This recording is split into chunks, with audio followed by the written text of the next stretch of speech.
because in fact it was set up by somebody very skilled, Andrew Cho, and I have emailed him with responses, or with my questions to him, except which are essentially your questions.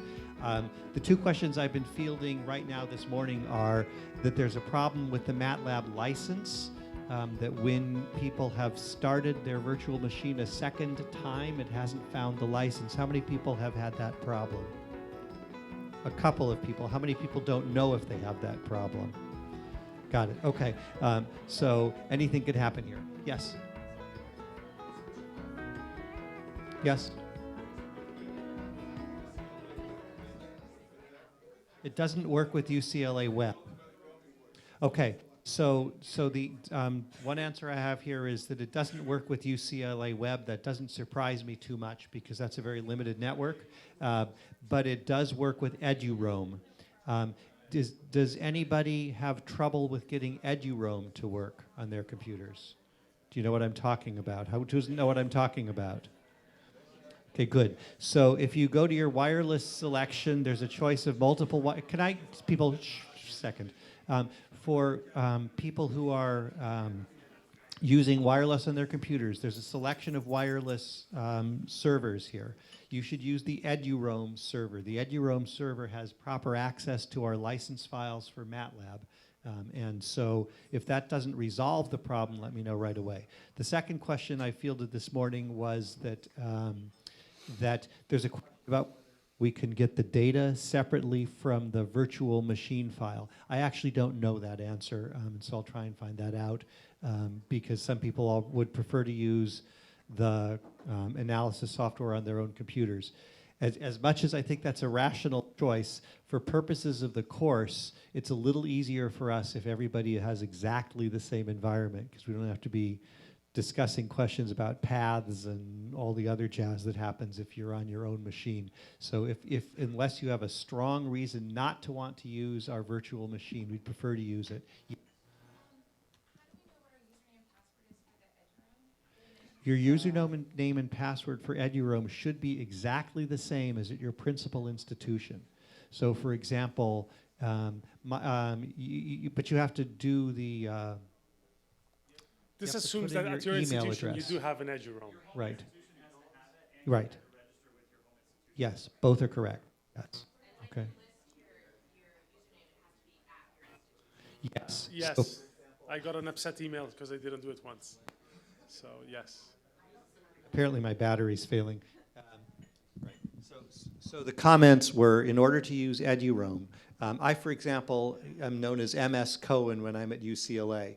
When I'm at some other institution, I'm known as MS Cohen at g.ucla.edu for EduRoam.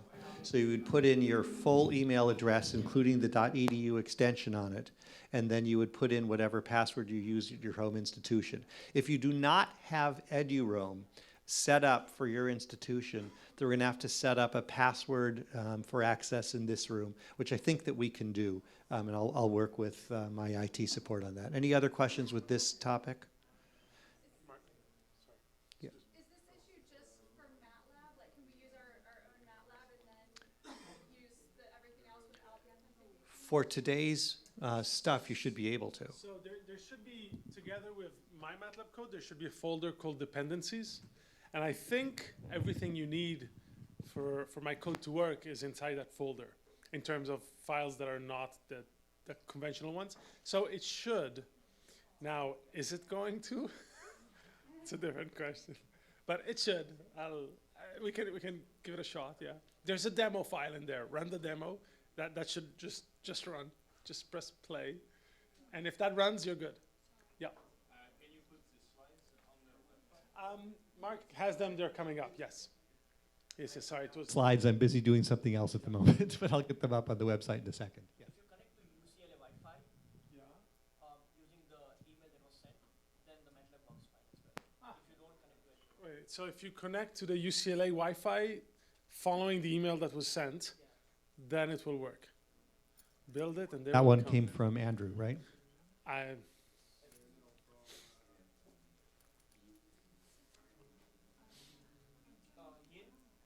From who? Yin. Well, it's there. Okay.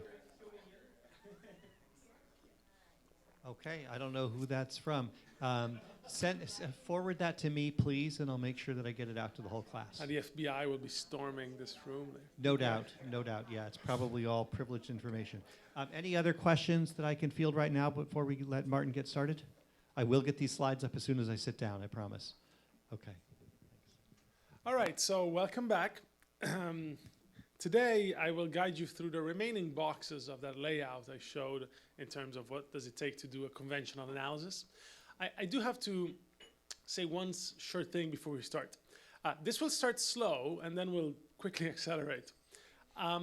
Unavoidably, some among you will think this feels more or less new according to whatever your background is. I always try to make an effort to be as inclusive as possible. So if the first few slides feel too elementary, please just cruise along. Nothing wrong with hearing someone talk about stats in a different way than the ones you're used to. I stream stats lectures all the time, despite the fact that I've been teaching this for quite a while.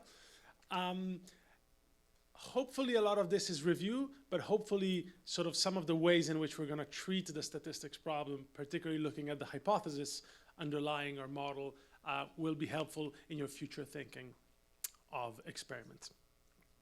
So as I said, let me start slow. This is where we were, right? We had a series of volumes, which we refer to as a run. And let's just say that we have the simplest experimental design, which happens to be exactly the experimental design I described yesterday. We have very simple on and off, very simple on-off block design. I think it was 8 TRs, 8 volumes on, 8 volumes off. And maybe, I think participants were seeing pictures of faces, if I remember correctly. So your job, and really in the most colloquial term possible, your job is to take every single one of these voxels and decide if the squiggly line, that is its time series, associated time series, the raw values read out from the MRI machine, after you've passed them through all the pre-processing stuff you usually do, squiggles together with your design on and off, right? That's literally what you're doing. So you can take one, you can look at it and go like, don't know. Maybe you can take one back here, and I told you it was a visual experiment, so maybe the squiggle of the time series here kind of matches a little better, at least sort of by eyeballing it, the design, et cetera, right? And you want to go through every single one, which is exactly what you do, or what a piece of software will do for you, and decide. Now, how are we going to take this decision? Well, you're probably familiar with the term general linear model, which is kind of a big, covers a big set of different approaches that you probably are familiar with, from t-tests to ANOVA to regression. And you're probably used to seeing it expressed this way. Okay, I'm going to slowly break it down in terms of what actually goes in there and which assumptions underlie what we do. If you'd like to see it this way, if you like words, you can see it this way. You have your data. You're just trying to predict it with the on and offs of what happens. And really the only thing, your job is really to find out that beta, right? Your job is to find out how much of each ingredient inside my X matrix is needed to approximate as well as possible Y, right? That's really what we're doing. So it should then follow that if a voxel cares about your task, then you should be able to predict to some extent its time course, right? Given the known onset and offset of the task, right? And as I mentioned a moment ago, what captures how much your time series reacts to the onset and offset is beta, right? All this probably very familiar. There's one point that I really need to make. I wish somebody had told me like on day one, and maybe this is obvious to you, but if it's not, if you haven't heard it said this way before, it will free you from a lot of the mental prisons that you might have. And that often people generate because of the way we teach it. So there are two components to this business, right? The one, which is estimation, is retrieving how much beta do you need for each of your ingredients, right? You have an X matrix. The X matrix is made of a number of regressors. And your job is literally how much of each of these ingredients do I need to approximate my Y? Now, this is one business, and we refer to it as estimation. Now, this is completely separate and in a way independent, if you wish, from the other business, which is understanding whether what you have estimated is statistically meaningful or not. Now, the reason why I mention this is because this now allows you to think about these two problems completely independently. You can use any of a number of techniques to do point one. You can use an OLS, a GLS, a WLS, a generalized least squares, a sandwich regressor, a smoothing approach. There's so many approaches you could use, and there's one for every different variance-covariance matrix. You can find a different approach to doing this. And importantly, the second point, understanding if your effect is real or is statistically meaningful or not, again, now you can do it however you want. You can use another parametric tool. You can use a t-test. Most of you probably use t-test at the end of the day. Or you could use a non-parametric approach. Or you could use whatever other approach you'd prefer. Right? So if you keep these two problems separate, now it makes complete sense that you're free to pick the one that fits best the idiosyncrasies of your data. Right? And of course, as we'll progress through this course, you're going to have me speaking again here to try to explain why you really want to keep these two things separate and why, for example, non-parametric statistics are such a good idea. And then we're going to have Martin Lindquist actually tell you how this happens. So that should be sort of an exciting moment within this course. So again, try to keep these two problems as entirely separate. And now you're suddenly you're free to be extremely flexible in your approach to the problem. So how do we do the estimation? Well, as I said, there are several different ways. I would like to cover it in terms of the simplest, which is the OLS. You're probably ordinarily squares. You're probably all familiar with it. The truth is that we do not do an ordinarily squares, but I want to build to that. I want to explain exactly why what we use is not an ordinarily squares. And this has to do with the assumptions. Let me forget fMRI for a second. Let's just say you're trying to do an amazingly interesting, oh, I shouldn't say that. Well, hopefully nobody has done this. A really interesting project where we're trying to understand the relationship between years of MATLAB experience and coding efficiency, right? Something of that sort. You're going to use a simple regression. I think you should be all familiar. If you're not all familiar, B0, maybe you've called it alpha if you have a bit of an economics background or something like that, but right, our intercept and then our variable of interest. You just look at your data, maybe it looks like this. The name of the game is what is the line that best fits our data, right? What is the line that approximates best the relationship between the x and y variable? And maybe I could draw this line, or maybe I could draw this line, right? Or maybe I could draw this line. How do you do that? You use an ordinarily squares, which ends up being similar to what we do in fMRI.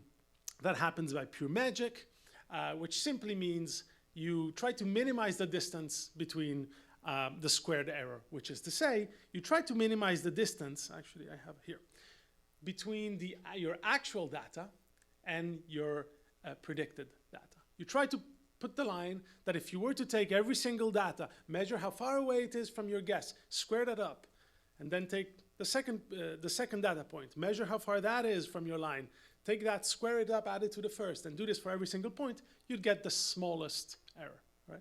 So when people say you minimize the sum of squares, that's exactly what we're talking about, right? Very simple, straightforward. You've probably encountered this in many statistic classes, right? So this is just so you know what is the framework of what we're doing. Now, of course, in the world of fMRI, we rarely are doing a single regression. In the world of fMRI, we typically are dealing with multiple linear regression, right? So usually, the problem you're trying to solve looks more like something like this, right? You're trying to predict your data based on regressor 1, condition A, regressor 2, condition B, regressor 3, condition C, 6, 12, 18, 24 regressors that are motion, maybe a few more that have spikes in them. If you're a MATLAB user, inside your X matrix, you're going to find out there are those slow drift components I mentioned yesterday that implement the high-pass filtering. If you're an FSL user, you're not going to see those in there because it's done in a different way. So really, what you're doing is this, right? And this is the typical way in which we depict what is happening. I'm going to show it in one more way to sort of, in case you're a visual guy rather than a matrix. So guy or gal, instead of a matrix guy or gal. But right, the idea, this is our, oh, damn it. Sorry, I'm going to try to. Aha. There it is, right? So this is our time series, the value of a single voxel at every TR. And this is the value of, for example, condition A. Maybe it's 0, 0, off, off, off, and then on, off, off, off, etc. And these are, here there are p columns of n length, with n being the length of our time series.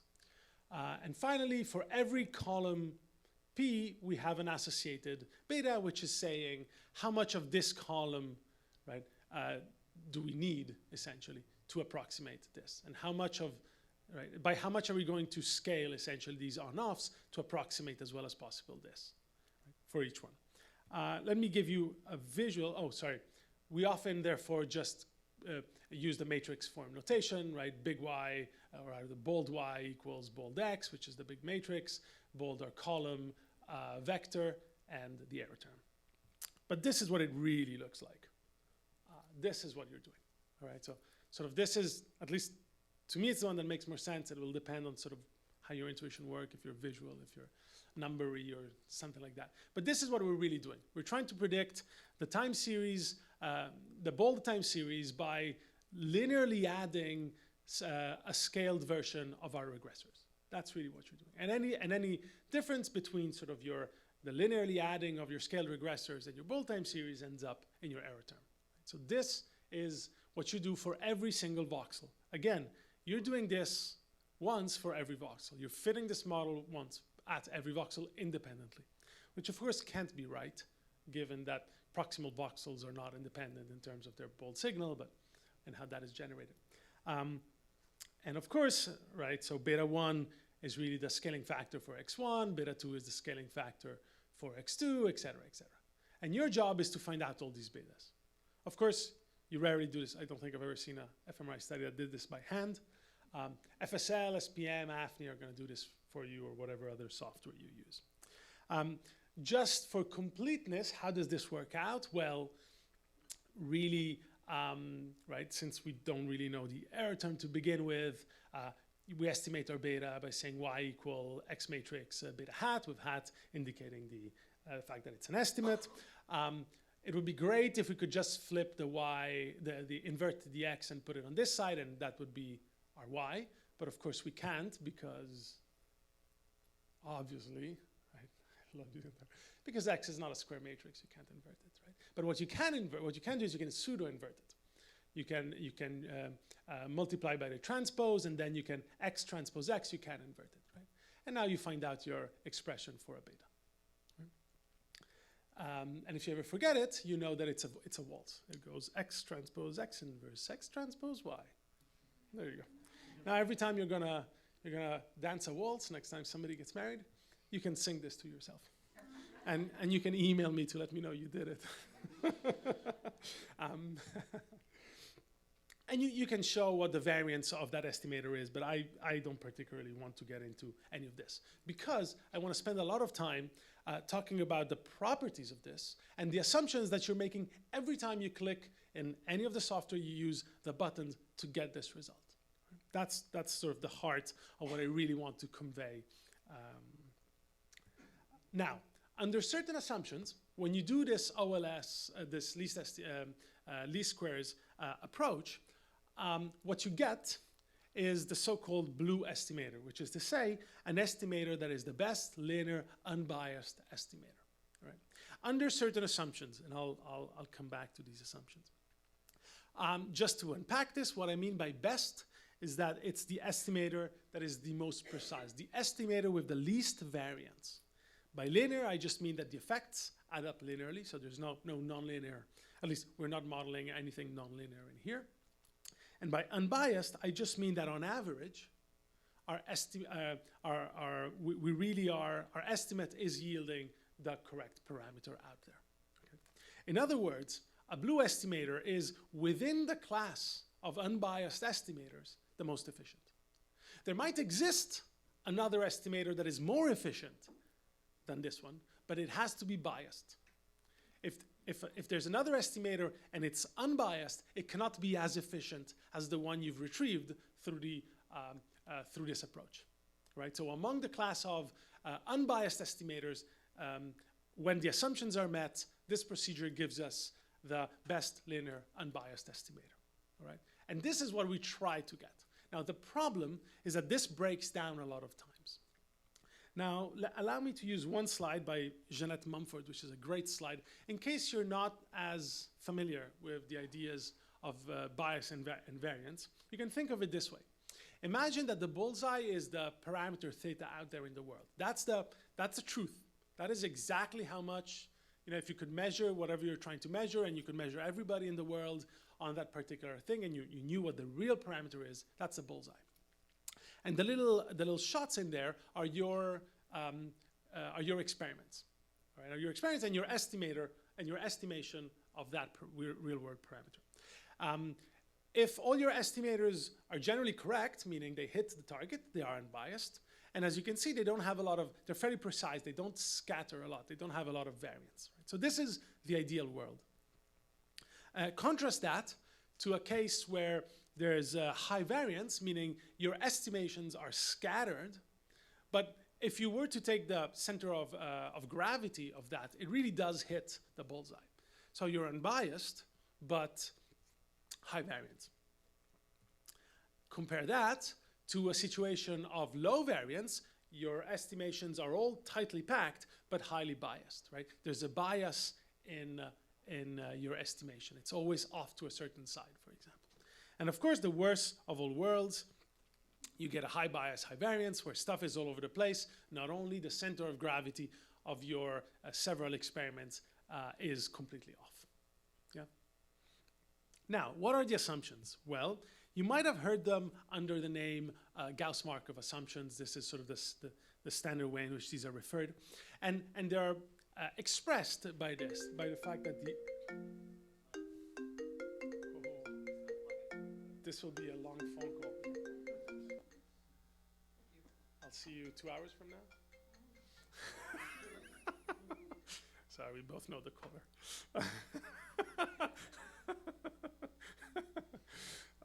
We both have long conversations with the caller. Oh, yes. So this summarizes the Gauss-Markov assumptions, which means that the error term, remember when I said, why do we do preprocessing? Because one of the two reasons was that the error term in our model needs to have certain properties. What I was referring to are the Gauss-Markov assumptions, which in particular mean that the error have to be independent and identically distributed in a certain way. That certain way happens to be a normal, centered on zero with variance sigma square identity matrix. And I'm going to unpack this. Right? This is the shortest way of formulating that. If you unpack it, really it's made of three different things. The first is simply that the error has to be on average zero. Right? So if you were to take your residuals and calculate the average of your residuals, at every voxel, the average over time of your residuals should be zero. Right? That's the first one, fairly uncontroversial. The second half of this is saying two things. It's saying that the variance, first of all, the variance at each time point has to be the same, and it always is sigma squared. The variance is always sigma squared at each time point. And you might know this under the name, this assumption as homoskedasticity, and you know its violation as heteroskedasticity. And finally, the third one, which is the I, is saying that not only the errors have to be all sigma squared and all equal, but there has to be no correlation between the error of a certain time point I and the error of a certain time point J. So if you think, and this you know it as, you know this issue as presence or absence of autocorrelation. Right? And I'm going to break these down, and I'm going to explain exactly what we do about these things. But these are the three key assumptions that have to be met in order for you to use an ordinary least squares approach and recover a best linear unbiased estimator. Right? Now you can either correct for these, and our preprocessing attempts to do that. But if you can't correct for all of these, then you can implement other strategies. For example, you can use a weighted least squares if you don't have you don't have a homoskedastic error. You can use a generalized least squares if you want to have, if you have autocorrelation in there, which ends up being similar to what we're going to do. In other terms, if you like thinking in terms of the variance covariance matrix, it has to look like this. The errors at each time point are on the main diagonal are all equal, and they all equal sigma squared. On top of that, there's no off-diagonal error, which means there's no correlation between the error at time point 1 and the error at time point 2. It's 0. Right? There's no correlation between the error at time point 1 and the error at time point n. There's no autocorrelation. All right? So the diagonal here, where they're all the same, refers to homoscedasticity, and the off-diagonal elements of the matrix have to do with the presence or absence of autocorrelation. You want to have your variance-covariance matrix look like this in order for the Gauss-Markov assumptions to hold, and the OLS to yield the best linear unbiased estimator. Okay, good. Now, before I move on to actually look at these, let me just say that then, at least for the purposes of today, we're going to look at it this way. We're gonna do our inference with a very simple vanilla t-test. Okay. Now, in fact, not only it's a vanilla t-test, but there's not even a contrast. Maybe what you do most of the time is you actually do contrast, little c, right? Contrast transpose b hat over the square root of the estimate of the variance, contrast transpose b hat, right? Usually there's a little c. Here I'm just saying, I just want to know if this effect is greater than 0 or not, pretty much, right? And these are exactly the formula that I showed earlier. Now, what I want to do is I want to take that one voxel that we saw earlier, and I slowly want to build my way from the beginning to the end of an analysis. And as we do this, I'm going to stop at each of these problems, and a couple more, in fact. Okay. I'm going to try to always make it relevant to the decisions that you are making throughout this analysis. Alrighty, so back to our simple experiment. As I said, here we're concerned with only one participant. Not only we'll be concerned with only one voxel, and the design is what I mentioned earlier, 16 seconds of faces, 16 seconds of houses, or 8 TRs, 8 volumes of faces, 8 volumes of houses, back to back in a block design.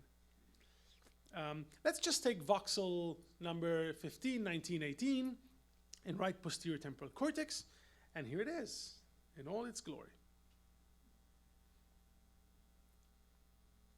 Good.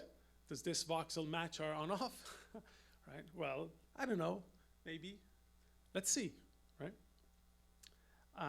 Or in other words, does this voxel care about phases? Well, let's start. And here's our basic general linear model. We have the time series. We have the ons and offs of our task. And we really just have to find out beta. Or, well, I guess beta hat, because there's no error term on there. So let's start it. So here we go. We're going to start by saying, well, my model is, my model is this on-off. So I'm expecting the brain to do this, on-off, on-off, on-off. And now let's just see how well it matches the time series, right? So really, my model of brain response is this big box card, right? On-off, on-off. And just for ease, I'm painting in yellow the mismatch between our prediction, the model, and the actual time series. And you can tell there's a lot of yellow, probably not good. And you can plug in the numbers, run the regression, plug in the numbers, and eventually you end up with this t-test at 4.66, right? Which with 159 degrees of freedom, probably significant. Great, right? Now, does anybody see anything wrong with the model I've just used? Excuse me? Well, for one, I'm doing a bad job, absolutely. Is there anything wrong with my expectation of what the brain is going to do? Yeah, the hemodynamic response, right? Nobody's brain does sort of this off, like steep on, stay on, down, right? That's just not how the brain, that's just not how the physiology of the brain works. That's not how the bold response works. So how does it work? Well, maybe it's something a bit more like this. To the very least, it's kind of a smoother, right? Your blood vessels don't sort of like, right? Sort of there's a gradient, they rise, they peak, and fall off with certain properties. So maybe we could use a Gaussian to approximate, and putting the numbers down there, just looking at what happens to the yellow, you're already getting a sense that we're probably doing a better job, right? So our t-test is now going from 4.66, plug in the number, recalculate. In fact, what has gone up is the beta, the estimated beta now has actually gone up. And not only the variance associated with it has gone down. Now, is this the way the brain responds? Maybe, but most people tend to use a different model, which is this, a double gamma, easy to recognize because it has a bit of an overshoot at the beginning and a bit of an undershoot at the end. And if you you just compare them visually, maybe not that terrific of a change in this particular case, right? But numerically, yeah, better. I mean, better. You know, just because a t-test, as I showed yesterday, just because a t-test is higher, a t-value is higher, doesn't necessarily mean good, right? For example, in the case of motion correlated to your task. But this begs the question. So what is the good model of the brain? How many people here use the double gamma model when you do your analysis in task-based? How many people use other models? Okay, it's just that nobody else does task-based. All right. This begs the question, right? How, if this is a stimulus, if I have this instantaneous stimulus, how is reasonable to model the brain? And this opens a huge can of worms. Now, the typical way would be to say, well, something like this, my canonical hemodynamic response function. So if I inject a stimulus, this model is saying you should expect to see this. Now, this seems very peaceful and simple, but in fact, it's a can of assumptions. Because if you do this, here's what you're doing. You're saying, I know the shape of how my brain responds, which in other words mean that you know by how much your brain first has this initial dip, which is a fixed measure. Then you know how long it takes for the hemodynamic response to peak. Then you know how long it takes for the hemodynamic response to go to its lowest value, and in fact, to the bottom of the undershoots after. And then you know how much time it takes before it returns from there to whatever was the initial base. Yeah, and you know what is the excursion of this undershoot after. Really what you're saying is that the only thing you do not know is the magnitude and the amplitude of the deflection. I mean, this is a lot of you're assuming a lot of things that you know about the brain. And now you can start thinking of this in terms of bias. If you do an analysis and what you use is a filter that looks like this, you're biasing yourself towards finding stuff that looks like this. Maybe there's plenty other really cool stuff going on that just doesn't look like this. Not only, what if two people had slightly different models, right? So if you use this, and this is really what I see most people do, this is your GLM, if you had only one regressor, right? Your time series, your regressor that is using, for example, in this case, a double gamma, one beta associated to that regressor, error term. Now, is this what people look like? If I were to open one of your brains without doing too much damage and looking inside, would I see a double gamma? Well, a few people bothered looking at this, and you can look at the left or the right, and they're both equally disconcerting. These are individuals. These are individual HRFs. If you squint hard in the middle, you're going to see a dashed line. That is the canonical HRF, the black dashed line. So that's the model we're using. And now you can see that we are fitting people that have completely different HRFs to that one canonical model. So in other terms, what we're really doing is we're misspecifying our X matrix all the time. Right? We are creating an expectation that is clearly not met in the data. Yeah. And these are, you can see these two different experiments by Handwerker and Jeff Aguirre both show the tremendous variance in hemodynamic response that you observe over individuals. But you might think, well, sure, how about I do some kind of task, and then maybe I could use a localizer task or something like that, get a feel for somebody's HRF, and then I can use that and kind of adapt it to each single individual. Well, it turns out that if you look at this at a given subject over multiple trials within the same session, the HRFs do match fairly well, at least for most of it. But if you look at the same individual over different sessions, the HRF appears to be different. So that doesn't work. To just say, well, how about I'm going to find a way of measuring someone. Not only, different parts of the brain have extremely different HRFs. And probably the easiest example to look at is the one in the bottom right of this graph. That is the same individual in the same run, but what are depicted here are the hemodynamic response, is the hemodynamic response of the frontal eye fields, motor, M1, supplementary eye fields, and V1. And then you also see the canonical in the black dashed dotted line. And you can see how much mismatch there is. So again, every time you're doing a GLM and using that canonical, every time somebody's response is discrepant from your model, you're mismodeling them.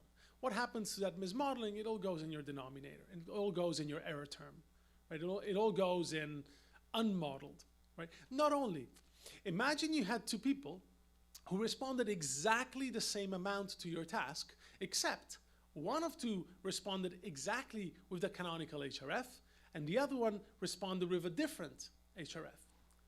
So it would look like the person who has the perfect double gamma has a strong response to your stimulation. The participant that has a different response and that doesn't match the double gamma will look like they're not responding much, right? Because their response doesn't fit, right, that model, which means you won't find a nice big amplitude in response to your stimulation. So now let's say you work with children, let's say you work with different population, you work with patient populations, you're doing model. Right? The model is no longer now this. If somebody has this, right, the green, you can approximate that well using the canonical plus this little adjustment derivative. And this is fairly conventional. I do have a question. How many people use a derivative when they do this? Great. How many people use the derivative further on when they do their analysis? One person, right? Now, let me point out one huge problem with this. If I have, let's say there are two people, one of them has the perfect HRF, and the other one has this slightly faster HRF. Right? This means that one person is going to have all of the amplitude will be given to the canonical, and the derivative won't be given any value, right? Won't be given anything, because their HRF matches perfectly the canonical, so you don't have to adjust it. Person number second, who in truth, if you could open their brain, look at the real effect, in truth has the exact same magnitude of response to the stimulus, but has a faster response. What's going to happen? Well, they're going to get a certain amplitude to this, but some amplitude will be given to the first derivative, which is what allows this adjustment. Now, it means that the first derivative is sucking away some of the effect from the HRF, from the canonical response. So now person number two, just because the shape didn't match the HRF, is going to look as if they had a slightly smaller response than person number one. So just by virtue of adjusting for this factor, just because somebody doesn't have a perfectly matching HRF to the model, by using this approach, we are somewhat being more flexible, but we're also paying this in terms of eroding some of the real effect. The paper and gave a means for adjusting for this and carrying forward the beta of the derivative, but I think it just hasn't been implemented in software, so nobody does it. Right? But be aware that if you had one of your subjects that has a huge derivative, their main regressor might have been shrunk or eroded by virtue of this adjustment.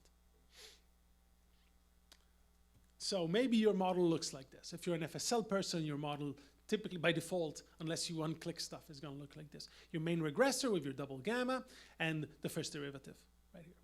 And of course, now you see how what you can do is you can try to flexibly create shapes that can adapt, that can be responsive to the actual HRF of a given individual.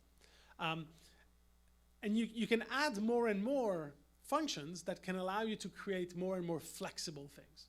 The problem is that the more parameters, the more signals you put in there, the more you will have variance. You'll be more flexible, less biased, and you'll have higher variance. Okay, I'll show you a couple more examples. I'll make this more and more clear. Here's a case with the canonical plus two derivatives. The first one, which allows you to shift slightly the time to peak, and the second derivative, or the spatial derivative, which allows you to widen a little bit the peak or make it slightly narrow. So again, now you have the HRF in red, and if somebody has a slightly faster or slower or wider or narrower, you can account for that with the two derivatives. Now, as I said earlier, you are going to account for it, which means that unmodeled, you no longer are mismatching what's happening, or at least you're mismatching less. All that mismatching is now no longer in your error term. It has gone inside those other two regressors. The problem, of course, is that then we're forgetting about those two regressors. But essentially what we did is we moved the mismatch from being in the error term to being in two other regressors, which unfortunately we then forget about. Right? We're doing a better job at modeling, but still the beta we're recovering might have been eroded by these additional signals that we left in there. But now you can see how you can add more and more and more and more of these, and actually sort of, so we said the first one will move slightly, the HRF, the second one will make it slightly wider or narrower, and you can add more and more and more, and you can conform to whatever shape somebody has that might not be the conventional HRF. FSL, for example, has a tool called FLOBs that will do exactly this. In fact, what they do is they have 5 different functions that are portrayed here. And given these 5 functions, by adding them like ingredients in different proportions, you can create any of these. Right? Just by adding in different proportions a little bit of this, a little bit of that. Just imagine you're baking a cake. It's a perfect analogy. You have 5 ingredients, the top ones, and according to how much of each you put, you can create any of these responses. So now, remember the graph we saw earlier from Jeff Aguirre with the actual empirical responses from individuals? Now we can adapt it to any of them. There is, of course, a slight problem. Now, for every condition, condition that you have 5 regressors instead of 1. You have one that is the canonical one, that here is the first one. It's this one here. But what does it mean if at the end of your day, group 1 and group 2 differ on, let's see, differ on the purple wavy one, right? How are you going to interpret that? It's tough, right? So you're gaining flexibility, you're losing bias, because you're no longer biased towards only finding effects where people have the exact HRF. You can adapt to HRFs, but of course you're losing bias, you're gaining flexibility, but you're also going to gain variance. Because now people can vary on 5 dimensions instead of 1. Yeah? Instead of only having people varying in the amplitude of the double gamma HRF, now people can vary on any of these 5 dimensions. And people, I guarantee you, will vary on all of the 5 dimensions, which means you're trading bias for variance. Right? And this happens all the time in statistics, right? That's always would you rather be biased and have less variance, or vice versa? So in this case, maybe there are 3 meaningful ones, and so this is what your X matrix looks like. And now you can see how you can add as many as you wish. Other software might allow you, for example, to use sign basis functions and do exactly the same game, or maybe a Gaussian basis function. In fact, some software will allow you to do the ultimately flexible thing, which is a finite impulse response, which looks something like this. For each, let's say that your task lasts 7 TRs. Right? You're going to individually model every TR after the onset of your task. So in fact, here, this is easier to look. So trial number 1 starts here. The first TR of the trial is modeled here. The second TR is modeled there. The third TR is modeled there. The fourth TR is modeled there. 5th, 6th, 7th. Then trial number 2, and here we are. First TR, second TR, third TR, fourth TR. Essentially, literally what you're doing is you're summing the values of the TRs, or averaging the values of the TRs, rather, over repetition. And this is the single most flexible things you can do. you're not even saying, oh, gee, it should look like this or like that. You're just saying, I'm going to average the values of all the first TRs after the response, and all the second TR after the stimulation, and all the third TRs after the stimulation, and all the fourth TRs, et cetera, et cetera. Again, now you have one beta for each TR, right? And now what happens if your subjects, if your effect is that beta 3 and beta 7 are significantly different between your groups? What are you going to write in your discussion section?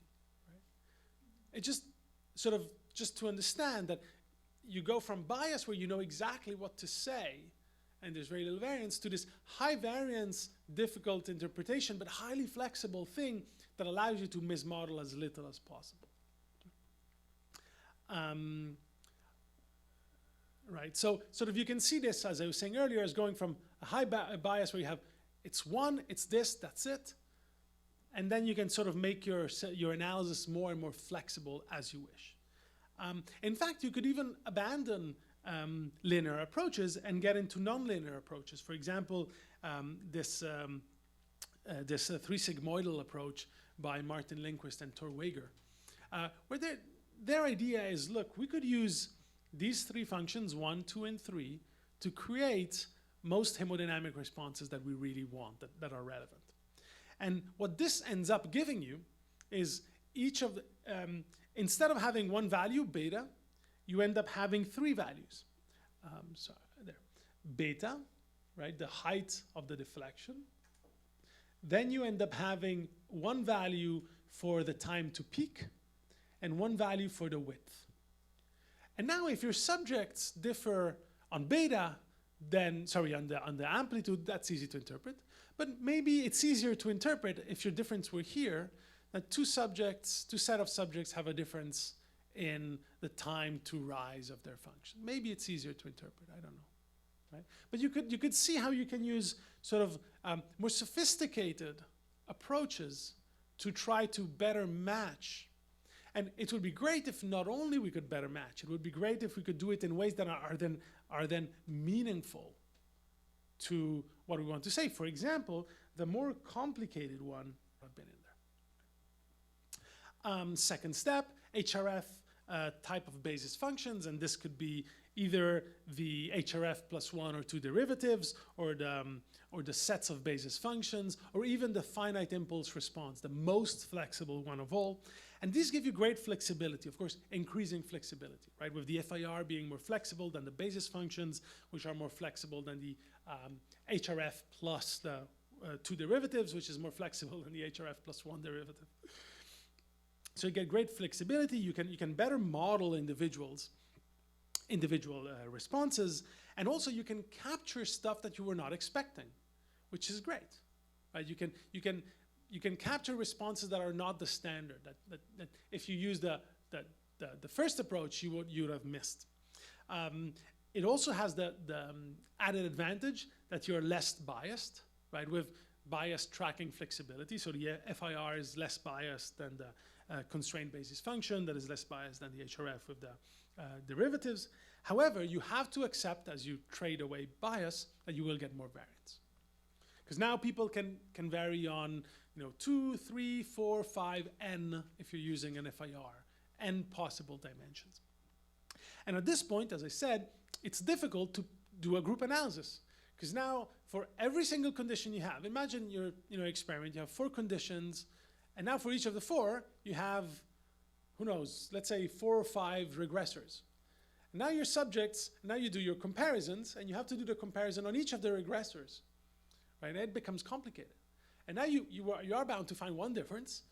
And what if the difference, as I said, is in, who knows, TR number 6 of 8 in the FIR? It becomes hard to, right, to integrate these. And essentially, as I've been sort of mentioning throughout, really the problem when you are deciding what you're going to do is the typical bias variance trade-off. Would you rather assume that you know the shape or be surprised? And of course, assume and be biased, or be surprised and accept more variance and difficulty in integrating things. But do keep in mind that anytime you misspecify your X matrix, you are increasing the noise in there. And if you want a nice example of the bias variance trade-off, here's a canonical HRF, and here's a canonical HRF averaged over a number of repetitions for an individual. And here's what an FIR, here's what an FIR might look like. Right? Every single TR, right? Every single vertex that is formed in that shape is a different estimate. So there's no reason they should sort of go up in a nice, beautiful way. Okay, make sense? Yeah. Oh, Mike. Actually, this is a perfect point to break to, so I'll take questions. Yes. I have a question about the statement, the incorrect HRF will increase the variance. Yeah. So let's say we have two dispersion parameters, and let's say the subject's HRF is perfectly described by the double gamma function. Then the betas for the two dispersions can just become 0. Then I don't think it can necessarily increase the variance. Oh, in that case it won't, because you're not misspecifying the model. Right. But you're misspecifying if you have somebody who instead has a very strange shape that is not captured by, for example, your D gamma. Right. So if somebody matches it, then there's no misspecification happening. You're absolutely right. But then as people do not match the double gamma, then you will misspecify unless you use these ways of fixing it. Right. It just makes it more difficult to be significant because it increased the degree of freedom or something like that. So the end effect is that the denominator of your t-test will be larger. Right. If you every time you misspecify, every time, unless you fix it. Keep in mind, as I said, some of the ways in which you fix it will also erode your actual beta, which will make the effect slightly smaller. But yeah. So can you make any recommendation? Like, do we have to use the dispersions or not, or do we have to make our own judgment? Or here, I can tell you, what I see, everybody uses at least the temporal derivative, unless you're doing a block design, in which case it doesn't really matter. What I would really recommend is that we all started using, gosh, I'm blanking on his name. He will be here to talk about ICA. Vince Calhoun, thank you. We'd all start using Vince Calhoun's method, where you actually take the beta of the derivatives and figure those and use them at the second level. Not to forget that some of the amplitude that should have been or that could have been inside your response ended up in these other. That would be a much better way of doing it. We just don't, because I don't think most software have a button for it. Yeah. Yeah. Mike, can you get the mic there? Thank you. I'm wondering if it would be interesting to look at different conditions and look at the different betas. So if you use the first derivative, for instance, and you assume that for certain conditions, the signal is going to start later, say. I mean, I imagine that you can also look at different conditions and within or between subjects and assume that certain conditions will be more on the first derivative and other conditions will be more on the typical HRF or whatever. Is that something? So I don't see anyone doing that. As I said, we all forget about the derivative as soon as we use it. I understand what you're saying. It could be, I mean, you're already going down the path of meaningfully using these, not only using these additional regressors for flexibility and for diminishing the mismatching and sort of from stuff going into the error term, you're already starting to think, how can I use these meaningfully? And that's exactly the path we should start getting onto. One tiny thing, there are two different things that could make, for example, the beta of the first derivative change. One is that here it's conceived for individuals regardless of condition. But of course it could be that conditions have something, sort of, it's a bit of a physiological process, so I'd have to think carefully whether, task A might induce something, who knows, maybe a jolting task. Anyway, sort of, there are multiple ways in which you can make this meaningful, and I think you're thinking of it in the right way. I imagine binocular rivalry. When does something become visible? Whether that, depending on the strength. But is the HRF going? Yeah, that's I understand what you're saying. I think it's a perfectly reason. I like that you're thinking about it that way because it is the way we should be thinking about it. So in a meaningful way, as opposed to we do it and then we sort of brush it aside and forget about it. Absolutely. Yeah.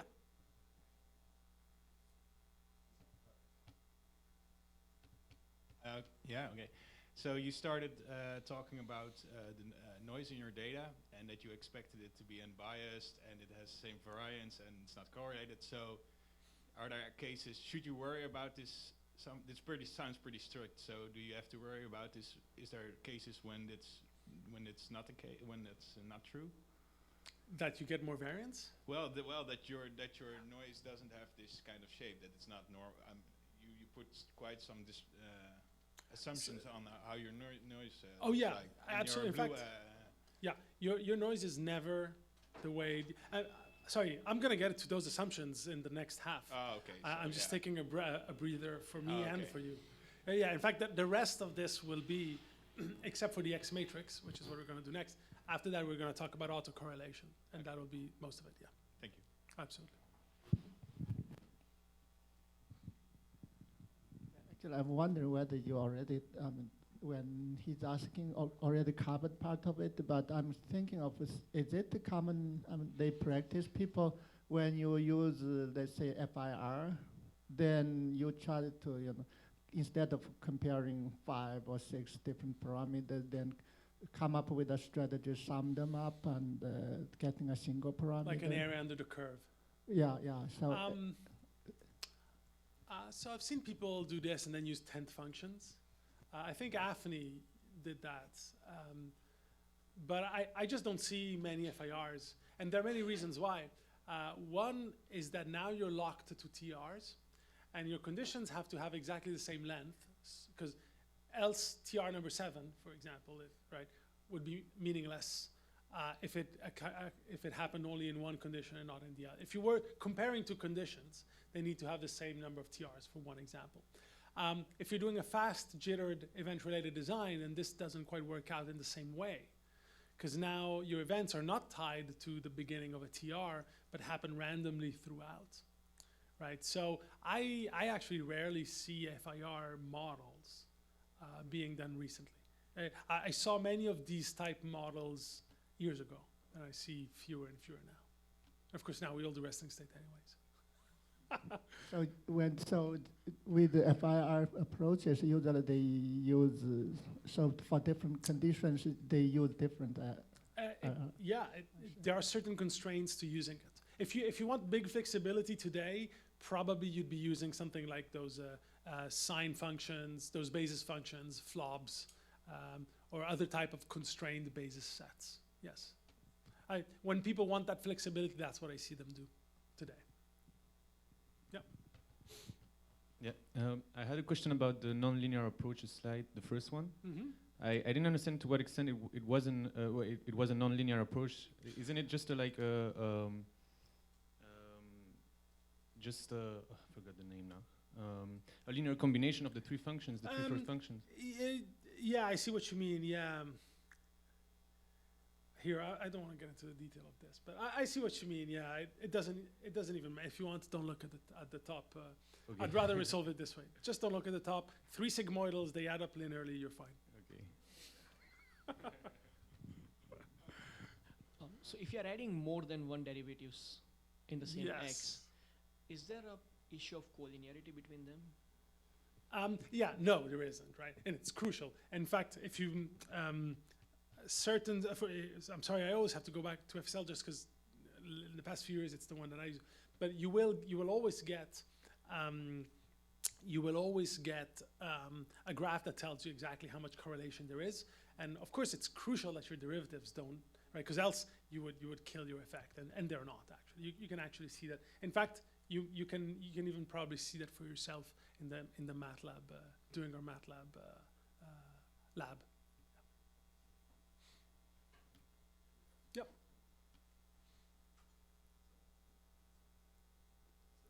just to make sure. Obviously, if you're doing, as you said, a block design, this essentially Yeah. doesn't matter. And if you're really interested about detection and not estimation, I imagine this doesn't matter also? Well, detection might, right? Because if you're mismodeling, then the amplitude of your double gamma will be eroded every time you mismatch it, and you might have a problem with detection too. I mean, I understand where where you're going, but I think it is not sort of. It is a problem. The sad part is that we don't do anything about this. I mean, none of us in the room does anything about it, speaker included. My heart bleeds every time I give this lecture. Alrighty, yes. So, The mic, Dr. Cohen.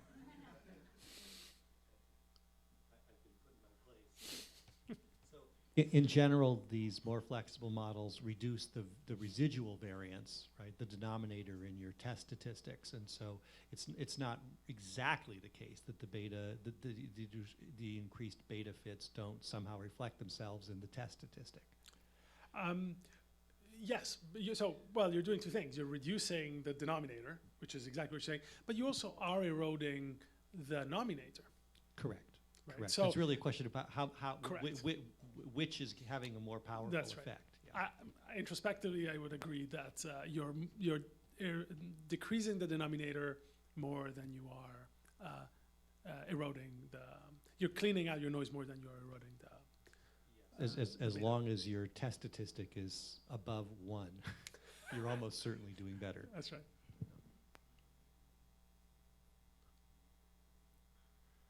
Okay, let's take a little break and go one last one before break. Make it a good one. Pressure is on now.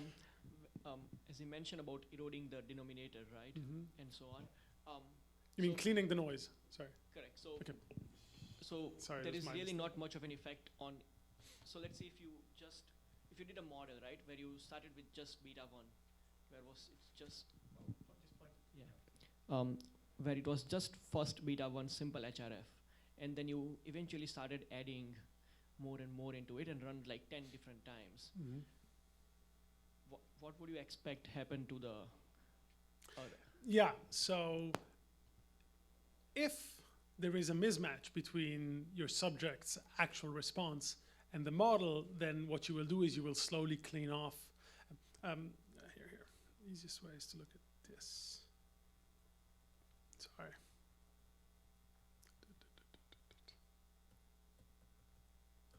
Think of it in terms of the yellow that I've put here.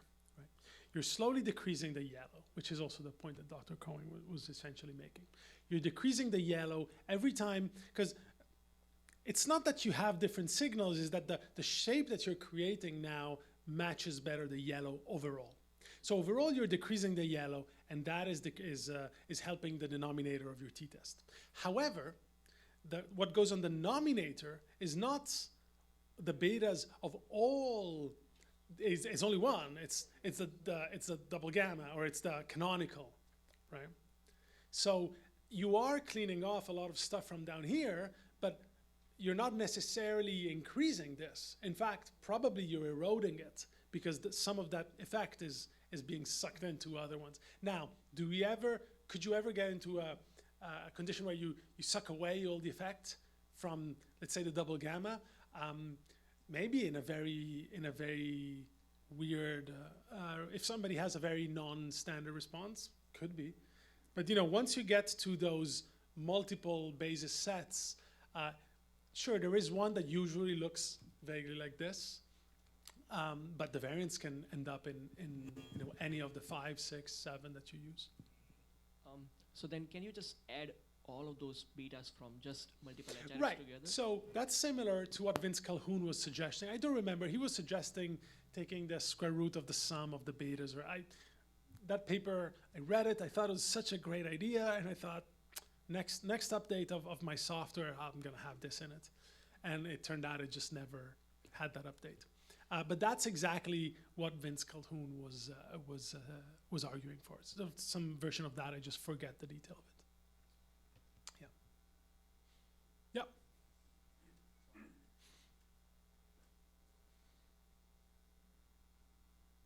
So I don't really understand the real problem with trade-off invariance. Yeah. The If you use the derivatives at the next step. Right. If you use the derivative at the next step and it doesn't bother you in terms of the interpretation, then here, you can imagine it where you don't have a problem anymore.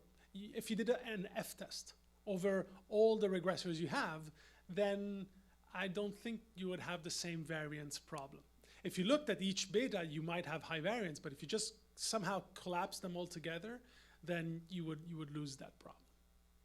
Yeah. You would still have an overall effect, and that would just be what you'd look at. Just want to, just a continuation on the question. Imagine you find a difference in the betas of the second derivative. What does it mean? Yeah, exactly. That's the biggest problem, but sort of Julia's suggestion is, well, forget about who is beta 1, who's beta 2, who's beta 3. Just put them all kind of together, and then if cumulatively they're significantly different, it's significantly different, and you're not going to question that it's 1, 2, or you're not going to question if it's this derivative, that derivative, or this function. But you're right. What you point out is the problem why today people do not talk about all these functions, because it's tough to talk about them. What am I going to write in my discussion section when it's this one here that was different between group A and group B when they were doing something? That's a big obstacle, right? But of course, there are sort of Vince Calhoun and sort of Julia's intuition is that there are ways in which we should be able to get around that. We just haven't. But yeah, good. I'm glad this came up this way. You're already all projected in the future now. Write to your senator and say, I should have in my software. Can we take I think we have a little break until past. Yeah, thank you.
let's see. All right, so let's keep going. This is the same, if you've downloaded the slides, it's the same slide set that sort of you were on a second ago. Alrighty, so let's keep moving through sort of various problems of a first level analysis. So before we get to the remaining assumptions, and particularly autocorrelation, it is worth talking about the X matrix, which will also be the topic of the lab and sort of the tools that you have. And there are a couple, I have seen this sometimes included in the Gauss Markov assumptions, sometimes not, depending on the book you read. But you know, the point is sort of straightforward. For one, the X matrix has to be deterministic and known, meaning it's not a probabilistic thing. You know exactly what happened when, right, and you know it. But the crucial point is that no regressor can be a linear transformation of one or more of the other regressors. Else, you end up getting multicollinearity, which is a big no. I should say, if you read any econometrics text, one of the first thing you're going to see under the chapter of multicollinearity is it's not whether you have it or you don't have it. You surely have it. The question is how much, right? And the tool you're going to use today allows you to look at that too, at efficiency and multicollinearity. Now, as I was saying, the problem is not whether you have it or not. You certainly have it. The question is just how much. That's sort of at a certain point, multicollinearity becomes a huge problem, right?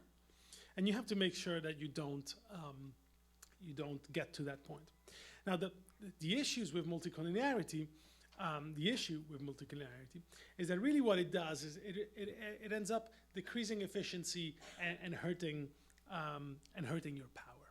Not only, actually, there's a great paper that showed that if you have in there a regressor that is collinear with some other regressor, the result of the other regressor, the one that you have in there, can actually flip entirely.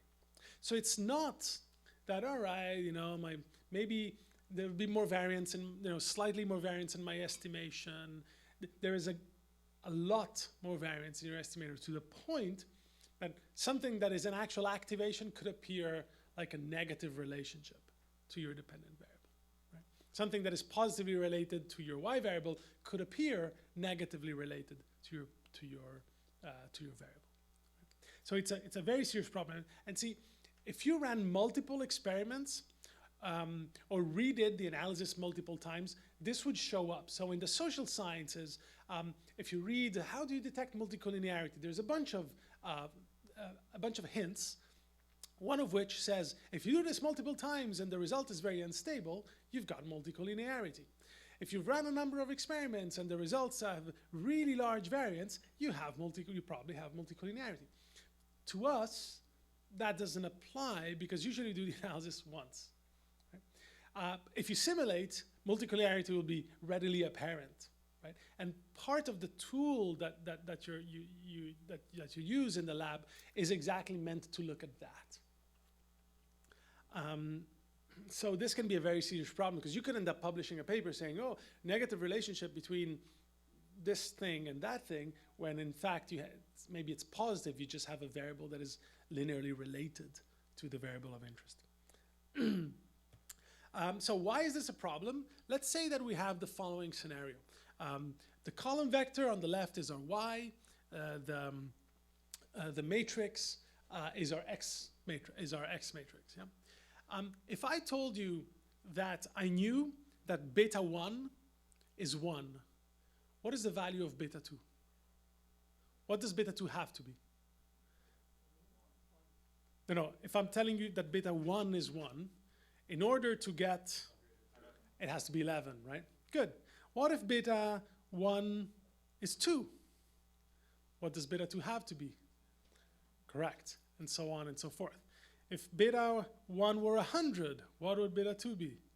Minus 88. Right? So in this scenario of perfect multicollinearity between regressor 1 and regressor 2, there are infinite possible solutions. And the problem is that they're all equally good. Remember when I said the way in which you find out what is the best linear unbiased estimator is that you minimize the sum of squares, you minimize the difference between your prediction y hat and the actual y, or your x beta hat and your y? Well, in this case, you can't, because the residuals will be just as good, will not vary if I say that, you know, beta 1 is 10 and beta 2 is 2, that beta 1 is 9 and beta 2 is 3, that beta 1 is 8 and beta 2 is 4, etc., etc. They all fit equally well. So the problem is that now you cannot tell how much of that 12, how much of the variance in your dependent variable should go into regressor 1 and how much of it should go in regressor 2. And any partition of that variance into regressor 1 and regressor 2 will be equally good. This is the problem with multicollinearity, when you really have a lot of it. Of course, this is an example of perfect, which has many other problems. You can't even invert the matrix, blah, blah, blah. But here's an illustration, right, with a few simulations. And this is very similar to what you're going to see in the toolbox later. Just imagine that you have two different design matrices. Design matrix 1, x1, x2, and the correlation between x1 and x2 is this minus 0.2. And then you have the second X matrix that has two regressors, x1, x2, but these are really highly correlated, almost perfectly correlated. Now let's do this. Let's do a bunch of simulations. Let's imagine that we know the real value of beta 1 and the real value of beta 2 in these two scenarios. And let's put some noise, try to do the regression, and see how well our estimation gives us beta 1 and beta 2. Right? Now, if you look at what happens here, you will see that, well, forget about the intercept for a second. We don't really need that. But look at the variance. So green is the highly correlated model, and red is the value that was given to beta 2 at each of the simulations, right? Sorry, let me re-say that. I mixed up my words. The green line is the value that at every estimation, at every single estimation of these simulations was given, of these 100 simulations, that was retrieved as the real value of beta 1. Right? I think beta 1 is something like 4 or 5, 3 or 4 in this example. And yet, at every different simulation, in the correlated, in the correlated example, beta 1 varies so widely, right? Instead, in the case where they were not correlated, not much correlated, beta 1 doesn't vary too much. Remember the best linear unbiased estimator, right? It's the estimator that is the most precise in the class of unbiased estimators. Now, these are clearly both unbiased because on average, they do average to whatever is this number here, right? But you see that the variance, the precision of your estimator over these 100 simulations is way better for the uncorrelated case than for the correlated case.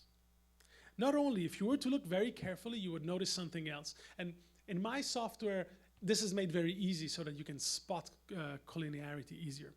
But notice that when x1 is really low, what should happen to x2 in the correlated case? It should be really high. There it is. Because these two have to add up to a certain number.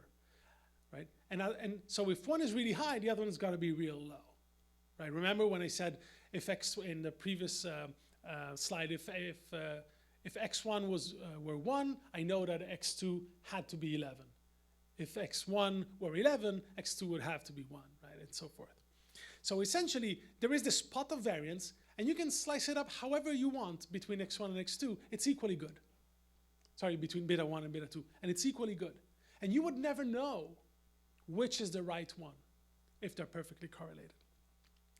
So of course, our best linear unbiased estimator has now gone completely down the drain because of this problem.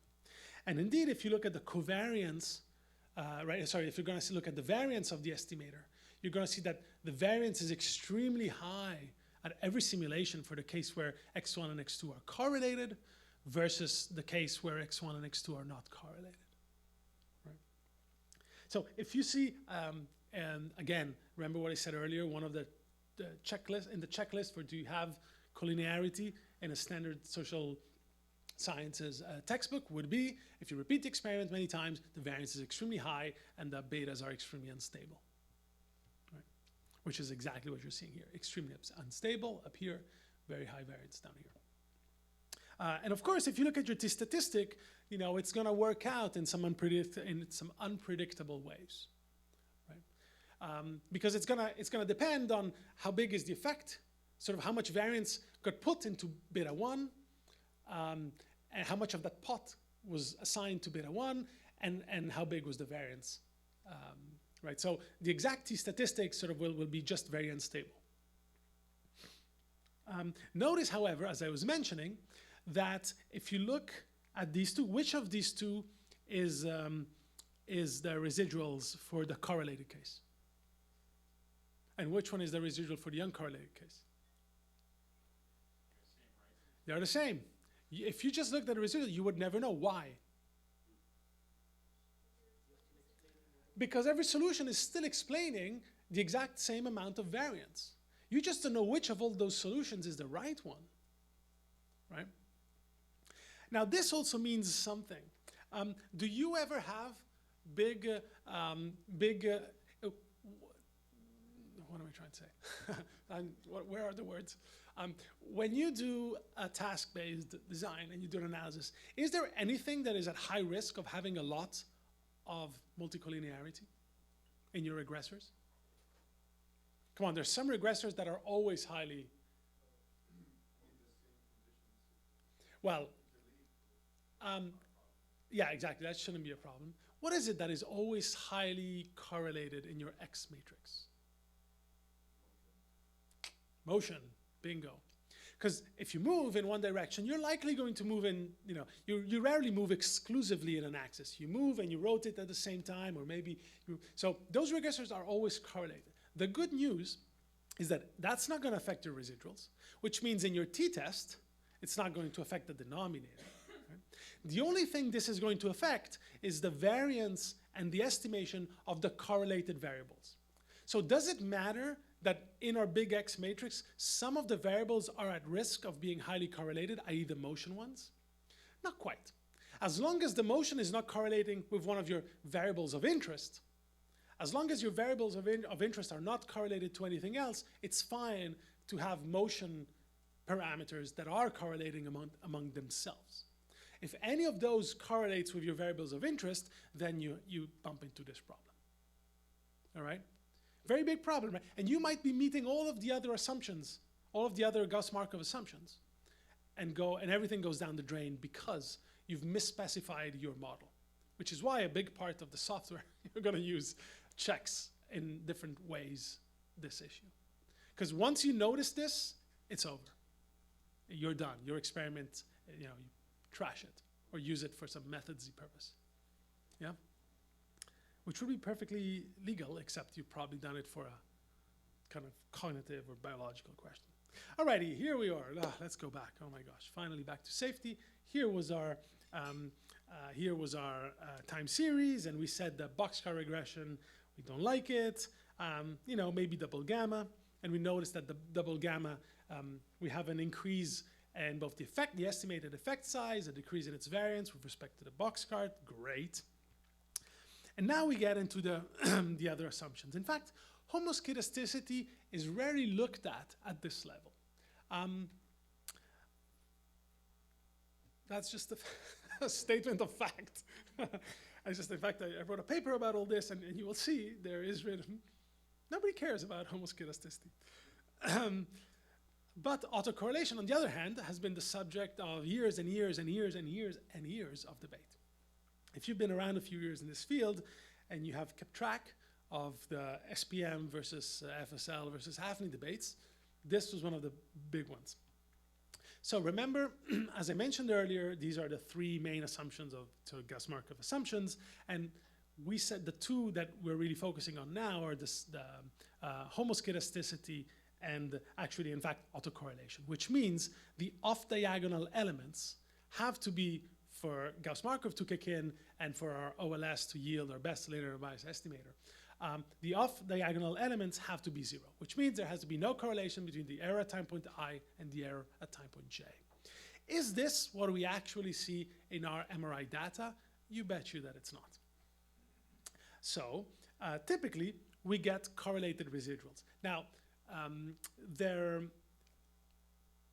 let me sort of mention this. If you have correlated residuals, the problem, your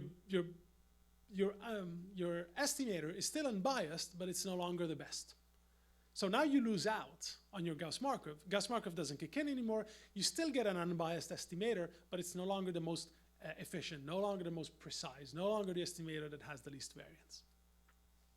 And in fact, the problem is that your degrees of you're overestimating, well, sorry, you're mishandling your degrees of freedom in different ways. There are two typical types of autocorrelation. You can get positive autocorrelation, which is sort of where every error is sort of, you know, a function of the error before plus a little bit of fresh error. You can see it that way. And this is what we typically see in fMRI's time series. If you open up your the residuals doing a standard OLS, you're going to see something like this in a bold time series. You might encounter in other type of dependent variable of measures, sorry, you might encounter negative autocorrelation, but it's just typically not the case in fMRI time series. There might be a very small minority of voxels that have negative autocorrelation, but the lion's share of autocorrelation in bold time series is positive. Yeah.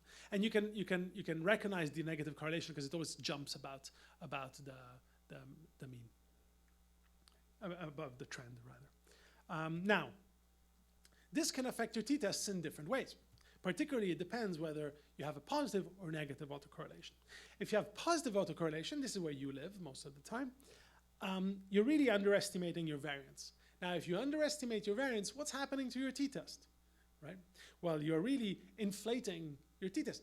Your denominator, right, is underestimated. You're overestimating the t statistic that you have. In fact, data suggests that for a nominal alpha of 0.05, really you are at 0.16, at least in the data that this was looked at. Right?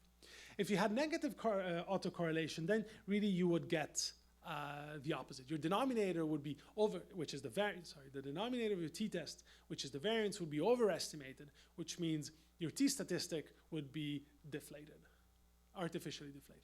Right? But again, we typically live in point number 1, right, for fMRI time series. So yeah. Sorry, the relationship between autocorrelation and the variance is not clear to me. Can you explain the equation? Let me see. This might be answered in the next few slides. Let me see if we can do it that way. Now, how do we address this? Well, there are two things that we typically do in order to clean up this mess and revert to the Gauss-Markov, right, hypothesis, and therefore get back our best linear unbiased estimator. And the two strategies are high-pass filtering. So it's kind of a 1-2 punch, if you want, right? We first do high-pass filtering. We discussed last time. I'm going to sort of just very briefly remind you. And then we do some kind of strategy to mitigate the autocorrelation. We're going to try to model it or clean it off or something of that sort. Yeah. And historically, there are two strategies. I think today most software uses pre-whitening, but when I was referring to a big controversy, that's what I meant to sort of people were dividing whether they wanted to use pre-whitening or coloring. And I'll get into these. Just to remind you, high-pass filtering, high-pass filtering means removing frequencies that are too low to be relevant to your task. Right? If you're an SPM guy, if you open your design matrix after the analysis has taken place, you're going to notice that at the far right end of your X matrix, you have these additional slow drifts that are meant to capture slow rhythms that are too slow to be your task. And the number, and the exact number of these is determined by your setting of the high-pass filter. If you're an FSL guy, then what FSL does, and this is a nice example of the divide between the two softwares, it uses this Gaussian weighting running line, which I know I skipped on yesterday, so I'll just mention it today. how it actually works. You take a Gaussian and you convolve it with the actual time series. Essentially what you're doing is you're really smoothing out your time series. And as you convolve the actual yellow time series with the Gaussian, you're left with a kind of a slow trend. And this slow trend cannot be relevant to your task. I mean, it might be a slow thing such as alertness or something like that, but it cannot be relevant to your on-off block design or something like that. So what FSL does is it convolves the time series with this Gaussian function, and that's why it's called the Gaussian weighted running line. And you move it throughout the time series so that you obtain this trend, and then you simply subtract that trend off from your time series. Okay? And now essentially you've detrended. And this is, as I said, a nice divide between sort of the SPM has a very top-down sort of theory-driven approach. FSL likes data-driven approaches. FSL digs into the data and says, well, show me what the problem is and we'll fix it, something like that. And the same is true for autocorrelation. Yes, just to show you an example. So here's our time series convolved with a double gamma. And I'm going to clean it here the FSL way just because it's the only way that I could show it. Right? And here's, if you look at the time series, you're going to notice that the center of the time series got kind of dragged a little bit up, and the far right side of the time series got dragged a little bit down. Right? There was a slow trend there. Oops, excuse me. There was a slow trend there that got adjusted. Essentially, kind of it got moved this way. Right? So this is just a high-pass filter. Okay? And you're going to notice what's happening to my t-stat. Right? It's going down. Of course, we were, right, our t-statistic was being mishandled, misestimated. Right? Alrighty, so back to the autocorrelation. So we said this is the assumption, right? The assumption is that there's no correlation between the off-diagonal elements of the variance-covariance matrix, i.e. there's no correlation between the error time point I and the error time point J. However, fMRI data is rarely like that. And we typically write it this way. We say that the error is independent and identically distributed with a normal, mean zero, great, diagonal sigma square, great, but the off-diagonal matrix elements are not zero, but they are something V. Right?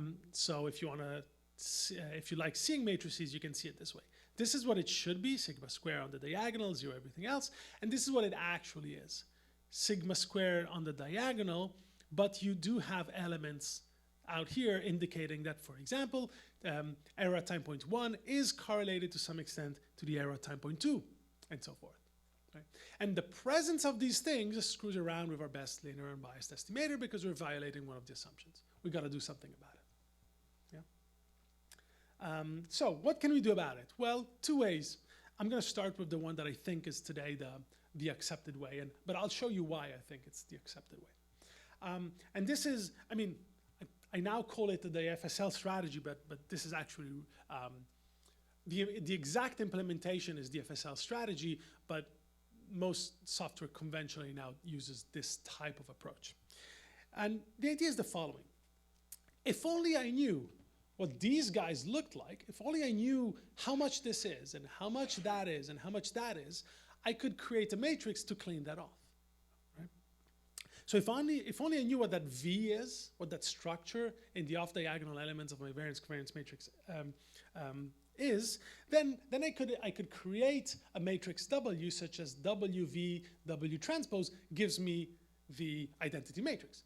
Again, I could clean, if I knew what it is, I could create a new matrix that cleans it off, and that'd be great. Okay? And of course, once WV W transpose is equal to the identity matrix, now it means that my autocorrelation, that I don't have autocorrelation, which means I'm not violating the third assumption of the Gauss Markov, which means my estimator is the best linear unbiased estimator. Fantastic. Right? There we go. Easy. So really once, right, or sort of, I guess more formally, once I find this matrix such as that I can retrieve when I multiply it by the actual structure, I get the identity matrix, then as I said, I would just pre-multiply everything by this matrix, clean it off, right, and I'd be set. Now the variance would no longer, oops, sorry. My variance would no longer be sigma squared V, but it would be sigma squared WVW transpose, which, as I said earlier, I've posited that I've created W such that WVW transpose is sigma squared I. Right, back we are, great, we like this, well behaved, the GAUSS MARKOV kicks in, we're done. Where's the problem? That we don't know what V is, right? And I started this by saying, if only I knew what V is, I could create a matrix such as that, we can clean it. But I don't know what V is. So how do we get around it? Well, here's the pre-whitening strategy. It's kind of a multi-step strategy, and it goes more or less like this. You run a regression under the infringed assumptions. Yeah? So run a regression pretending, infringe it, all right? Infringe it so that then we can get the residuals, we can look at the residuals and say, okay, what's V? What is the structure in these residuals? Then you take that structure, you go back, you pre-multiply everything by that structure, and then you run your regression this way. And now your second regression no longer has the autocorrelation because you clean it off. Right? This is the intuitive layout of essentially you're whitening your data. Yeah? Let's go through this a step at a time. So let's just run a regression, and that's simple. Click. Right? By the way, software now just does this for you, right? You don't have to do anything. You just have to say, please implement this, and it will all happen for you. Are you sure? Yes, please. You're sure you don't want to calculate it by hand? No, it's fine. You can do it. All right, so run a regression, click done. And now let's use the residuals to empirically derive what is the autocorrelation structure in there. What is this V that is in there that shouldn't be in there? Well, really you estimate the autocorrelation structure for each voxel, and it looks like this, but it's simpler like this. Take the error at each time point, yeah, as a vector. And then what you do is you take that vector and move it by 1, create a lag 1 version of that vector. And then you look at, and then you correlate the common parts of the vector, right? You correlate all of this to all of this. And this tells you how much correlation is there, right, between the lag 0 and the lag 1, or lag 1 and lag 2, sorry. And then you can move it by 1 more, and you have a lag 2. And you say, well, how much correlation is there between the first and the third time point? How much correlation is there between the first and the fourth time point, et cetera, et cetera? And now, visually, you can imagine that what we're doing is we're populating those off-diagonal matrices, those off-diagonal elements of the variance-covariance matrix. And you can go on and on and on and on, right? Of course, you're noticing a little problem.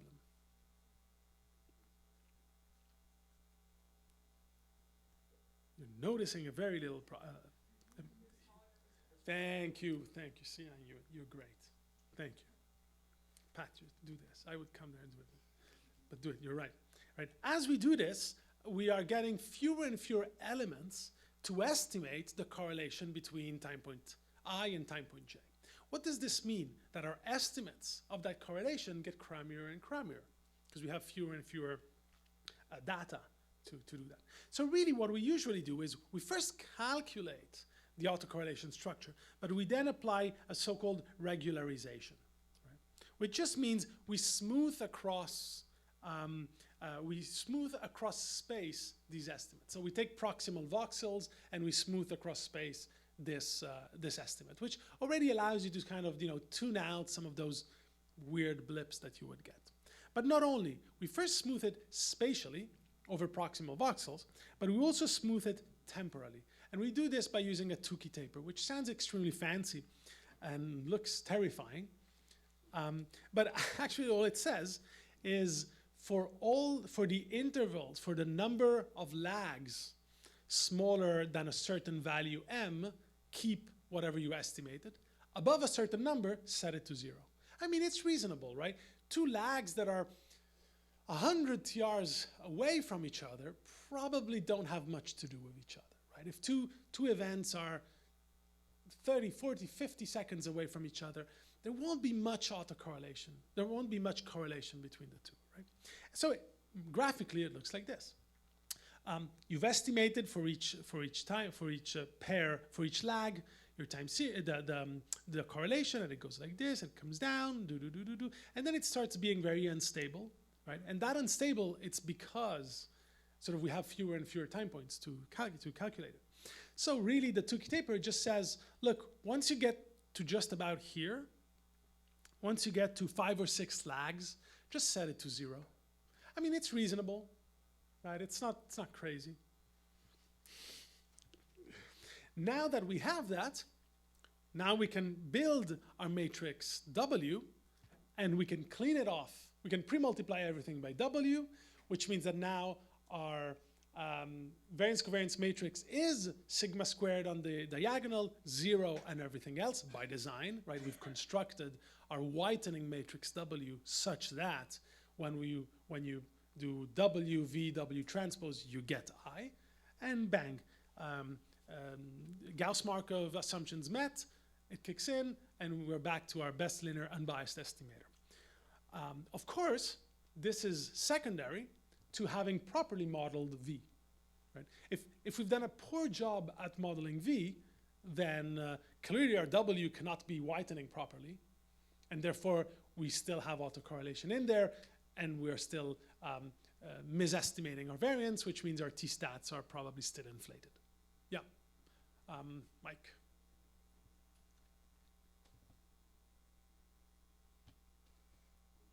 Out loud, but could this procedure be improved by a learning procedure on the first 2 steps to iteratively refine? You mean on the lags or on the? Oh, you mean do it multiple times? Do it multiple times and then get sort of a learning procedure. Right.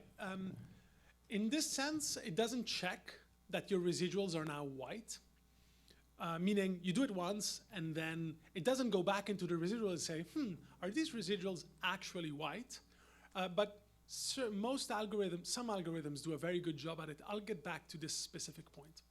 All right, sort of empirically. I'll show you what people have found. All right, great. We've done it. Fantastic. SPM implements it. Again, this divide between kind of top-down versus bottom-up approach. SPM really kind of does pre-widening, but in a different way. It says, look, you know what? We really kind of know what is a reasonable autocorrelation structure in there, right? And it's probably well modeled by an AR1 process. So really, right, with some, where is it? Oh, there you go. With some correlation, something like 0.2 plus some additional white noise that we don't care about. So really, the SPM way is more to model it up front and say, look, the autocorrelation really is gonna look something, the structure on the off diagonal is gonna look something like this. If you take time point 1 and time point 2, it's gonna be something like 0.2 correlation plus a little bit of white noise. 1 and 3 is going to be something like 0.04 plus a little bit of white noise. 1 and 4 will be 0.008 plus a little bit of white noise, etc. And you can flexibly, so you have 2 parameters to adjust these exact numbers, right? But really, it's based on this. So SPM says, look, it can't be that far away from this model. You can adjust it with various parameters, but the overall model you should expect is this. So we're going to use this up front to resolve the autocorrelation, right? Yeah. And actually, SPM also, at least it used to, I'm not sure if it still does, but it really applies the same model across the whole brain, right, which we'll come back in a moment. So here we were. This was our high-pass filtered time series, and this is our whitened time series, which here this sort of doesn't show much, but if you look at the t-stat, it is changing. Right? Our effect goes down, right? And so does the variance. And indeed, the t-stat goes a little bit down, which, again, knowing that we typically are dealing with positive autocorrelation is not surprising. So always remember that just judging the goodness of something by the magnitude of the statistic is not a good criterion. Right? Bigger t-test is not always necessarily better. I mean, it'd be great if it were, but sometimes you can get a bigger t-stat for the wrong reasons. no good. Alrighty. Now, to get back sort of to Micah's point, how well are we cleaning this data? How well do various software clean this data? And this is a paper in IEEE by Linosky and colleagues. It is a little bit dated, all right? So whether this holds in any meaningful way, I am no longer certain. In fact, I know that some parts are not. But here's what they did. they took some actual data, and then they implemented different algorithms to clean the data.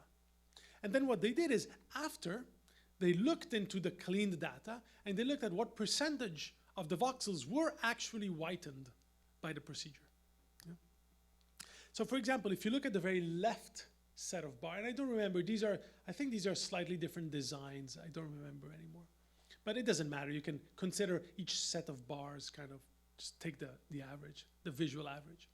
So if you just run an OLS and infringe the Gauss Markov assumptions, right? So if you don't do anything about autocorrelation, if you don't do anything about the off-diagonal elements, then really it turns out that you have about some 30% of your voxels are white, everything else is non-white. Or the other way around, 70% of your voxels are infringing the Gauss Markov assumption of lack of autocorrelation. Right? So this is the standard bold data. Right? At least 70% of it is not white. That's what this is saying. So if you don't do anything about it, about 70% of them will not be white. And then you can try. So at the time in 2008, this global AR1 was the SPM approach. As I said, when I said that it applies the same model to the whole brain, that's why it's called global. And so, it cleans up to 60%.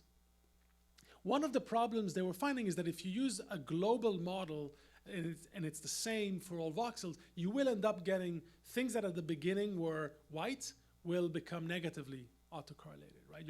You can imagine you're shifting everything down the same, which means things that are highly autocorrelated will shift slightly down towards being white, but things that started off being not having autocorrelation might end up having some negative autocorrelation. Sort of, at least in the data that they examined, this is part of what was happening. And then you can sort of find the regularized AR1, et cetera, et cetera. And somewhere up here, let's see, I think regularized AR1. Oh no, you know what? I take it back. This one here was not SPM, but fMRI stat. This one here is SPM. Because it does regularize. It does a global, but it does regularize. And then I think the NP, the one to last, is the FSL whitening procedure, the one that I showed you at the beginning, where you actually go in the data, you estimate in this non-parametric fashion the V, and then you clean it off. And of course, the last one is their algorithm, which does, I guess, marginally better than that. Now, these are 2008 data, and I haven't really seen someone redo kind of the same experiment.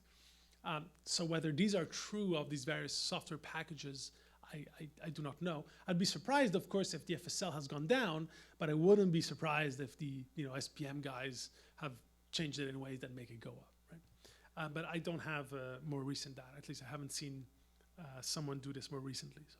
But you see the problem, right? That it is possible to sort of do this 1-2 punch with high-pass filtering and autocorrelation correction, perhaps using pre-whitening, and still have some problem in there, right? Still be infringing the Gauss Markov assumptions. Now, the other way, and I'm not going to spend much time on this, just because I think it's been almost entirely abandoned. Today, either you don't do any correction. By the way, I should make one point. At the time of this, how many AFNI users are there? Are there AFNI users? Somebody's AFNI? Does AFNI have an autocorrelation correction now? Do you know? Okay, because at the time of this, I forget now, and I haven't used AFNI in a long time, at least not as my main software package. But at the time, the AFNI people were actually making a very interesting point. They were saying, look, The problem with infringing autocorrelation is that your variance is off, right? But who cares about the variance? You're only going to take the betas and carry those, or the contrast betas, the contrast parameters, and carry those forward to a group analysis. So unless you're doing a statistical analysis on your first level regression, who cares? As I told you earlier, infringing the third assumption of Gauss-Markov doesn't make your estimator biased. It just makes it less efficient. Right? It just gives you a worse variance. So really, just run the regression, get your beta, move it to the second level, and be happy. Right? Not completely unreasonable. Right? Except later on today, when we get to the group analysis, we're going to see the reasons why you do want to carry your variance forward to the second group, and that would then make this a problem because you would have inflated variance at the first level. But again, so you can see why this was their response at the beginning, but I do think that they now have, in fact, I think they have some restricted maximum likelihood. Actually, yes, that's what they do. They use the REML. 3D REML, yes, thank you. There was one neuron in here that knew it. It just took time to percolate to the rest of the brain. They used 3D REML, kind of like what SPM also allows you to do now, but we'll get to that. Now, the second way of doing this, which has been done for a long time, and particularly SPM has argued for this for a long time, and there was a good reason for it, because it was difficult to get good estimates of V the way pre-whitening does until our computers became that much faster. And the idea is completely counterintuitive, but it worked. And the idea was something like this. There is a structure in there. Let's just swamp it with a bigger structure that we know. Essentially, let's do a low-pass filter on our data. And now we kind of know what the structure is, and we're going to use that to model it. Right? Now, again, as you do this, you do not recover the Gauss-Markov, but at least you can model this additional big structure that you've put on there that really has effectively swamped the original structure, the original off-diagonal elements. And this was used for quite a while, and that's what I'm showing here, right? If V is the structure and you impose on top of it another structure S, such that SV S transpose is more or less, right? Is more or less approximated by SS transpose, then you know what the autocorrelation structure is in there. And again, I don't want to get into any of these details just because this is now history. But here's the reason why this is history. When we were doing big block designs, such as, these are just simulations. When we were doing big block designs, such as this one, right, your power spectrum might look like this. Now, coloring is essentially a low-pass filter. So what happens if you put a low-pass filter to this? Right?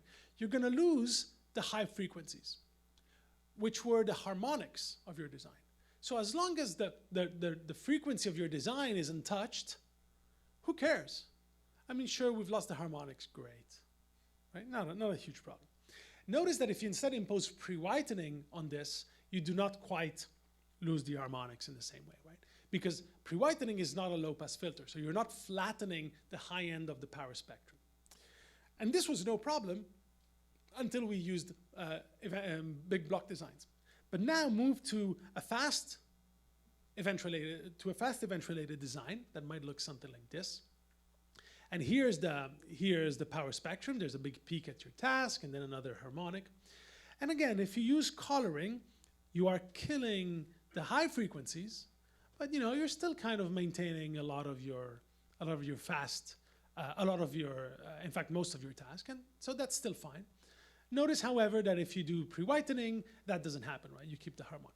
Where this becomes a real issue is here. Now you do a fast jittered event-related design. Most of what you're doing, most of what you're interested at, is in higher frequencies. So if you look at the power spectrum of this time series, it might look like this, right?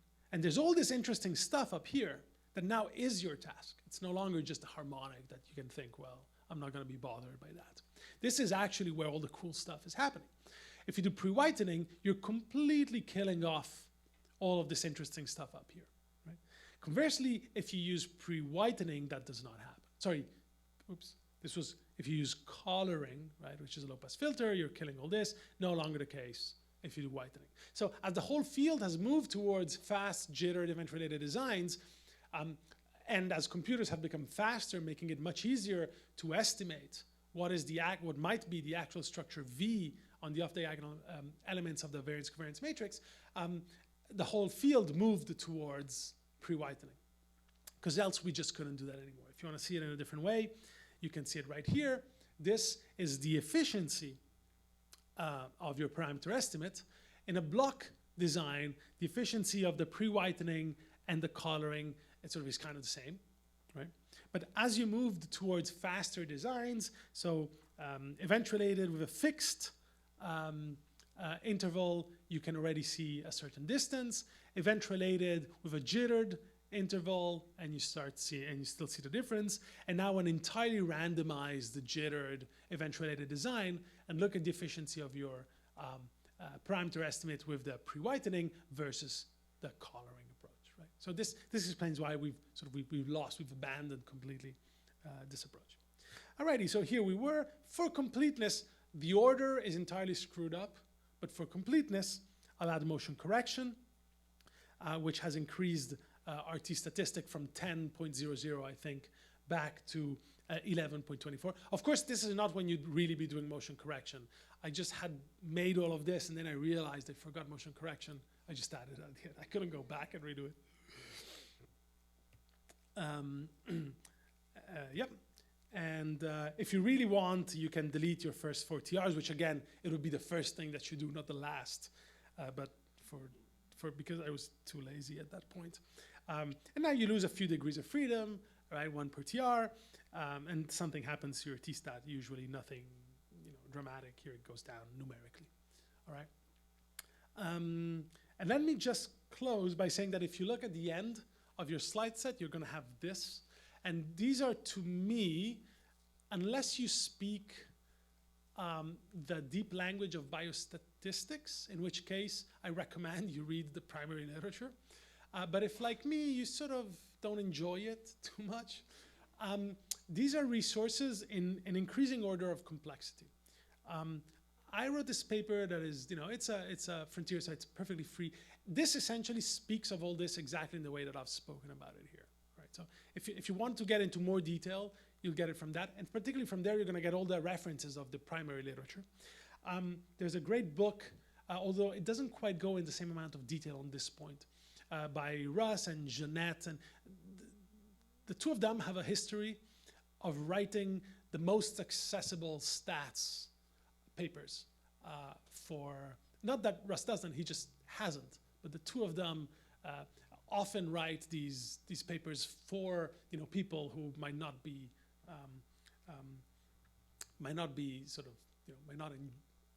have taken that many classes in stats. This is a great book by Lazar. I strongly recommend it. If you could, you should get to this one here, the SPM Bible, and read it. It's a great book. It's just complex. But if you really want to get all these things, this is where you're going to find them. It's a great book. I think I'll leave it at that. I can take a couple of questions before we start messing around with the, yes. Where's the mic? Yep. Thank you. I think it's on. Yeah, I just didn't get this when you are cleaning up so you do the pre-widening, how it affects your beta? So it doesn't affect the estimate of the beta, it only affects the estimate of the variance of the beta. So if you think of it in terms of a t-test, right, it's affecting the denominator, not quite the denominator. Sorry, numerator. In Italian, no. I'm just mixing my words, but thank you. What is the Italian? Numeratore. Nominator. Wait, what is it now? Numeratore. Yeah, that's Italian. No, what is it in English? Oh, numerator. Okay, good. I just have my terms wrong. Yeah, I was just wondering to what extent the model-based SPM approach is more computationally advantageous than the FSL one. Yeah, certainly, right? It has to be. There you're saying this is the model. There are two parameters that you have to retrieve, but it's clearly computationally faster than the FSL approach. And if you actually look into the FSL code, you're going to see that it spends a lot of time on, I think it's called film_GLS, the actual routine that does this. It spends a lot of time on that. Now, at the first level, it hasn't never happened to me that I'm sort of really sitting there waiting. I've never had stuff go for longer than 10 minutes. And I can say that that's just about the time I need to go have coffee and come back. At the group level, it becomes more complicated, meaning it also takes long, but that for other reasons. I think most computers today can withstand either of the approaches pretty well. And just a related question, and to what extent the FSL approach is such a model-free approach, since you have to decide the M threshold that you put? It's actually decided. You're not going to decide that. Okay. I'm sure there might be a way of doing it if you hack their code, but it's not for you to decide. It's a standard, I don't remember if it's 6 or 7, sort of lags away. Yeah, that M is not for you to decide. So in the FSL approach, when you fix an M, right, you essentially are making zeros in your matrix. Yeah. So is SPM approach better because then you're filling the whole matrix? Well, the answer to that would be, is it reasonable to have elements out there that are non-zero once your errors are 20, 30 volumes away? I don't know. I mean, if there's a slow drift in there, then yes, right? Imagine there were a slow drift in your data, then you could imagine. But of course, you've taken away the slow drift with the high frequency step, right? Yeah, exactly. Sorry, with the high pass filter. Sorry, my words are now jumbling. So in that regards, let's say if you're thinking about a TR of 2 seconds, right? Then it would make sense to, let's say, not look at data which is right now and 20 seconds later. But then if you're looking at multi-band, then Sure. 10 time points is only 6 seconds. You're interesting. I guess multiband will have a different effect on the computation time of the two approaches, because you will have more time points to include in this calculation as your TR gets shorter and shorter, right? So you might imagine that if you're visually looking at this variance covariance, the whole variance covariance matrix, there will be more points that are non-zero as your TR shrinks, right? I don't see it as a big, I mean, here, I haven't used multi-band data on FSL, so I can't tell you what is the increased computational cost. I'm sure there will be, but again, I'm happy to spend 20 minutes instead of 10 drinking coffee. I'm sorry. If we don't care about computational cost at all. I'm sorry, say it again? If we don't care about the sure. computational time, Sure. then my point is more about before when you're including 7, M is 7 for Sure. example, right? You're talking about 14 seconds worth of data, and then you don't the M, assume. I do not know for a fact the answer, but I am going to assume that M is specified in seconds and not in TRs. And just translate it to TRs because that's the unit at which you're sampling, but it's got to be specified in seconds. Because else, even just having a TR of 3 versus 2 would be completely different, right? Yeah, I would imagine so. I'd be surprised if it weren't. Yeah, one more question. Of course you can. $5. No. Are you going to talk about effect of pre-whitening and autocorrelation on restings at fMRI as well, or? There will be lectures on that. It just won't be me. We will be talking about that. Just it won't be me. In fact, and then Dr. Rissman will also add something. You had it. Yeah, go ahead. Yeah, we can get to Dr. Rissman too. I was wondering if you could speak about the AR2 model a little bit. People have looked into that. Just what is the reasonable model? I have actually seen papers saying, well, an AR2 model is also pretty good, and that approximates best. I guess I've seen papers arguing for both. I've seen papers saying AR1, AR2, they both work. I've seen more complicated stuff. I've seen ARMA. I've seen, that sort of thing. But typically 1 or 2 approximates well. According to the paper you read, they're going to say that one of the 2 approximates better. But I cannot tell you, I myself do not have any data to tell you which of the 2 is in fact the best. I do not know. I can only tell you what I've read. I was actually wondering, in a nutshell, if you could say what's the difference between the 2. Oh, it differs. Sure, it differs on the parameter. Kind of imagine that what's happening to the. You can imagine as a function what happens as a function of distance, and that's what's changing. Yeah.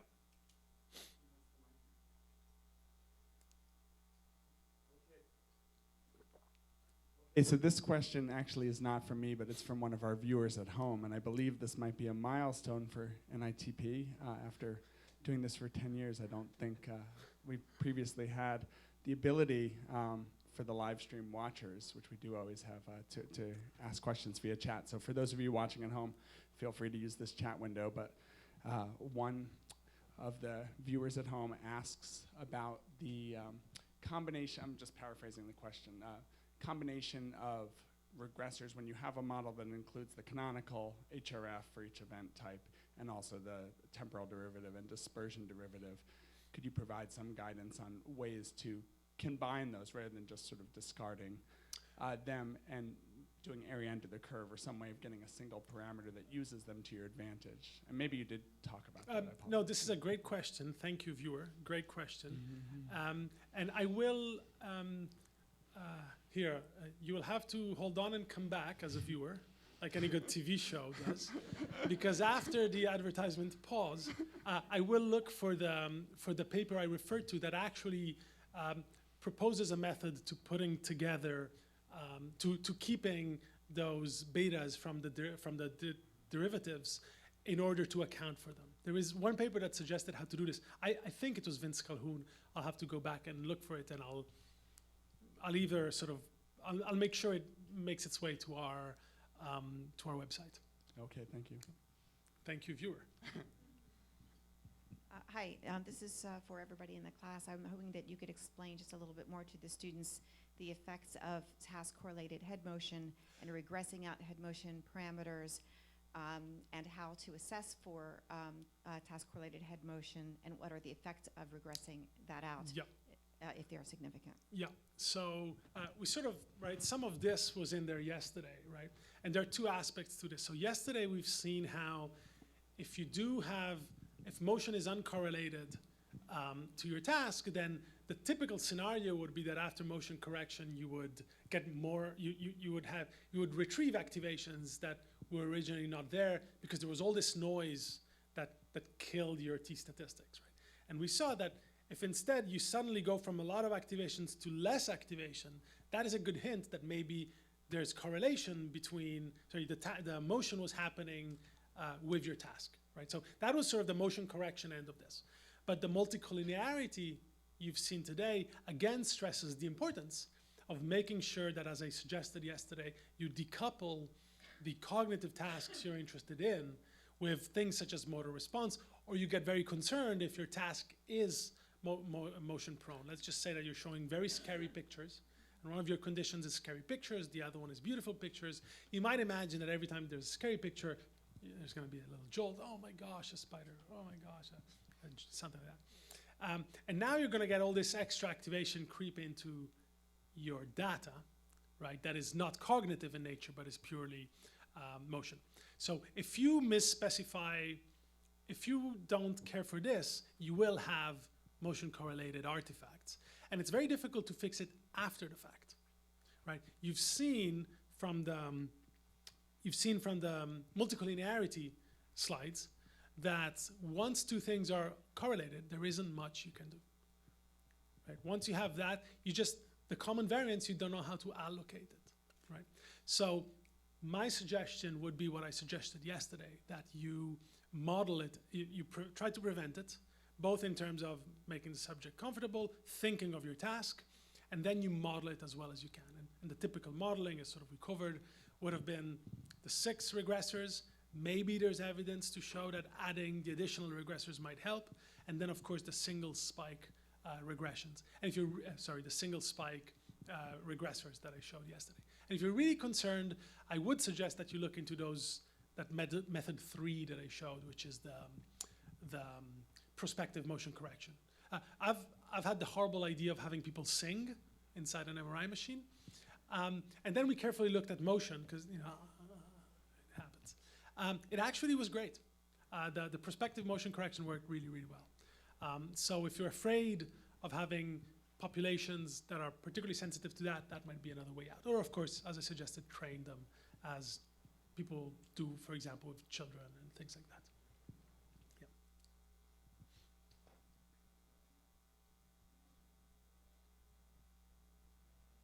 Come on, you want to ask about, let's see, the W matrix. No.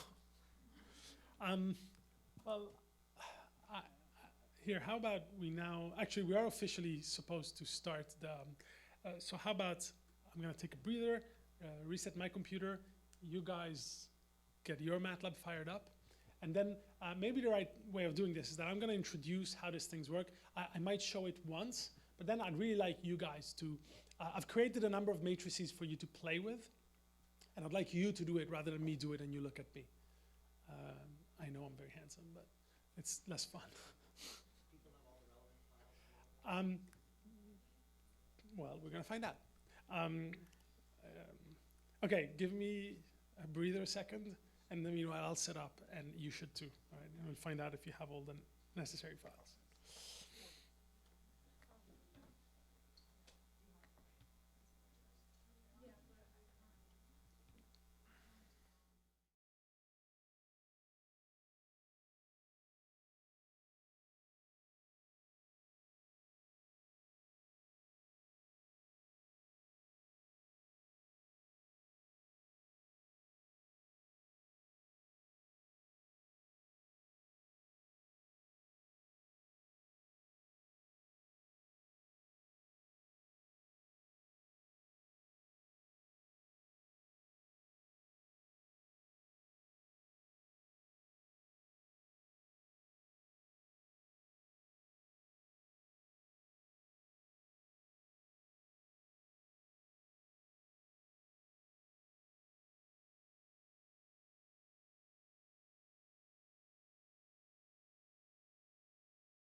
Before we begin, how many people have this done, installed, and like could run something?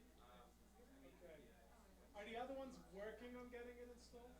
Okay, so I'll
For any of you who are sending a support request to Mitch or Andrew, please CC me on those so I can keep a log of this and make sure that you're getting responses. They're really, really good. They try really hard. I just want to make sure that I know.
oh gosh. Ah.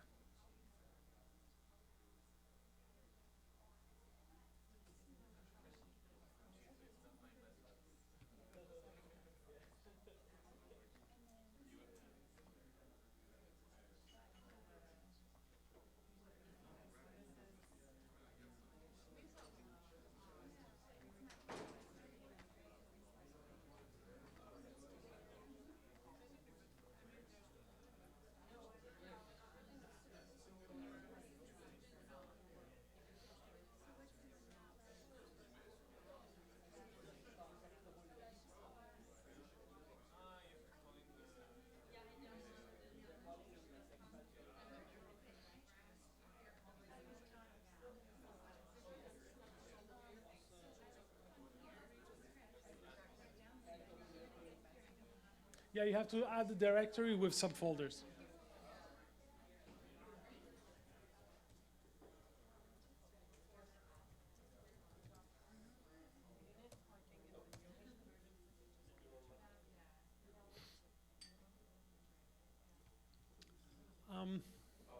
All right, I'm going to take the cue from the fact that the room went silent, that you're all ready to roll. As I said, you're welcome to take all these files, bring them home with you, use them. If you find a bug, email me. Fix it, and after, email me telling me you fixed it. Now, let me just spend 1 minute, talking through this just to tell you what this does, right? So if you just type help design diagnostics, it will print this excruciatingly long thing. The reason that it's excruciatingly long is because it explains in detail everything and what stuff is. For example, if you don't know what the variance inflation factor is, you will find it's the explanation of it in the help. I forget every time I use it, so I have to go back and read it and go, oh, that's what it was. But the short story is the following. If you just read the beginning, you're going to find all this. The aim is really to make sure that your design is the best possible in terms of its efficiency, right? And does not suffer from too much multicollinearity. These are the two aims of this tool, right? There are a couple notes, but I don't care. This is the important part. Remember when we talk about experimental design, there are really two sets of questions. One is the psychological questions. And for that, as you can read here, you are on your own. Is your task psychologically good? Is this, will the subject develop strategies as they go through your task? Is it, all of that, that's on your shoulders. All right, that's the question that you have to ask yourself before you ever get to this point. But once you have your task set and you're fine with it from a psychological point of view, then there's the statistical question. And this is what this software is going to address. This will not build for you a design, although there exists a tool out there that will allow you to maximize, build efficient experimental designs. I think OptiSec is one of them. So you might find software out there that can say, well, if you have 5 conditions and 3 trials, here's the best one, right? This software is not going to do that. This software needs 2 things, a design matrix and a contrast matrix. That's it. And then it's going to tell you what it thinks about it. So once you're happy with your task, you've set it, you've coded it all in, run the task once, get the regressors out of it, put them in here, and see what happens. If it doesn't work out, say, oh, gee, there's a problem, let me fix it this way, and then run it again. Or maybe you're undecided between 2 or 3 different designs. Plug them in here, see which one gives you the best efficiency and has the least multicollinearity in it. This is how to use this tool. All right. Now, this function is gonna really do 2 things for you. The first is it's gonna give you diagnostics about multicollinearity, and it's gonna do this in a number of ways. I'm gonna demo these for you. To prevent that situation where you had high correlation between your regressors, and now suddenly you do not know anymore how much of the variance has to go in each of your regressors, right? What we saw in the previous lecture. I have put down here suggestions of how you might want to, how people have suggested in the past to fix such multicollinearity. These are I'm literally reporting what other people typically suggest. One that is sort of fairly, that might be a good one, it's just run some kind of data reduction like a PCA, right? And find sort of what might be a way of aggregating multicollinear things. But this is on you. The second thing it's going to do is it's going to run some simulations and give you the efficiency of your contrasts, of your design matrix, given the contrasts you're interested in. So you can once you plug your design in here, you're going to evaluate it 2 ways. Is it multicollinear, and is it efficient? And then you can pit a number of different designs against each other and have a numerical informed way to tell, I'm going to pick this one as opposed to something else. The way of using it is extremely simple. Design diagnostics, and then open parens X matrix, comma, contrast matrix, comma, TR. I'm not even sure if the TR is necessary. It might be an optional one. I don't remember anymore. But you know, that's easy. This will explain exactly what is the X matrix. It has to be T rows by P columns. And if you want, you can just open one of them. And you're going to see what it is, right? 3 regressors, condition 1, condition 2, condition 3. And 1 row per each TR. Notice that these are just ones and zeros. The software will then convolve it with a hemodynamic response, with a standard hemodynamic response. And it'd be very easy for you to go inside the code and change that hemodynamic response. Let's see, somewhere down here. It's very heavily commented, so you can go in and personalize it. Maybe you don't like this particular basis function, you can use this particular convolution, you can use a different set of basis function, whatever you want. Right? I've purposely commented it very heavily so that you can go in and do whatever you want with it. And if you ever get lost somewhere down here, there is my email too. Just shoot me an email, and I usually respond. Alrighty. Now, what you're going to get out of this, oh, by the way, this is going to print to screen or pop up stuff. Everything that you need is going to be popped out at you or printed on the screen. If you want to do something fancier, you're going to create your own script that is going to create and loop through 200 different designs to find the best one. Everything that is printed to screen, you can also capture it in this output variable. If you just put sim data equals design diagnostic open parens x CTR, everything will be spit in there. And if you do multi-call, it's going to give you even more stuff. It's all written on here. It's sort of very transparent to use. And you can see it right here. The data stored in sim data and multi-call is exactly the same data printed to screen, just if you want to do something cooler. Right? After this, all there is an explanation of what the measures that I use. And there are really 3 measures that we're going to use for multicollinearity: correlation, simple correlation, variance inflation factor, and condition index. Right? I'm going to explain essentially what they are as we go through this, but here you're going to find a long explanation for each one of them. Calculation, interpretation, et cetera, et cetera. Right? And if you do wiki variance inflation factor, you're going to find a lot of stuff too. All right, and you're going to find some guidelines on how much is too much and stuff like that. So let's try it. So you could either type design diagnostics x CTR. Of course, I haven't loaded x CTR, so this is not going to work. But because I am a little lazy when I code, I actually created this demo.m file, which you could just run play, and it's gonna load in. It's gonna load in matrix x1 that is in your folder. It's gonna load in contrast matrix 1, and then it's gonna do a couple sexy pictures, and then run the design diagnostics. So this is the command right here. So if you want to run a different matrix, just put in here x2 and press play. Okay, whichever you want. I'm just giving you options. So let's start with the I'm going to show you what happens in the first matrix, and then I'll let you replace x01 with the other 5 matrices and judge whether they're good or bad. All right. Alrighty, let's go. So the first thing that crops up is literally just your experimental design. The red bars, so time is on the vertical axis. So on, off, then condition 2 is on, then condition 3, then condition 2, condition 1, condition 3, et cetera, et cetera. Right? So this is literally the sequence of events. And this is the contrast matrix. So you can notice that I have 5 contrasts. The first contrast is condition 1, 0, 0. So condition 1 versus rest. Condition 2 versus rest, condition 3 versus rest, then condition 1 minus condition 2, condition 1 minus condition 3. These are just those that I happen to need for my particular study. So you can look at this, and just by looking at this, you know what was the timeline, what does your X matrix look like? Right here. What does the C matrix looks like? Right here. Right? So you got them right there.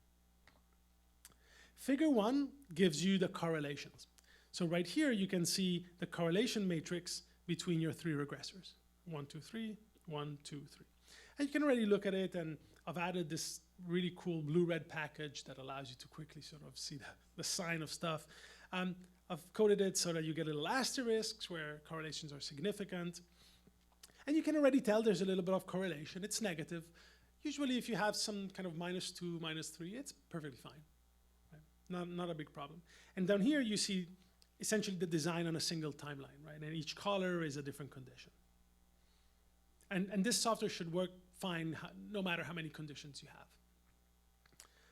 Okay, so here you're literally, so first diagnostic, you see your regressor correlation right here. Now, before we get to this last figure, let's look at the diagnostics that got printed out. So here's the beginning of the output. You scroll a little down, you're going to get a big title saying multicollinearity. And this is going to tell you the variance inflation factor. The variance inflation factor is telling you by how much is the standard error getting inflated because of the presence of correlation. Right? Ideally, these would all be zeros. Right? But down here, I'm providing these would all be zeros. Down here, I'm providing a guide, the standard guideline you would find in a book. And the book says that above 5, you have, collinearity might be a problem. And then but still below 10, you can still call it weak. Between 30 and 100, moderate to strong, and above 100, you're in, deep weeds. Now, if you want to know what the variance inflation factor is, the square root of this number is telling you how many times the standard error is getting inflated. So if you have a variance inflation factor of 4, your standard error is inflated by a factor of 2. Your standard error is twice the standard error it should be if there had been no correlations. Right? Very simple interpretation. And if you want to know what this is, it's actually pretty straightforward. Imagine you have y equals x1 beta 1 plus x2 beta 2 plus x3 beta 3 plus xn beta n. Take x1 and put it as the dependent variable and do x1 equals alpha 2x2 plus regress all the other independent variables on your first independent variable. Okay? So literally try to explain your first independent variable using all the other ones. You do a regression, you get an r squared, right? An r squared for that variable. 1 over 1 minus that r squared is the variance inflation factor. That's how you calculate it. All right? Pretty straightforward computationally, so what you're doing. You're literally saying what proportion of the variance, it's a function of what proportion of the variance of this one regressor can be explained from all the other regressors. And of course, if that is a high number, it means you have high collinearity in there. Pretty straightforward.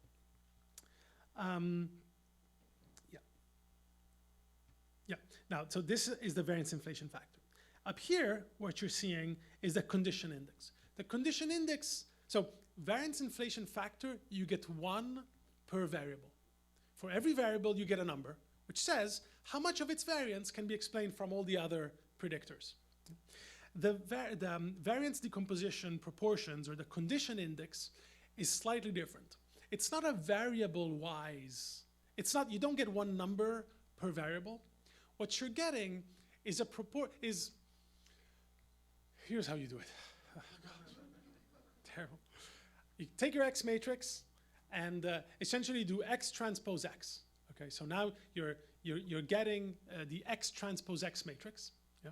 And then what you do is you take the eigenvalues,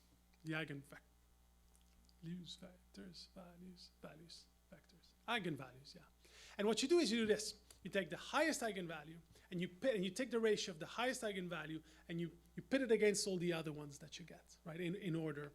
And if that difference is very high, it means that in there, there's one dimension, one combination of your variables that is explaining all of the variance, right? If there's one very high number, if there's one very high ratio, it means that there's some combination of your variables is explaining most of the variance in there. The other types of combinations are not explaining much, right? So this is another way of saying, is there a way that my variables are related to each other? So even though here you get 3 lines, it's a coincidence. It's not 1 per. These are 3 different combinations of my variables, right? And if these numbers are very high, like 0.8, 0.9, it becomes problematic. In this case, this is still fine. But if you get very high ratio of the highest sort of in all the pairs of eigenvalues, then you know that you have high correlation between your variables. Again, if you scroll down in the help, it will explain in detail how this happens. All right. Great. Okay, good. Now that's that. Now, if you look at the third graph, it's going to show you the simulations done for efficiency. But remember when we looked at the simulations in my slides, those were telling you if there was autocorrelation, if there was multicollinearity or not, right? Remember, if you have suddenly a very high variance in one or in two or more of your estimates, then you know that you probably have multicollinearity.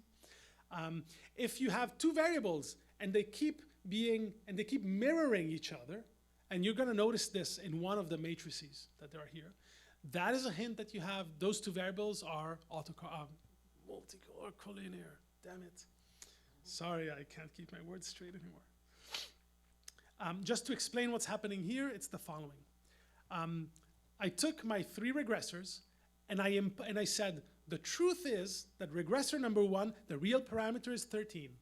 The second one, the real parameter is 13. The third one is 10. These are numbers randomly taken for the purpose of these simulations. Then we inject a little bit of noise and we do the GLM and we do the OLS, right? And we see what parameters come out of it. And what you're seeing here is over 50 simulations, and you can change 50 to whatever number you wish. This is, for example, for regressor 3, and you see that the real value of regressor 3 is 10, the little dotted line under. And these are the values that I'm getting at each one of my simulations. All right? So yeah, I'm kind of getting, sometimes it goes down to maybe 8, but overall the average is just about 10. In fact, the software will print to screen what is the actual average. For the other two, you see that the real value is just about 13, which you know from here. And you see that at each estimate, right, it does sort of vary about that 13. If you look at the standard errors, they're kind of all comparable between these. Remember, if suddenly you have a couple of these that have a really high standard error, whereas the other ones are low, you know you might have multicollinearity. Again, one of the matrices you have will have really bad multicollinearity, and you will notice all these things. Here you end up getting the T statistic, the F statistic for your old model, and there's a green line down here that happens to be the p-value. Usually it should always be floored. The scale for the p-value is on the right. It's always going to be some very low number. 0.05 is here. But you can see, sometimes you have some big problem, you're going to see this jump, and for a couple of simulations it will be above 0.05 or something like that. But usually you rarely see this line if the effects exist. And finally, if you want, you can look at your adjusted R-square, if you like doing that. So these are all fairly straightforward. And here are the numbers that match the simulation. Sorry, I'll get back to the design efficiency. Right. These are the same numbers that essentially I told you. You get some diagnostics. The run was 10 minutes. Regressor 1 had 60 TRs of data. Regressor 2 had 60 TRs of data. Regressor 3 had 60 TRs of data. You might catch that by mistake. You've miscoded your tasks, and now one of your three conditions only has half the TR, has half the data, right? Has half the number of repetitions. These are the number of simulations I've made. The average F value for my model is something like this with an associated p-value. The average adjusted R-square is whatever it is.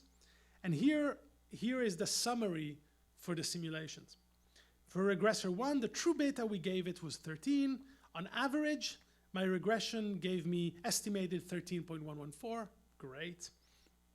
And you can look at the other ones. The average standard error was something like this. The average t-value was something like this. So you look at this, and now suddenly two of these have a really high standard error. You've got multicollinearity. Go to your doctor and have him prescribe something, or her. Right? And finally, the last thing is up here, the design efficiency. How efficient is my design? Overall, 8.909, which doesn't mean anything. It's a scaleless number.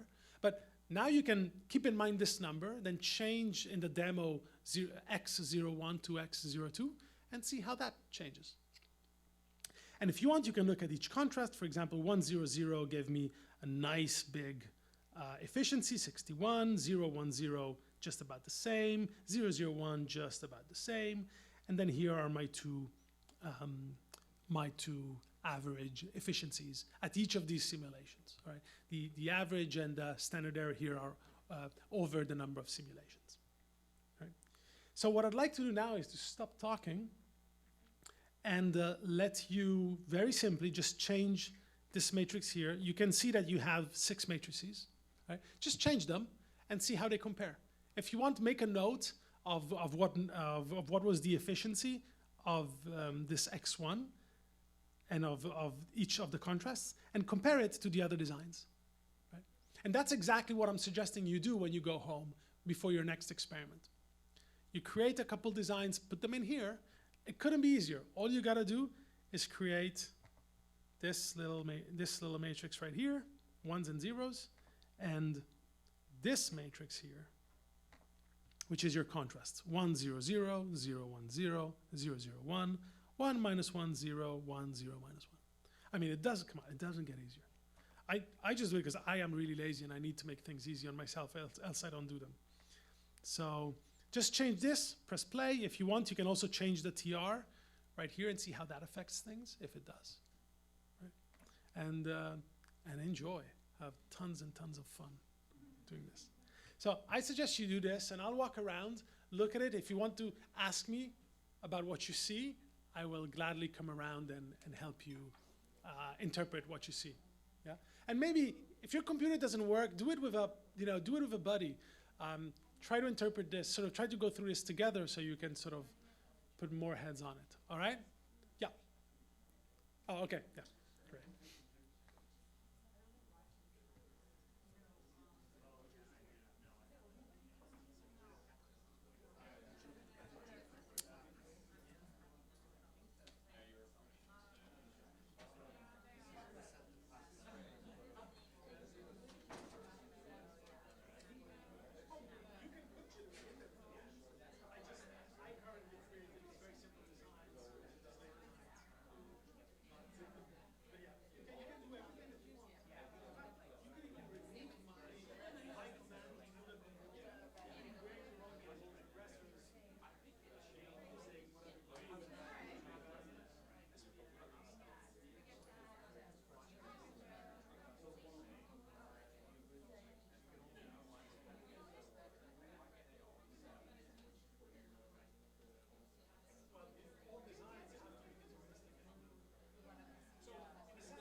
think we're just about all, yeah? Looks like maybe one or two missing. Let's see. Okay, so before I start the last set of slides for sort of this portion of the course, anonymous viewer, I hope you're viewing, and all of you,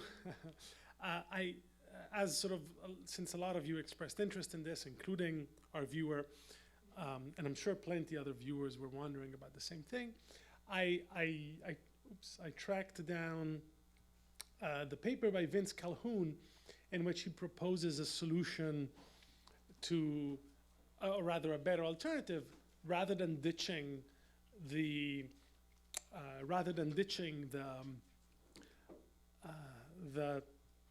amplitude of the temporal derivative after you've used it,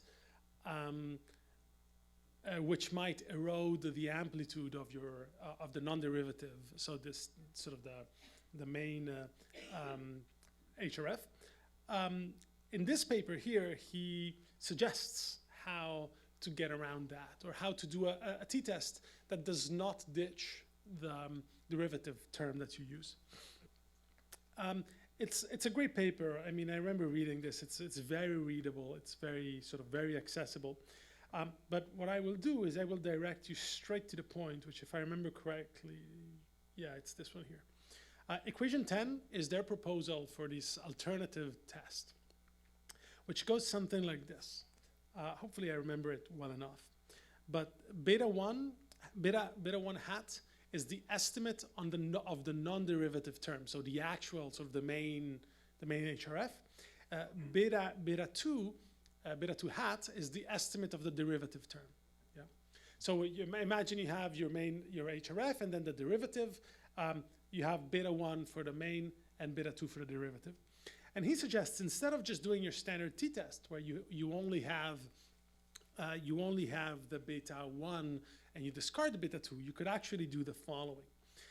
You take the sign of the beta 1, so the beta associated to the canonical HRF, because of course you're only interested in the sign of that. You don't care whether the derivative is pulling in one direction or the other, your HRF, right? So you only care about that sign. And then you multiply that by the square root of the sum of the squared beta 1 and beta 2. Right? So this would be the effect on your main regressor, the effect of the derivative, right? You square them, you sum them, take the square root, multiply it by the sign. You have the residual error term. And now the question is this greater than a certain criterion tau, right? Whatever is your test criterion given your degrees of freedom, given whatever your test is. So his suggestion is really simple. Instead of throwing away beta 2, compute it in this way. The advantage of this is that you are resolving, you're not eroding you're not just eroding and then ditching the amplitude response of the main regressor, you're actually still factoring it in. Right? So at this point, you don't have to worry if just because somebody has a faster HRF, let's say, again, take two people, they have the exact same magnitude, real magnitude of response, but one of the two has a faster HRF. It means that the derivative will have a greater beta, estimated beta, which might erode the estimate beta of the main HRF, right? And you don't want to penalize them just because their shape doesn't fit your expected double gamma. And so this way, you're not penalizing them. Whatever is the split of the amplitude in between those two, you're factoring both in. And you could imagine how this could get expanded with multiple, even though they don't really do this in here, you could imagine this might well be expanded in a similar way to the case where you have multiple derivatives. It should be real easy. I saw this and I thought, as I said, right, next time around they update the software I use, I will find this in there. But it never quite happened. And in this paper, they use simulations. I don't know if somebody bothered to actually do the empirical work and then say, oh, it doesn't really matter, or something of that sort, which would be interesting. That's another project you might want to take on, if you wish. But you'll find it in here. In fact, to find it, I just typed Calhoun fMRI derivative. And it was the first result in Google Scholar. So, alrighty, maybe some way we can sort of end up uploading a link to this somewhere on our on the website. But there it is. Okay. Alrighty. One last time. So,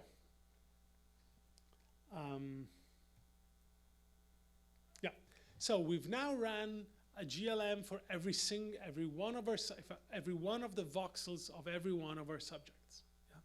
That's where we are. But of course, we really want to then aggregate the number of subjects, right, into a group analysis. And typically, that's the level at which you're going to do some kind of inference, right? Not always, right, but typically that's your vanilla experiment would do something of this sort. Now, the important point is that when we do this kind of multi-subject analysis, really what we're trying to say is whether an effect is significant across, right, this group. Now, whether something is significant depends on what you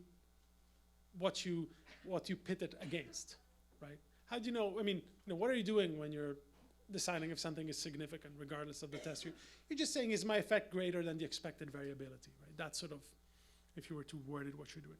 And there's this beautiful quote by Holmes and Friston that I really like, because it really explains what is at the heart of all these statistical tests. And they say classical statistical hypothesis testing proceeds by comparing the difference between the expected and the hypothesized against the yardstick of the variance. Now, one of the points that this quote makes is that it's entirely dependent on what you use by variance. Right? What variance you use will have a great effect on whether you'll end up with something that can be considered significant or not. The problem, however, is that so you can choose among different types of variance that you could use for this process. The problem is that the type of variance you use determines the kind of inference you can make. Right. So I want to spend the first part of this going over different models and why certain models in the vanilla case are much more appropriate than others. Then we'll get into how this is actually done, why it's done the certain way that it is done, what controversies there are, and then we'll move on to multiple comparisons, corrections, and then we'll have some caipirinha. You lead it. I'll lead it. All righty. So usually there are 2 or perhaps 3 models that you will hear people talk about. The first is the so-called fixed effects models, and you probably have a negative association with fixed effects model. Right? It sounds like it's dirty. There's something wrong with it. I will explain that it is not, and in fact it's very important, but under certain conditions. So a fixed, by the way, I'm going to now re-say the same thing in 3 different ways. The wordy way, the picture-y way, and the equation-y way. One of these 3 is bound to work for you, all right? Or maybe all 3 of them. But I usually repeat this in 3 different ways because then everybody gets it, regardless of how what kind of intuitions you have. So the fixed effect really is about intra-subject variability, right? In this case, you're comparing an effect against the yardstick of how well you can measure it, right, for each subject. So this is really about how well can you measure something, right? Take an effect and you pitch it against how precisely you can measure it. As I will show, the magnitude within different subjects will be considered fixed, and that's why we call this a fixed effect. So in other words, the variance here is the variance of how well can you measure within each individual a given effect.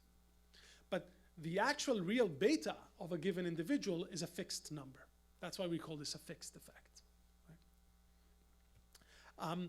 We usually instead talk about random effects or mixed effects, which I'll show in a moment.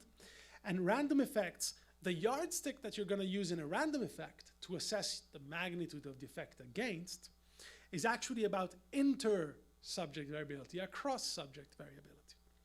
So in this case, the yardstick is how much variability is there in my measured beta across, or contrast beta, across different individuals. Now, the crucial point of this is that how big is each beta from the individuals in your group is now assumed to be itself a random variable fished out of a distribution of the whole population. Right? So there's a population of people, and the real parameter out there, the average of everybody, is a certain parameter. I'm fishing 20 people out of this whole distribution. I'm accounting for the fact that today I just happen to have fished out of my whole population these 20 people. But if I went out tomorrow and did the experiment again, I would fish out other 20 people. And the betas, the exact betas I would get for these 20 people vary within this distribution. All right? Again, I'll show this in a number of ways and with examples. But again, the key point, the key difference between fixed and random is that in fixed, I'm just saying these are the betas and that's it. The amplitudes for each subject. In the random effects, I'm recognizing that the 20 betas I got for my 20 participants are actually those 20 betas that I happen to have fished out from a much greater population of possible betas, from a distribution of possible betas. And finally, and you're going to use the term mixed effects, particularly if you're an FSL user, because that's what they call it. You can have a model, and I'll explain why this is actually the preferred model. Although I will also give you the controversy over whether this is the preferred model. You can use what is called a mixed effects. And in this case, your yardstick is a sum of the within subject variability and the across subject variability. So the denominator of your t-test in the mixed effects is a sum of the average within subject variability and the across subject variability. Now, just by looking at what I just said, you already know that these three come graded in terms of how likely they are to have a large variance, which means a large denominator, which means a small t statistic. Right? Usually, the within subject variability tends to be less extreme than across subject variability, and of course, the sum of the within and across subject variability is bound to always be larger than either one.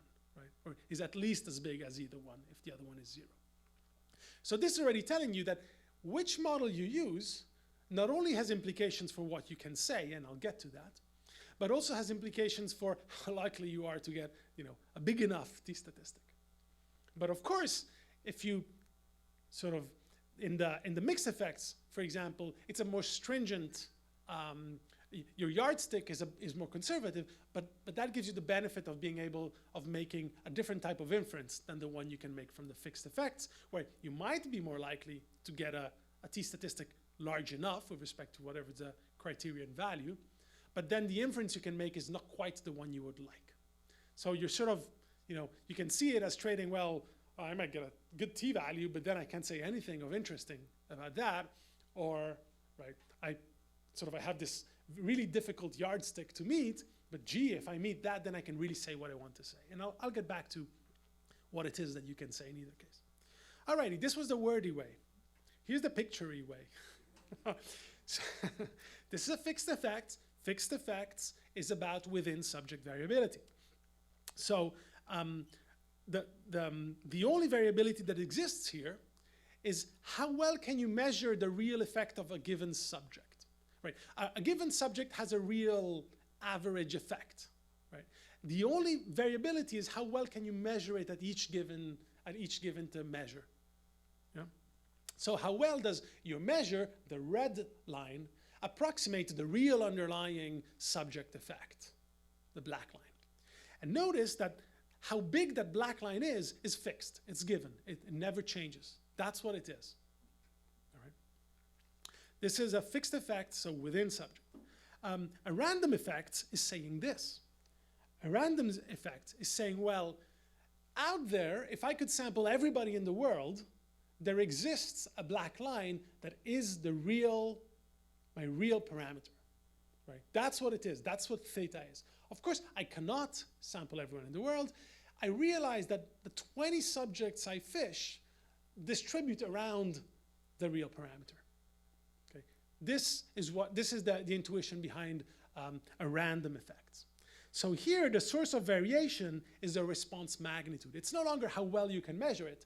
It's just the variation is where my 20 subjects distribute around the real parameter I'm trying to estimate out there. So of course, I'm realizing that the beta for each of my 20, let's say, 20 people in my sample is itself a random variable. Yeah? Note, however, that what is fixed is the real parameter out there. And that, that should be fixed. The population mean. And of course, you just put those two together, and this is the variance in a mixed effects model. Right?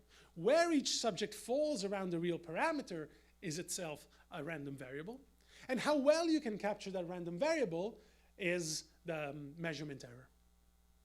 Yeah? So now when you estimate your beta, you say, oh, here it is. Oh gosh, beta hat, X, right? Some number. You have to pit it against, in this case, an aggregate of the measurement error and the variability of the effect about what would be the real parameter. Yeah? One of these is bound to work for you. Of course, here, there are two sources of variation, as I was saying. Measurement error, response magnitude. Right. Yeah, great. Sure. In other words, the equation anyway, if this is the one you like, that the value that you're measuring at each single, so the bold signal for subject I in time point j is a function of the magnitude, the real beta for that one subject, plus some error. This is the fixed effects part of it, right? How big is y in a certain scan for a certain participant? Whatever their effect is, the real effect is, plus some error. This is the fixed effects model. The random effects realizes that, however, di is not a fixed number, but it's itself a random variable.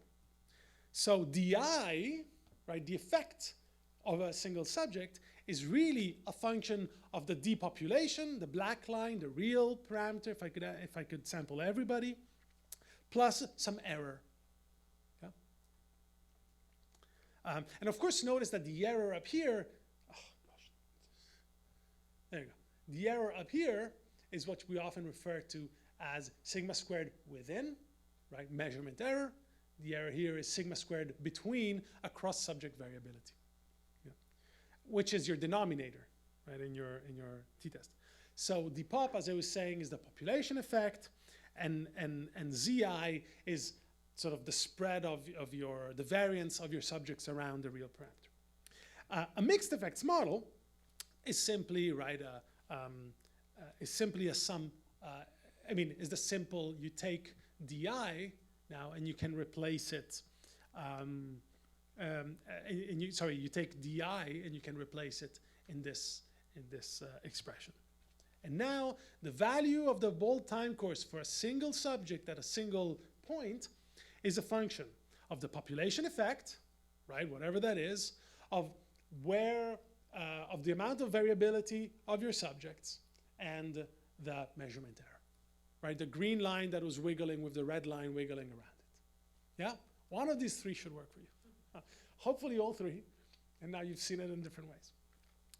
Sometimes we sort of collapse that and just give a fancy name to our error just to distinguish it.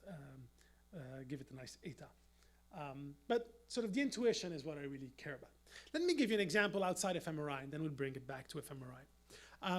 And this is a very nice example that had been worked out by Jeanette Mumford. At the end of this slide set, there are links to great papers, one of which comes from Jeanette, who, as I said earlier, just has a beautiful way of writing very clearly and very intuitively for the rest of us, as opposed to for trained statisticians. So another of my great questions. Does hair length differ between male and female, two groups, male and female? Here's the experiment. Let's take from each of our subjects 25 hair, and let's say we have 8 subjects, half male, half female. For the sake of the math, we're just going to posit that the degree by which hair length within an individual varies is sigma squared within 1. And the degree by which hair length varies across individuals is sigma squared between 49. It's just practical numbers for the math, which I'm not going to bother you much with. I'm just going to show you the graphical version. But here's what your sample might look like. If you so here's the spread for example, participant number 1 happens to be a female. Here's the spread of these 25 hair. So her average hair length is somewhere around here.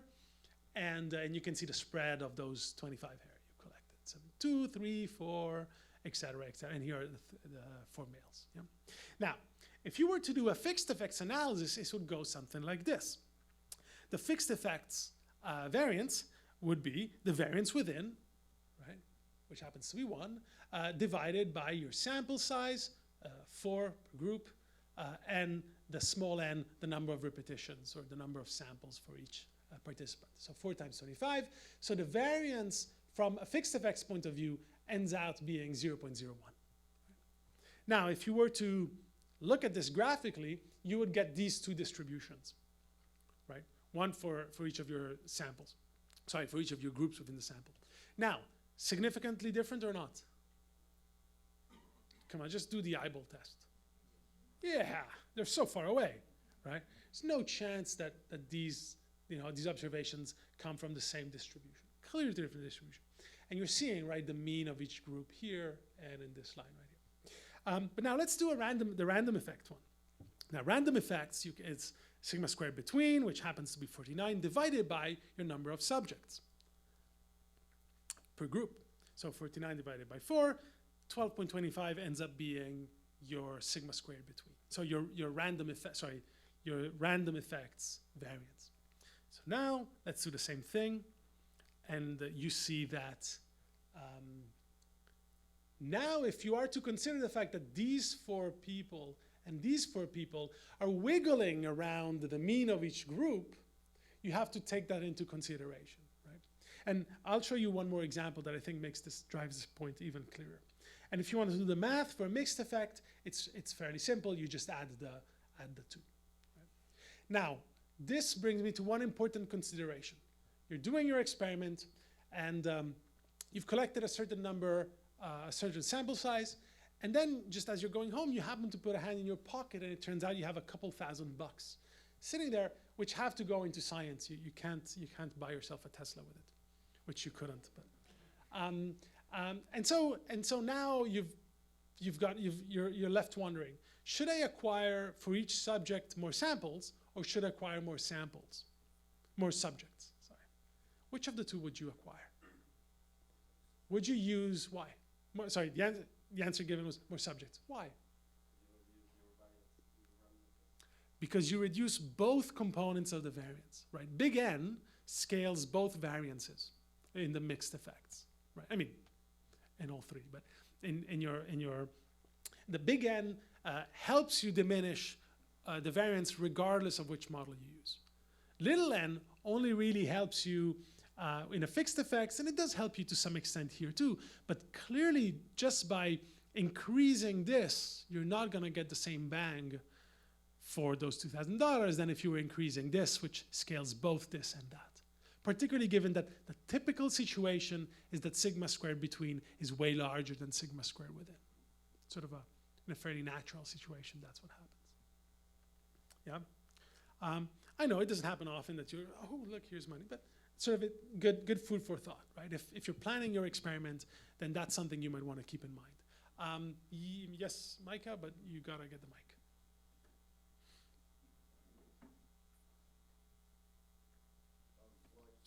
Yep. I just wanted to ask, wouldn't there be some situations where you would want to increase samples within people if you're, because we started with the assumption that there's a true effect that's stable, and so if you predict instability in this effect, it might require a lot of samples within individuals. You mean if it's non-stationary, or if it's... Yeah. So high variance individuals, you will deal with them in a different way, which we will get at. But the math doesn't change. I guess what I'm thinking Right. is, like, say you bring someone in, you test them in the morning, their performance could vary a lot depending whether you bring them in the afternoon, or maybe it's just a bad month for them. There's all these other True, factors. absolutely. But when you calculate your random effects or mixed effects, you will still calculate, you will still have the same expression. So the big N, no matter what, is going to scale. Now, what you're trying to say, I think, is, well, sigma squared within could just be that much larger, right? But N, big N still scales also sigma squared within. So I think, in general, you're always better off. You're always better off having more subjects rather than more trials. And ditch that one subject that doesn't want to wake up in the morning. All right, here's another example that really brings home why why the models matter in terms of what you can say about them. So let's say that you're going to do this very experiment, this hair length experiment. Let's just say that at each experiment you take 3 individuals and then you pluck some hair from each of your individuals. Yeah? So in a fixed effect, this is what you're saying. You're saying, here are my 3 individuals, right? I'm going to pluck 5 hair from each of them. And my first experiment, here's what I get, right? Individual 1, 2, 3. And their hair vary. For each subject, right, the hair varies, sort of distributes around whatever their mean is. Now, if you were to do this experiment again tomorrow, and you use a fixed effects, what you're saying is that you're going to go out and you're going to take the same individuals and pluck other 5 hair from their head. So the only variance you're going to get is where the 5 hair fall within this distribution. And then you go out on day 3, and it's still the same 3 individuals. The only difference will be which exact hair you're going to pluck from their head. Right? And then so in all, right, the only variance you're getting is the variance around each subject's mean. That's the only variance. Compare that to the mixed effect. The mixed effect is saying, well, on day 1, these are my 3 subjects, and the variance I get is kind of something about the distribution. But on day 2, I could be picking out 3 other individuals. And the mean of each of these individuals might very well be different than the mean of the individuals I had on day 1.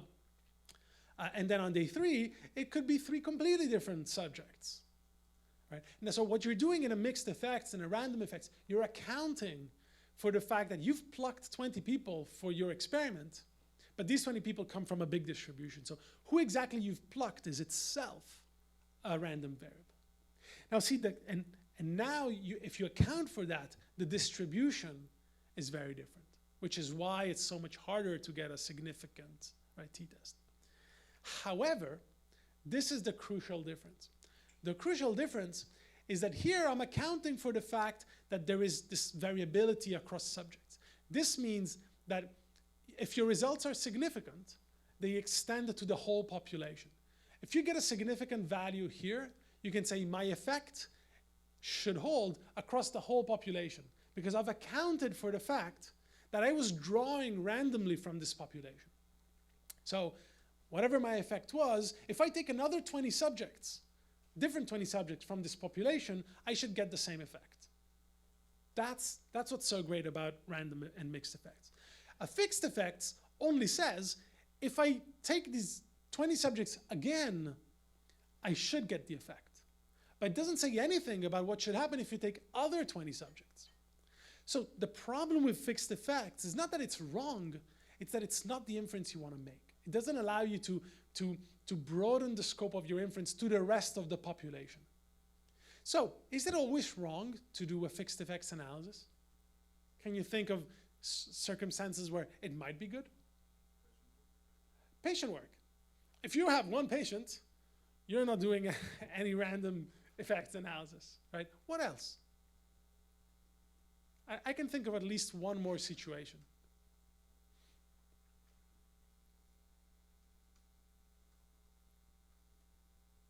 What if I could sample my whole population?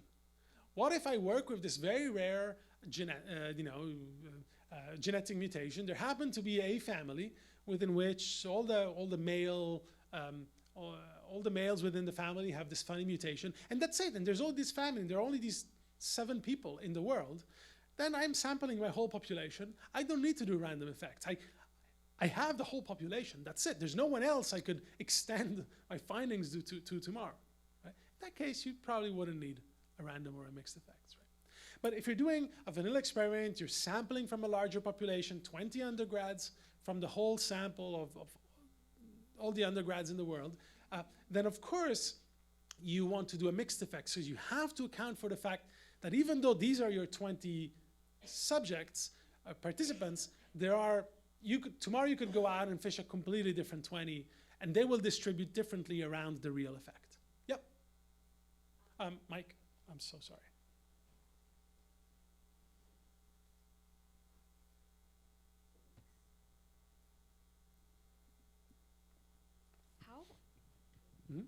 How sure do you have to be, like if you do work with a really rare genetic syndrome? That nobody else is ever going to have it? Yeah, or also like what if you work with like 20 out of the 30 people in the world that are known to have it? Hey, if you want to extend it to the other 10, you better do a random effects analysis.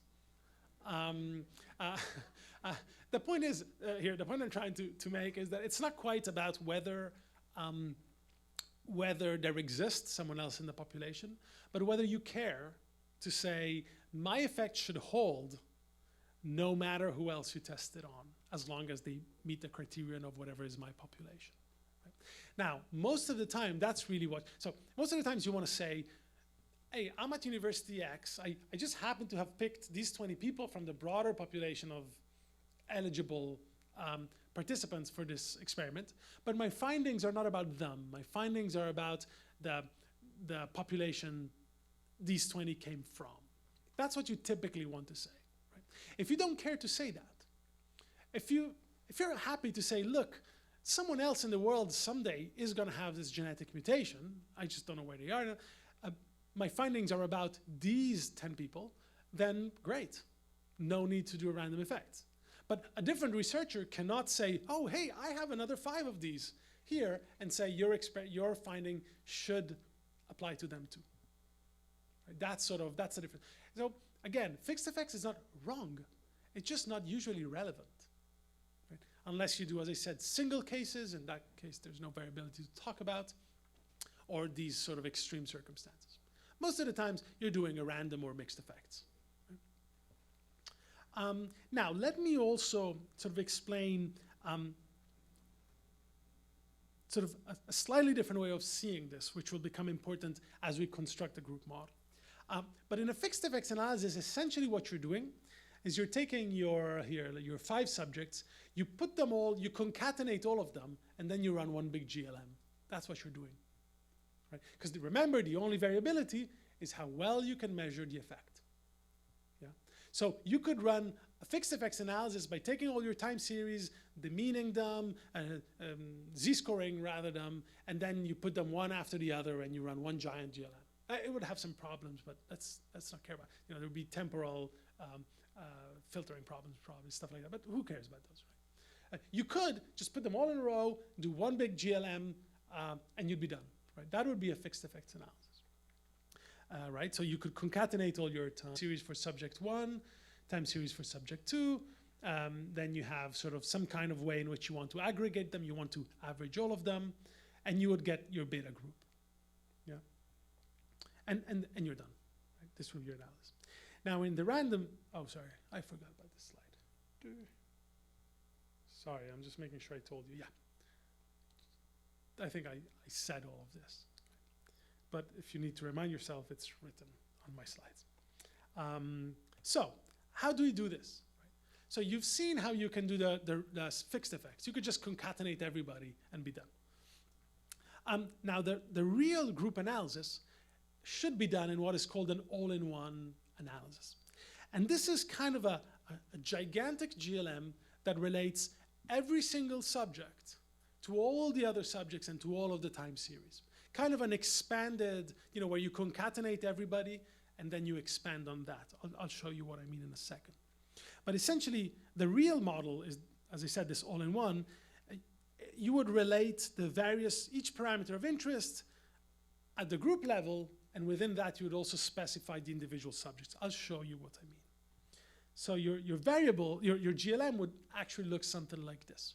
You're trying to predict the concatenated, so all the time series you have, which you put in a row, you're trying to predict these with each individual's design matrix, right? The exact sequence of events each individual had, and some kind of grouping variable. So let's say you have only one group and you just want the average, your xg would just be 1, 1, 1, 1, 1, 1, right? It would say average all of them.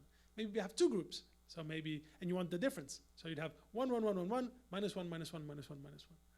So x, the first x is each individual's design matrix. The second x, xg, is how you relate individuals one another. And of course, beta g is your group level parameter of interest, and then we get some error term, right? Which you can specify this way, but I don't want to go into this detail. Because it looks like this, which makes it easier. At least for me, I'm a very visual guy, so this makes it much easier. So you take every single person's time series, you concatenate them one after the other. Here's your X matrix. Oh, sorry, here's the XG matrix, right? This is how you want to concatenate your subjects. In this picture, we have subject 1 falls in group 1, subject 2 is in group 2, subject 3 is in group 1, subject 4 is in group 2, et cetera, et cetera.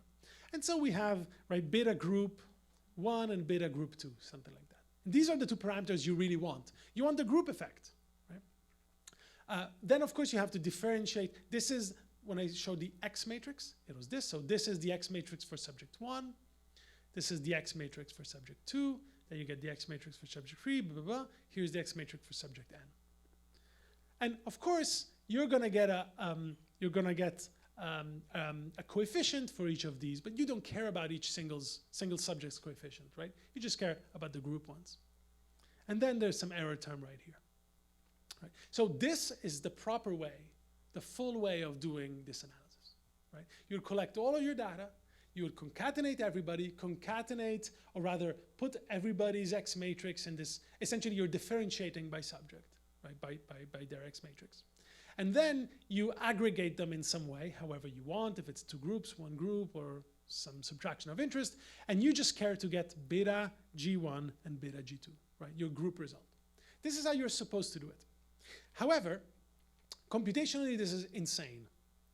I mean, you're doing this for each voxel, for each voxel concatenated across your 20 subjects, right? And then you start having these huge matrices, this one here in particular. Inverting this matrix is crazy. And also, the bigger the matrix, the bigger the chance that as you do the inversion, you start getting into trouble, which is no good. And of course, what if suddenly you say, oh gosh, subject 20, I forgot subject 20. I have to go back, concatenate subject 20, add his or her X matrix, and redo this whole thing again. Then you're not going out to have a coffee, you're going out to have a whole PhD, and then you come back to see the result, right? So no good. This is not how we do it. This is the proper statistical way of doing it, but it's just not convenient for us. So what we do is what is often referred to as the summary statistic approach. This approach is certain software just make this approach more obvious. For example, if you're an FSL user, it's very obvious that you're doing something like this. You're doing the same if you're an SPM user. I always feel that it's less obvious that you're doing it exactly this way. They both do it in perfectly good ways, and I'll get into the discussion of how they differ. But the idea behind them is exactly the same. So here we are. This is our first level analysis that we've covered earlier. Time series, X matrix for subject 1, coefficient for each of our regressors of interest, error term. So for every subject, I do this. And for every subject, I end up having a number, a parameter estimate for each of my coefficients, which here they are. Then what I do, and maybe really what I care about is not the individual ones. Some contrast. Maybe what I really care about is beta, gosh, I'm getting old. Beta 3 minus beta 2. Right? So really, you want to do this minus that. Maybe faces minus houses. I don't know. Right? So you do that, and you get some number. Right? That's your hypothesis. So you crunch the numbers, and it happens to be minus 356, something like that. Now, what you do is you take this result, and you bring this result. You do this for every single subject. And now what you do is you concatenate the results from every subject. Right? And here you have the result of that contrast for subject 1, 2, 3, 4, 5, 6, 7.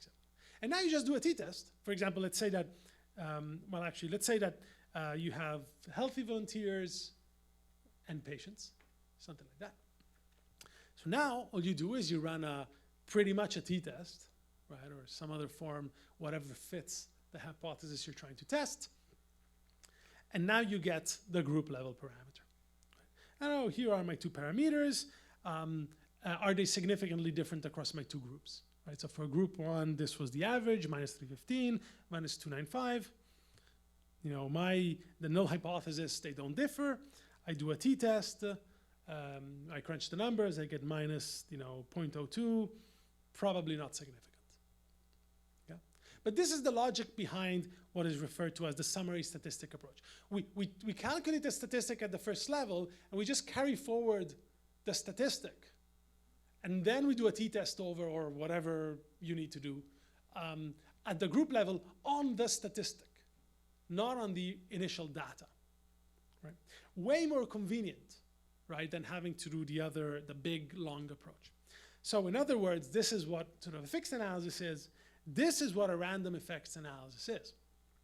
You take every subject, right, you calculate a statistic on whatever contrast of interest, and then you take these contrasts here, the statistics that come out of the contrasts, and you do your group analysis on the statistics. That's why it's called the summary statistic approach. Because you're doing the final analysis on the statistics from each subject as opposed to on the initial data. Now, how does this actually happen? Well, different software will do it differently. For example, SPM really is doing an OLS. I will say not in just a second. And here's why. They have argued that really you can just assume that the first level variances, so the sigma squared within for each subject, they're the same, so you can assume homoscedasticity. And you can assume that the first level design matrices are the same for all subjects, which just means the subjects overall kind of did the same experiment. The exact timing of each condition might be different, but everybody did all the conditions. Now the point is that, I'll get back to the sentence, the point. And then what you do, so you assume these two things, and then pretty much you do a t-test at the group level. Yeah? So, where are we here? So you estimate sigma squared from whatever contrast you carried forward, whatever statistic you've carried forward, and you do your group analysis on there. If it's, if all you're doing is averaging your 20 subjects, you just do the simplest of the t-test over the statistic you've carried forward. Yeah, couldn't be simpler. You take everybody's contrast parameters, you average, you see if that is significantly different from 0, goodbye. Now, the reason for doing only a t-test, right? Remember I just told you, oh my gosh, our data violates everything that it could possibly violate. Well, at the group level, if you can assume a sphericity of the data, then this simple approach is identical to the all-in-one approach. This simple hierarchical statistic approach, under the assumption of sphericity, is identical to that big complicated all-in-one where you concatenate all the time series, do a big X matrix, differentiate it by subject, and then do a group X misconstrain. The two are identical. Now, how do you know whether you have sphericity? Well, there are really two things that you need to have. You need to have homoscedasticity, right? So the variance across your individuals has got to be just about the same, sigma squared within I. Well, actually, no, sigma squared within. And the matrices have to be balanced. Under these two assumptions, this approach is perfectly fine and perfectly identical to the all-in-one, which we cannot do because it's computationally crummy. Now, this has certain advantages. It's extremely rapid and simple, right? It's easy. It's a t-test on a number of voxels, how many ever you have in your volume. But it does come at a cost. Are the sigma squared WIs, are they all the same? Do your subjects have the same variances? How about you have a distracted subject who doesn't really care too much for your task? Are they going to have the same variance as your other really engaged, overachieving undergrads? Right? What if certain subjects learned and sort of use strategies? You can see how these assumptions can break fairly easily. Yeah. So the first assumption, the homoscedasticity assumption, is really the problematic one. You could imagine a case where the design is not balanced. For example, what if you did a recalled versus forgotten analysis, right? What if one of the subjects never remembers anything, right? At that point, they would not have one of the conditions, right? And at that point, the matrices are no longer balanced, right? So this is a very extreme case. This is a very extreme case, but sort of you see the point behind it. But if you think you can assume these two things, then just do an OLS, and it's just as if you had done that big, ugly thing. Right? Now, FSL says, this is not going to work, because we just don't like assuming homoscedasticity. We won't do that. Right? So what they do is, instead of doing an OLS, they do a weighted least squares, a WLS. And the way in which you do this is you carry forward the variance. It's exactly the same, but instead of only carrying forward the beta hat or the contrast beta hat, you carry forward the contrast beta hat plus the variance. Sorry, and the variance. Now you're really doing a mixed effects analysis, right? So you estimate, right? So you carry forward both the beta or the contrast beta, whatever it is, as well as your sigma squared within. You estimate the variance among the betas of your or the contrast betas across your individuals. That gives you sigma squared between.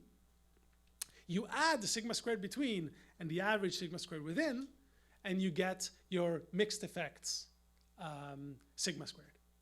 Right? And now what you really do is you do a GLS, where essentially, actually here it's easier seen this way. Essentially what you do is you weight each subject by their variability. Right? That's why it's called a weighted least squares. Assume that one subject was really interested and the other subject was really uninterested.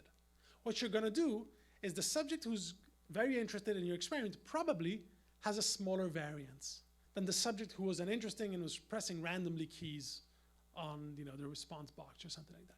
So what you're going to do is you're going to use the variance of each individual as a weight of how much you're going to count into your analysis their beta hat. If somebody has high variance, their beta hat is probably crummy, so you're downweighting their beta hat. Yeah? So this is why we refer to this as a weighted least squares. You use the random effects variance to weight the observations that you're seeing. Now, under this condition, regardless of whether you do have, under this, you don't have to assume homoscedasticity. Who cares about homoscedasticity? If there is, we're going to fix it, thanks to using the variance. Right? The previous approach discarded the variance at the first level and only took the parameters, only took the estimates. Right? Here, you say, you know what? Let's keep those variances and use them to create weights so that if someone was really distracted, we're going to downweight their contribution to our group effect, which intuitively makes a lot of sense. Now, the positives of this, of course, is that bad subjects, as I was saying earlier, that have big variances, they'll be downweighted, right? And it's statistically more correct in the sense that this does match the all-in-one.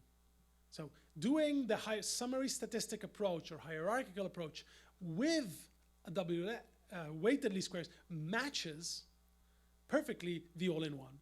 And the FSL people have proved this. There's a very nice paper by, I think it was Beckman, either him or Mark Jenkinson, I forget now, who actually work out the whole math to show that the summary statistic with carrying forward the variances from the first level, and the all-in-one are identical. One reduces to the other. Of course, there's a downside, which is that it's computationally way more intensive, right? Yes, but you need to find a mic.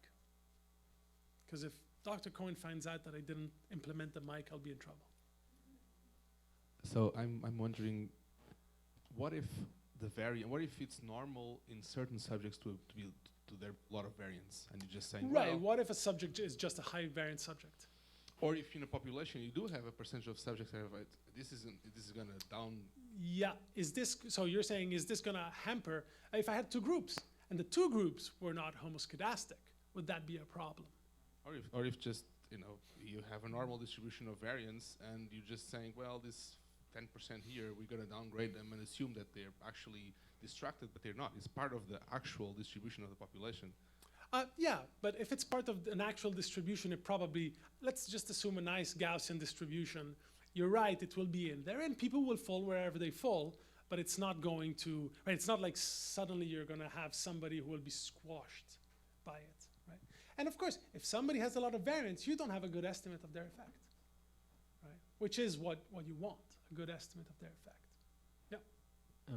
I was just wondering, to what extent could be this like some kind of double dipping, because you're basically boosting what you're trying to look for, right? So.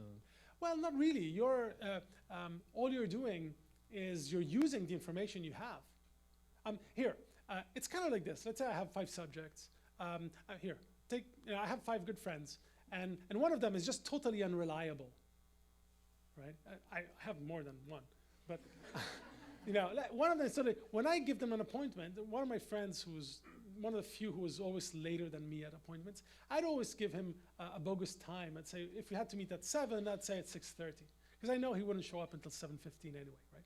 So I'm accounting for known variance. And here I'm doing exactly the same. I don't think there's any sense in which you're double dipping. You're actually using the information you have computed to adjust for something. And as I said, mathematically you can prove that this is the correct way of doing it, statistically speaking.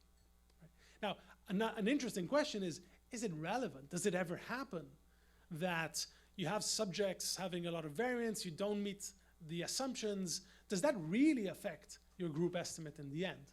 Right? That's the debate that is happening. And I very briefly summarized it this way. This starts with Friston publishing a paper saying, look, assume homoscedasticity, assume that your subjects, generally they are homoscedastic. And just do 1 ordinary least squares. Right? So I think this is still, I don't know if it's the default, but this is an option in SPM. It's also an option in FSL if you want it. But then a few years later, Beckman said, well, no, because if you look at it mathematically, the 2 models are not the same. Right? Mathematically, the only way of matching the all-in-one approach is to actually carry forward the variances. Of course, unless homoscedasticity can be assumed. Right? And so a few years later, Friston said, you know what, look, empirically speaking, if you actually look at the data, violations of homoscedasticity never do crazy stuff to data, as long as you're doing simple stuff at the group level.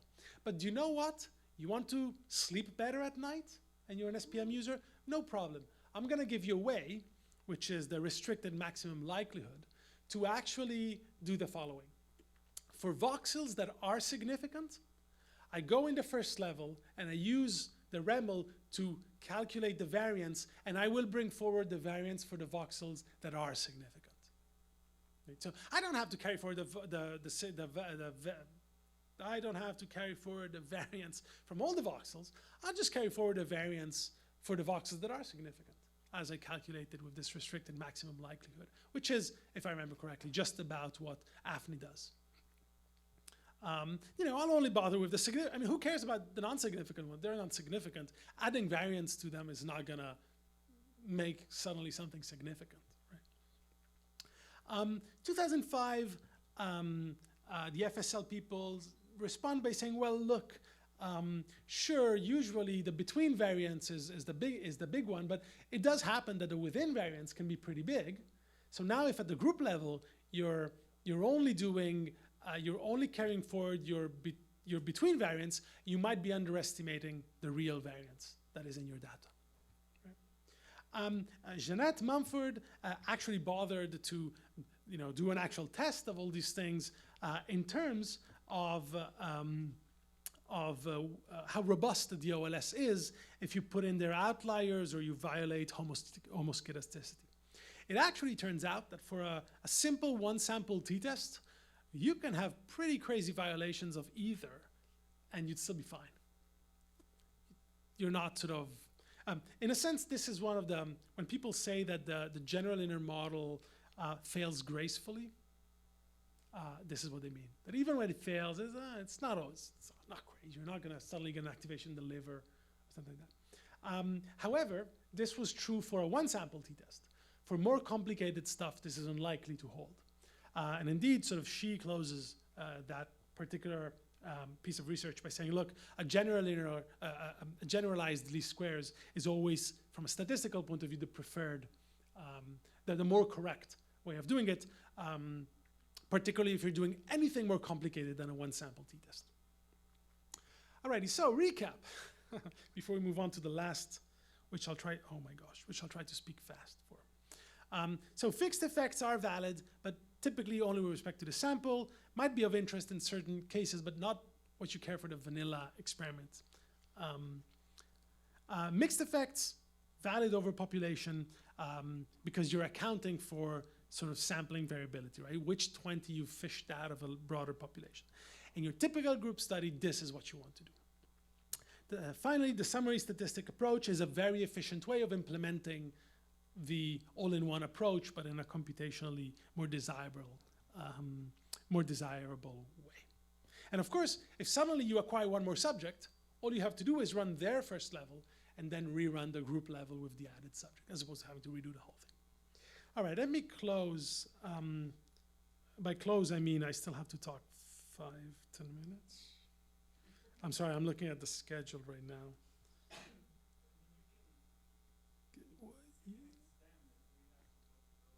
Okay, I just don't want to. Yeah, exactly. Yeah. I'm sorry because I'm eating into your lecture, but you can eat into the break after. I'm sorry, people. I'm sorry. Okay, I'll try to be concise. So, if you do one sort of, stop second half, when we actually assess statistical significance. Oof. So, if you do one test, you know, right, that sometimes, if at 5%, if you use a standard alpha criterion, you will reject incorrectly the null hypothesis, right? So you're going to have, just by fluke, a certain subset, typically 5%, if that's the criterion you're using, of tests will return incorrectly a false alarm, essentially. Now, of course, in fMRI, we usually do hundreds and hundreds, if not thousands of tests. So take a case where you have no effect in your data, zero, squelch, nothing is happening in your data. And just do a bunch of significance testing, it will turn out that 5% of them are significant for no reason at all, other than that's our criterion. So, over these 5 tests, 5% of them will, on average, give you a significant result. Here's a beautiful illustration of this. So here's what looks like a beautiful pattern of activations. And this is a buddy of mine, Jonathan Peel. And particularly, you should know that he works on language stuff. So when you see these activations, you think, well, gee, that looks very languagey. Right? You get this superior temporal, exactly kind of in Herschel gyrus, perhaps, and this anterior temporal, so semantic stuff happening. You could take any of these blobs and make a beautiful story about what you're. Now, and by the way, this map is corrected, all it does is it uses the 0.05 criterion and then a cluster size of voxel extent of 20 voxels. Now, what is surprising is how did he obtain this? Well, he took random noise and smoothed it.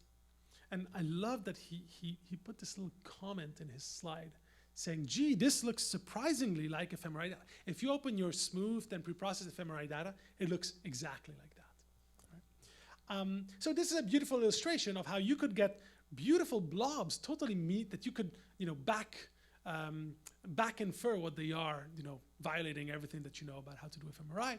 But you can do all these beautiful reverse inferences about why you have every single one of these blobs, and you'll be wasting your time and money. Right. So, right, if you want to see more numbers, right, if you do have one test, about 5%, right, is your false positive. But by the time you do 2 tests, what is the overall the empirical alpha that you're doing?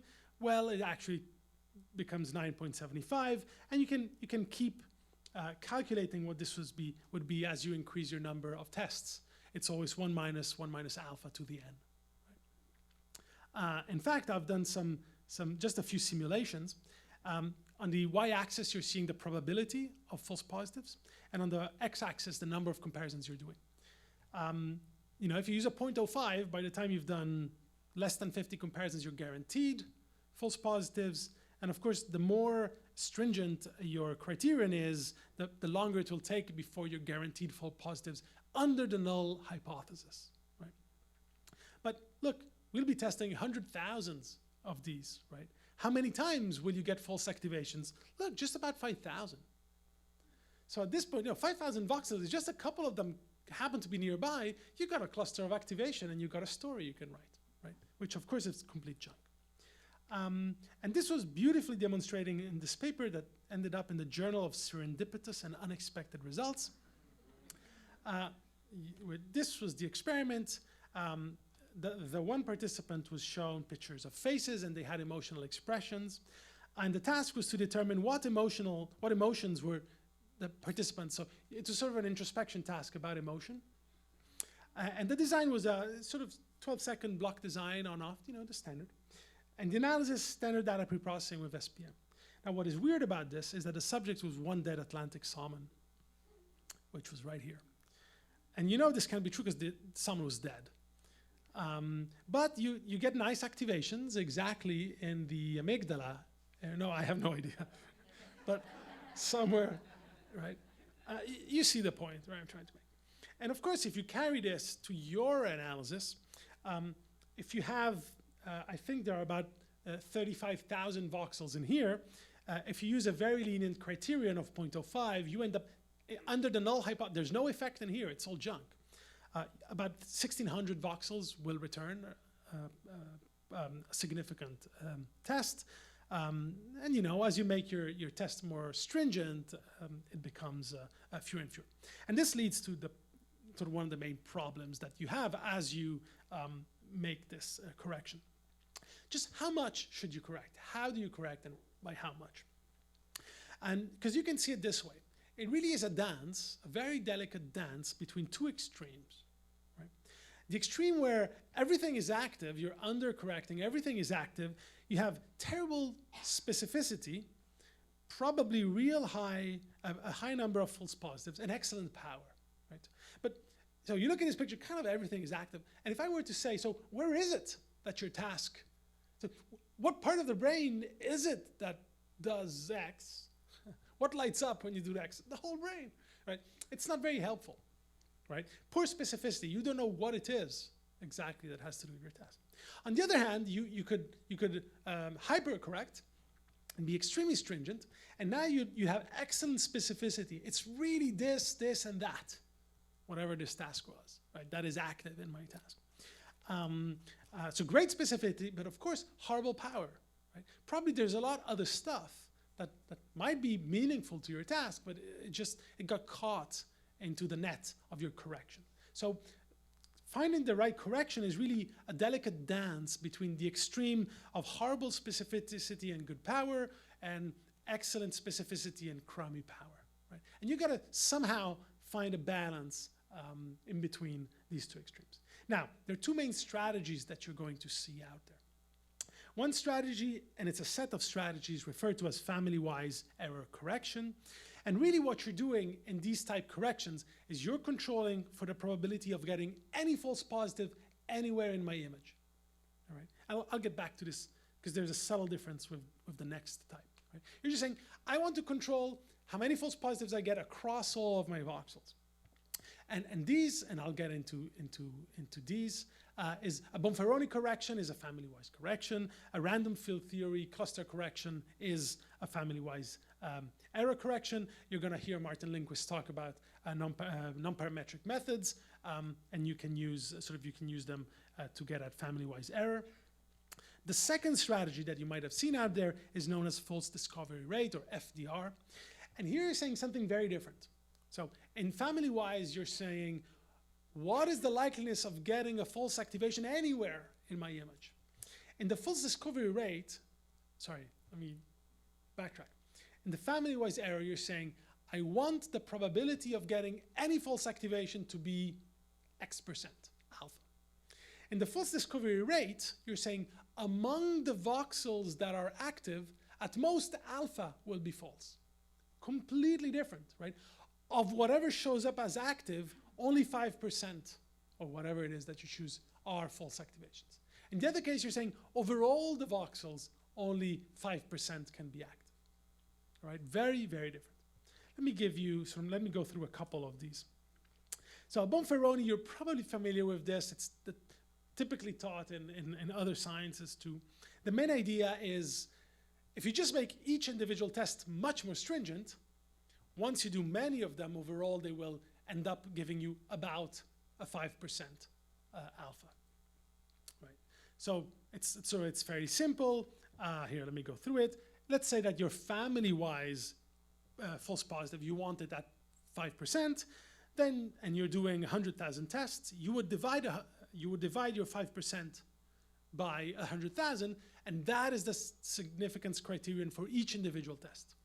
If you test each individual voxel at 0.000005 criterion, once you do 100,000 of them, the actual family-wise will be exactly 5%. All right? So just make each individual test very stringent, and they will add up to this. There's, however, a problem. This doesn't work well for fMRI data. And the reason is that Bonferroni assumes that the tests you're making are independent. Now, are the tests you're making at each voxel independent of each other? No, right? There's so much smoothness in the brain. A, actual smoothness, the system itself is space dependent. And B, we are imposing smoothness on top of it. Right? We're smoothing in all sorts of ways. So your tests are clearly not independent. fMRI data are spatially correlated by vasculature, by spatial smoothing, et cetera, et cetera.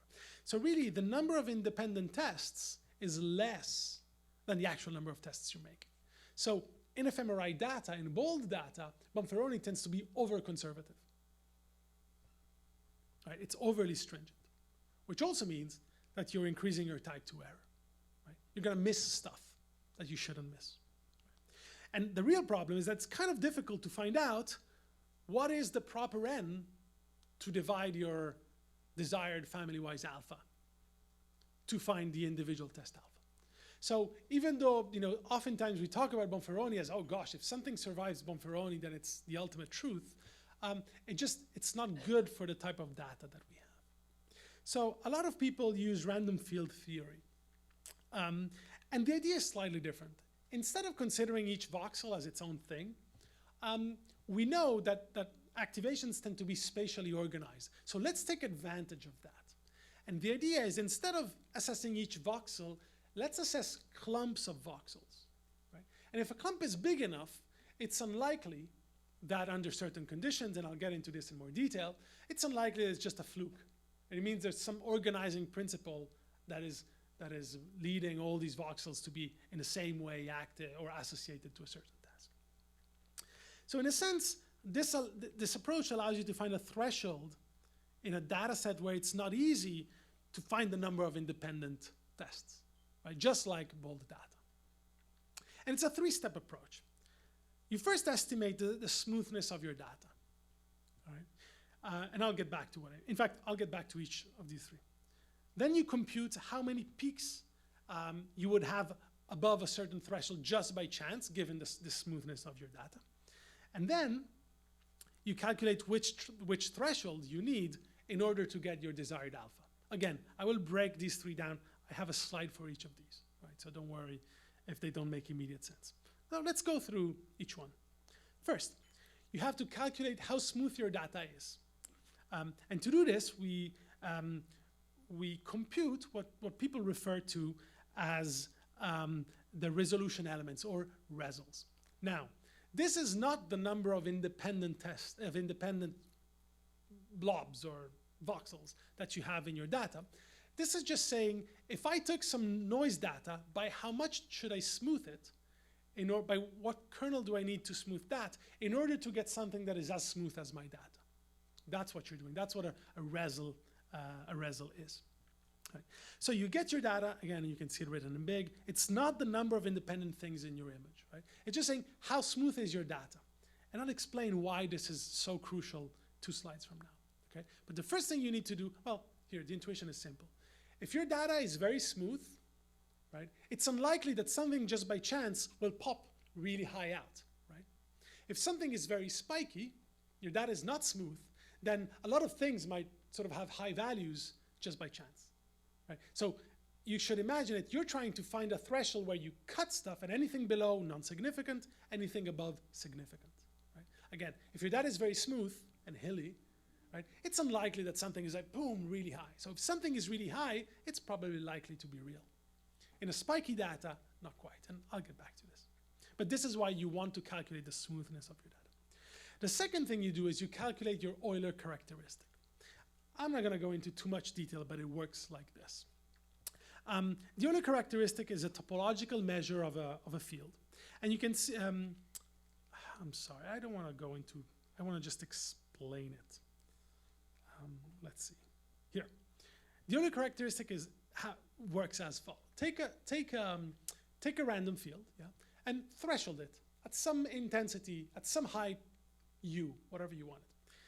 The Euler characteristic is the number of blobs minus the number of holes, right? So you go up here, you calculate how many blobs. So after you cut it, you're left with how many blobs and how many holes, right? The number of blobs minus number of holes is what you get. Notice, so for example, here, let's see, it might be 1, 2, 3, 4, 5, 6, 7, 8, 9, 10, 11, 12, 13, 14, 15, 16 minus 1, right? There's one giant hole. So about 15 would be your Euler characteristic. Notice that once your threshold is high enough, your Euler characteristic really boils down to how many blobs there are. Right? So in the last image, your Euler characteristic in the bottom one is 1. There's one blob. What that is saying is that given a field that is this smooth, at height u, at intensity u, I should expect only one blob by chance. And now you've got your criteria. Now you can say, if there's nothing in my data, if there's squelch in my data, nothing, and I threshold at this height, I expect only one blob by chance. That's how you're sort of keeping under check your the false activations. Here's how it works when you put it all together. Right, so the expression here is the actual expression for finding the Z threshold, the intensity threshold that you're going to need. But in English, it speaks as follows. Given the smoothness of my data R, what threshold Z, what height do I need, so that I have only an alpha, whatever your alpha family-wise desired is, so that I have only an alpha family-wise chance of having a blob above threshold where there's no real effect. If you speak it this way, it's actually pretty simple. Given how smooth my data is, how high do I have to cut it so that at most I have a 5% chance of getting a blob above this threshold? Pretty simple, right? I don't know why we have to go through all this complicated terminology, but the intuition is actually not complicated at all. Yeah. Now, the last one, false discovery rate, is really a bit of a routine.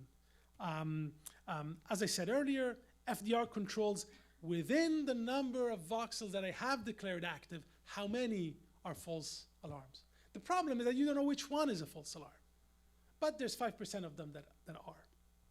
Right? So again, this is very different, right? The meaning of these two corrections are very, very different. Right? There's only a 5% chance that any result is a false positive, family-wise. There's only a 5% chance that of my active voxels, right, 5% of, there are some false positives. The way in which you calculate this is actually, as I was saying earlier, just a routine. And you do it as follows. You take all the p-values from all of your voxels and order them from the smallest to the largest. Yeah? And then you're going to declare significant the I voxels such that I divided by V times your desired critical alpha is smaller than the last p-value. It's really just a routine here. So here are my p-values, right, from the smallest to the highest. I'm going to declare active all the voxels such that the number of voxels I'm declaring active, these, what is it, 5, 6, these 6 here, I, divided by the total sample of voxels I have, multiplied by my desired alpha, is so that the last p-value is smaller than this number. It's a routine. There's a couple very important things. If I have only one voxel active, given this routine, what correction am I doing? Look at it. Huh? If I have only one voxel active, what does this p-value equate?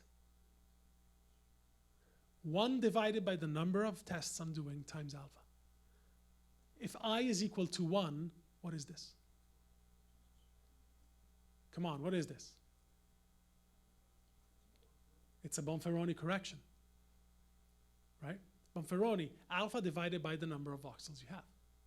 Right? If I declare all the voxels that exist in here significant, what correction am I doing? No correction, right? So in a sense, it's a flexible procedure, right? That kind of dances in between Bonferroni and nothing. I must say, there were a number of years where this just happened. I saw FDR everywhere. This is just my introspection. I'm not making a judgment call about it. I've seen it used less, or at least less frequently in the papers that sort of I catch or that I work on. The truth is that you have to listen to Martin Lindquist. You have to do a non-parametric. And I'll spend an hour telling you why you have to listen to him, and then you listen to him. And let me just, Jesse, I can stop here.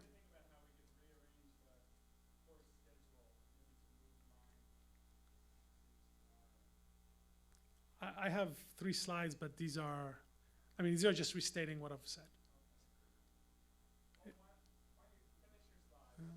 Okay, all righty. Here's experimental demonstration of all this. Yeah? Let's say that you have a real signal. This is a synthetic experiment. This is our brain, right? And where there's the white, each one is a different experiment, okay? Where there's the white, it's a real activation, and everything around it is no activation, okay? So let's take this one, let's add some noise on it, and then let's do, and so here's our data, right? So we know the ground truth, we add some noise to it, here's our data, right? And we do this 10 times. So now we have 10 data sets. Notice that the only thing that changes across the data sets is the noise that we've injected on top of the ground truth. Let's do this experiment 10 times. Let's estimate which of these voxels is active and which is not. And let's use the different ways of correcting for multiple comparisons. So here we go. If we do not correct and use an alpha of 0.1, right, 10%. So anything within the red line, if you see it white, it means it's a real activation, good.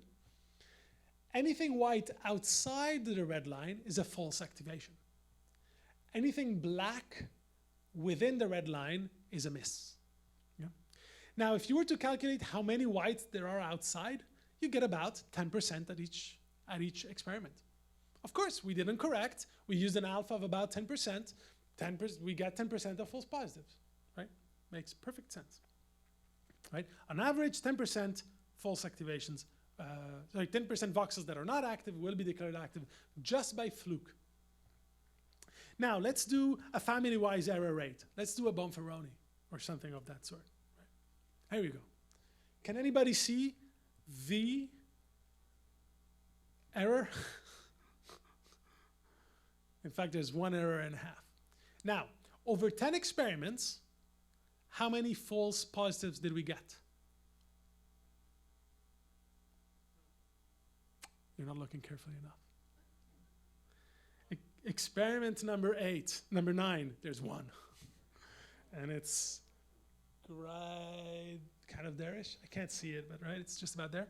So, what is our family, over the whole family of experiments we've ran, what is our empirical alpha? 10%. Exactly our family-wise alpha that we expected, that we tested for.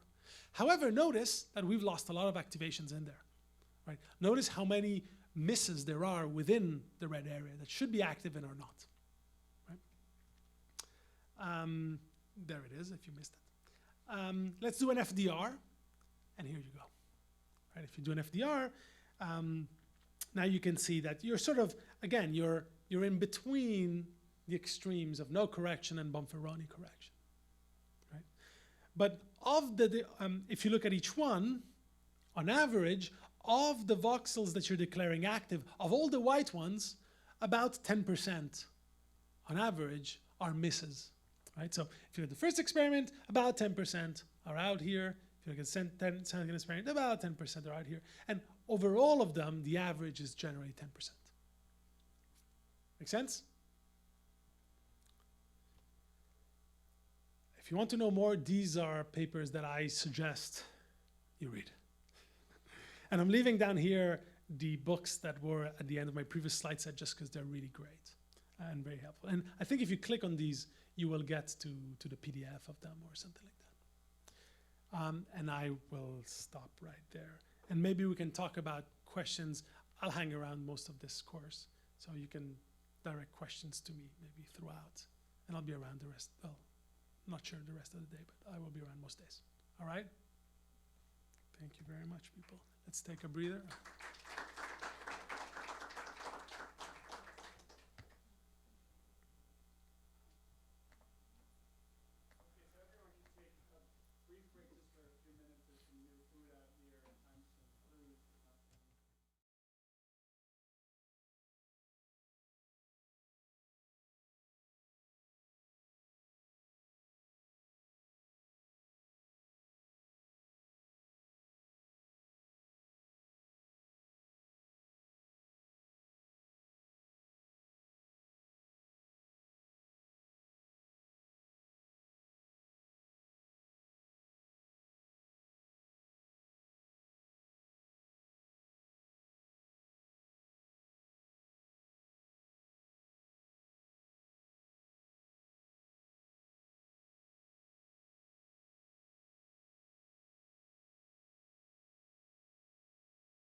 someone can confirm that works, yeah?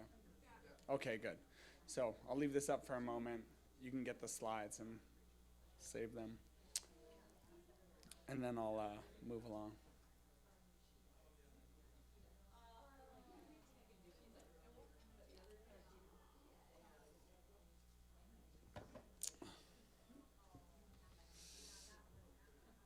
For those in the back, we're going to get going in just a moment here. We're a little behind schedule.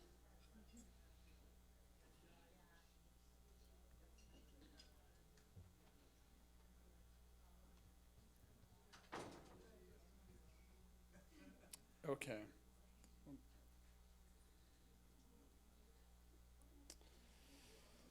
So I will start.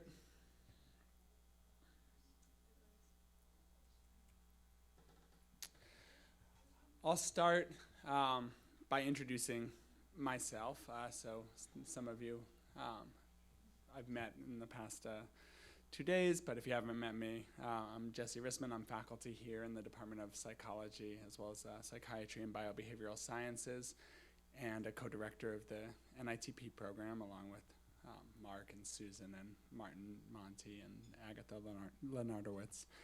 I've been at UCLA for about 5 years, and my lab is primarily focused on understanding neural mechanisms of memory and cognitive control.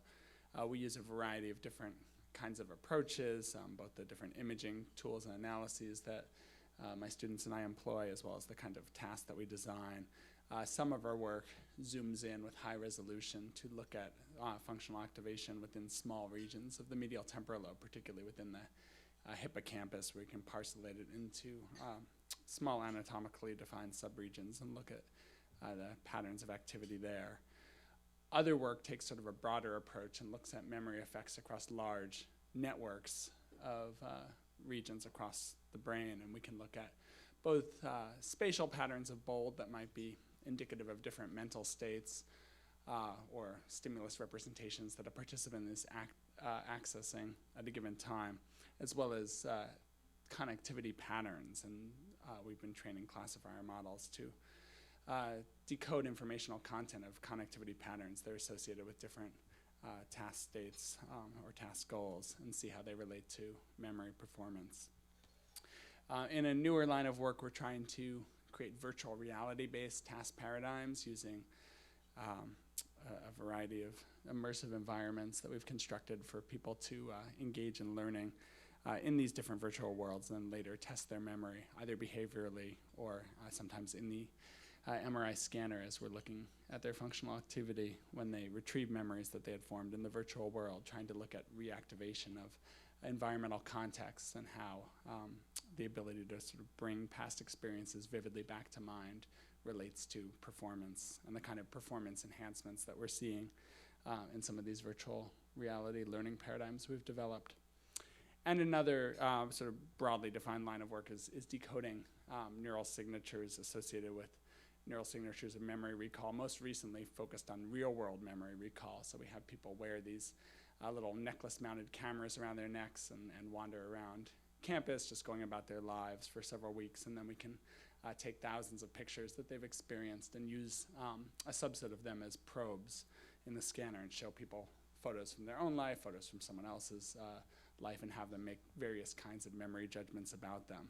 And for each individual experience that they're having in the scanner, whether they're retrieving an old memory or encoding photos they haven't seen before, we can get the brain activity patterns and use classifiers to try to extract information. What is the person likely to be experiencing on this trial, given the brain activity within certain regions or across the whole brain?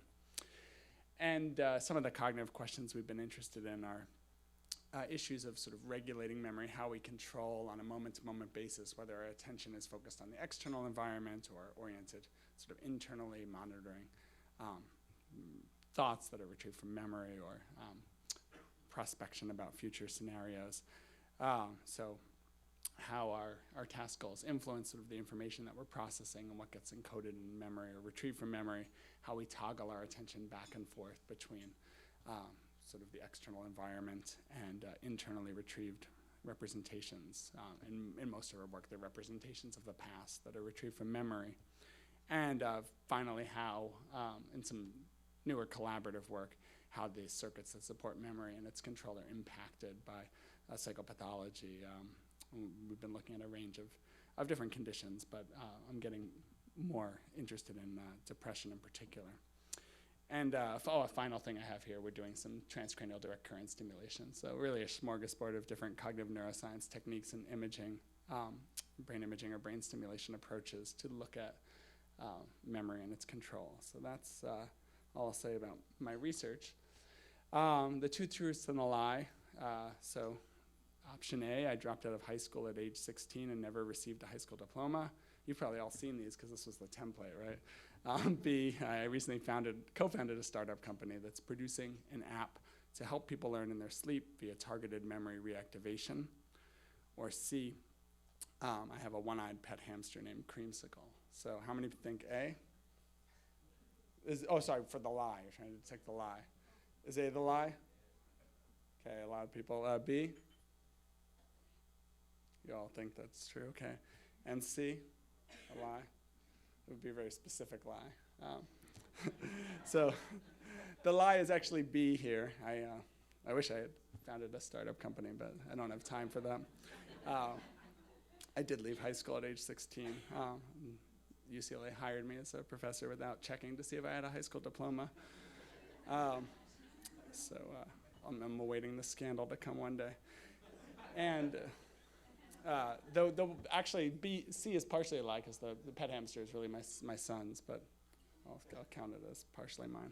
And it, yeah. Okay.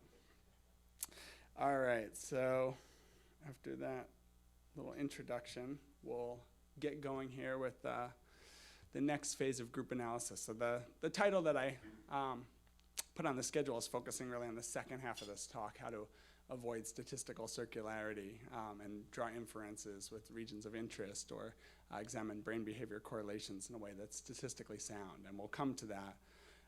But I wanted to first sort of transition from where Martin left you and just talk very briefly about constructing second-level models looking at effects either within a group of subjects or across multiple groups of subjects, and some things to think about when you're setting up those contrasts and putting in covariates.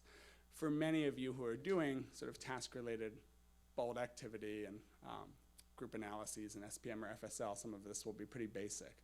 But for those of you who don't have experience, hopefully there'll be some value. Okay, so you have group data, and the question is, so what do you do now? And Martin's talk really got you pretty far along. You can do fixed effects model, random effects model. You can do cluster-based thresholding and false discovery rate and so forth. This is going to be a slightly different level of consideration here. Just you do a whole brain analysis or some sort of a hypothesis-driven region of interest analysis. So I'm going to start by unpacking those options. So with the whole brain analysis, you want to construct an appropriate second-level model. I'm going to use the term second level to refer to group analysis. FSL users sometimes call this the third level because the first level is sort of the GLM that you run on your individual runs. It's just a fixed effects GLM on each run of an individual subject. And in FSL nomenclature, they sometimes refer to second level as the analysis that combines across runs. So you have 8 different runs. Now you're going to build a model that collapses across those. And then the third level would be trying to deal with the fact that you have multiple subjects and you want to draw an inference about the population and not just about the group that you've sampled. So there you would need the mixed effects or random effects style analysis. Okay. And you, as with any kind of data, I mean this also applies to behavioral data, other kinds of psychological data, you can characterize within subject effects. These would be repeated measures, designs, or between subject effects, looking at differences between groups. Or you could do a little bit of each. You could have within subject effect and see how it changes across groups. So I'll talk about that.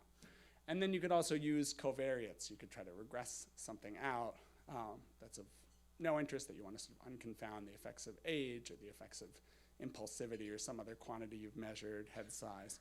Or you could be interested in understanding the relationship, sort of how does the recruitment of prefrontal cortex during working memory sort of vary as a function of age. So it might be something that's of principal interest to you. Or you could do region of interest analyses, and many people do sort of both. They do group level VOXEL-WISE analyses to create statistical maps, and they might also have a few regions that they're particularly interested in that they're going to focus on for more detailed analysis. So I'll talk about choosing your regions of interest, how to do that appropriately, avoiding bias, and or as stated here, avoiding voodoo. And voodoo is a term that you probably all heard in relation to the neuroimaging literature, because Ed Vool introduced this, and I'll come to this later, as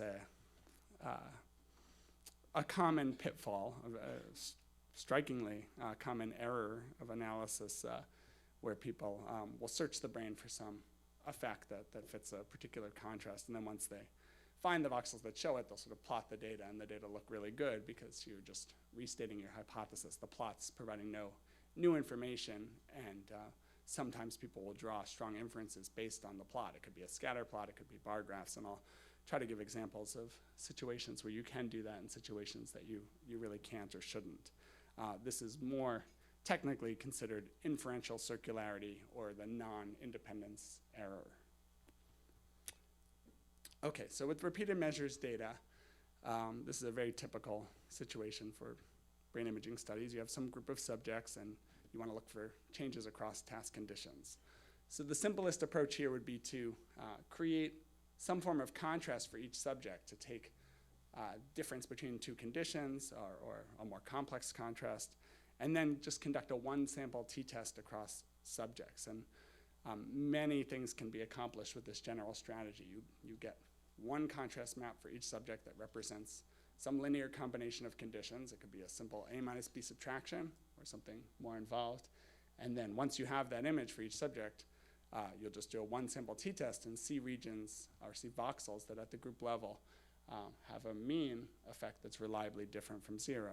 They're bigger than zero or smaller than zero, to reject the null hypothesis. So contrast images is just any image that you've created for each subject based on some simple linear weighting of your different conditions. So if you have two conditions, it could just be a +1 for condition A, a -1 for condition B. I said this would be pretty basic for some of you. But this, if you're not sort of aware of these software packages, just for terminology, this would be referred to as a COPE in FSL, contrast on parameter estimates, the sort of subtraction or linear combination of two conditions that you do, or a .con image in SPM, a contrast. And these will be the images that you'll feed into your second level analysis. If you have more than two conditions, you can do things like the average of condition A versus the average of A and B versus C. So you can just do weighted combinations.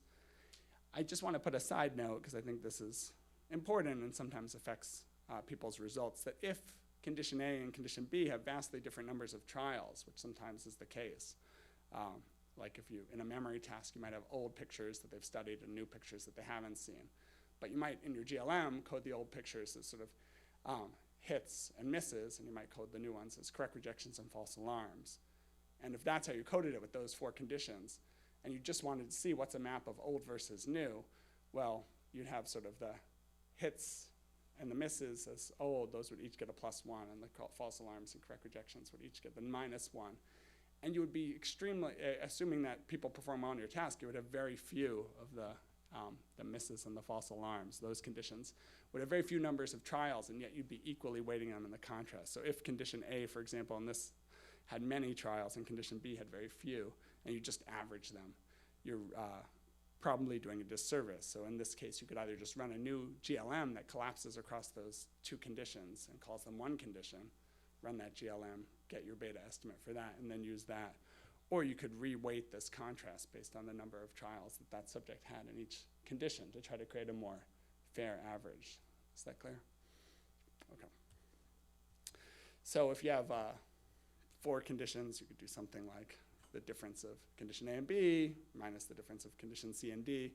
Often in factorial designs, this is the kind of thing you want to do. And this, I'm just illustrating this. This can easily be written as a, even though this is an interaction, sort of if you have 2 different levels, if this is really condition A and B and condition sort of A prime and B prime, which you might have, you could write it here as just +1, -1, -1, +1, and for each image you'd get your COPE or your CON and take it to a group level t-test. So it's very simple to accomplish these contrasts by writing these linear combinations at the first level and then doing your t-test at the second level.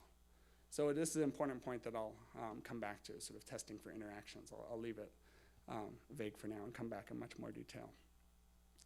Now, the null hypothesis in all of these is that the mean would be 0.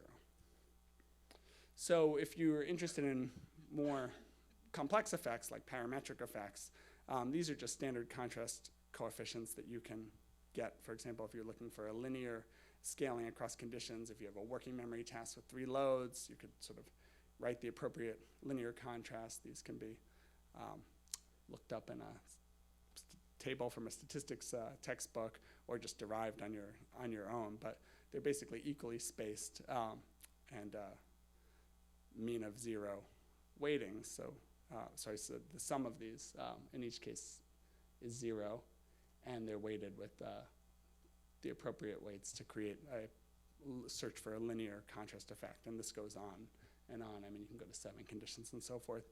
The only reason I put these all up is just to note that if you do have 3 conditions, which is a common situation, especially in like working memory tasks, you might have 1 back, 2 back, and 3 back task, and you want to see an area that shows a parametric or a linear increase as a function of load, you should note that the contrast here of linear effect of load will actually completely ignore the data from the 2 back condition, that it would not have been necessary to have collected that condition if all you're going to do is this contrast. It will not get used at all. So it's something to think about. There are other ways, which I'll show in a few slides, of how to take this condition into account. But especially with 3 conditions, looking for linear effects, it can be tricky. Okay, so you can also probe in any of these for second order effects, which would be quadratic effects, third order cubic effects. I'm not going to write out those contrast coefficients here, but any set of contrasts basically can work. You just want coefficients that are going to reflect your hypothesis, what you're expecting would happen in a voxel that is showing a linear effect or showing a quadratic effect across conditions. And you write that in to your contrast coefficients, create those images for each subject, and then do a 1 sample t-test on each subject's result. Okay. And any set of contrast coefficients can be created by just writing out as scalar numbers, positive numbers, or they really could have any sign numbers for each condition. They could be weighted by some factor that you've derived from your computational model. And then you just subtract the mean from each of them, and you'll have a set of contrast coefficients that's viable and sums to 0.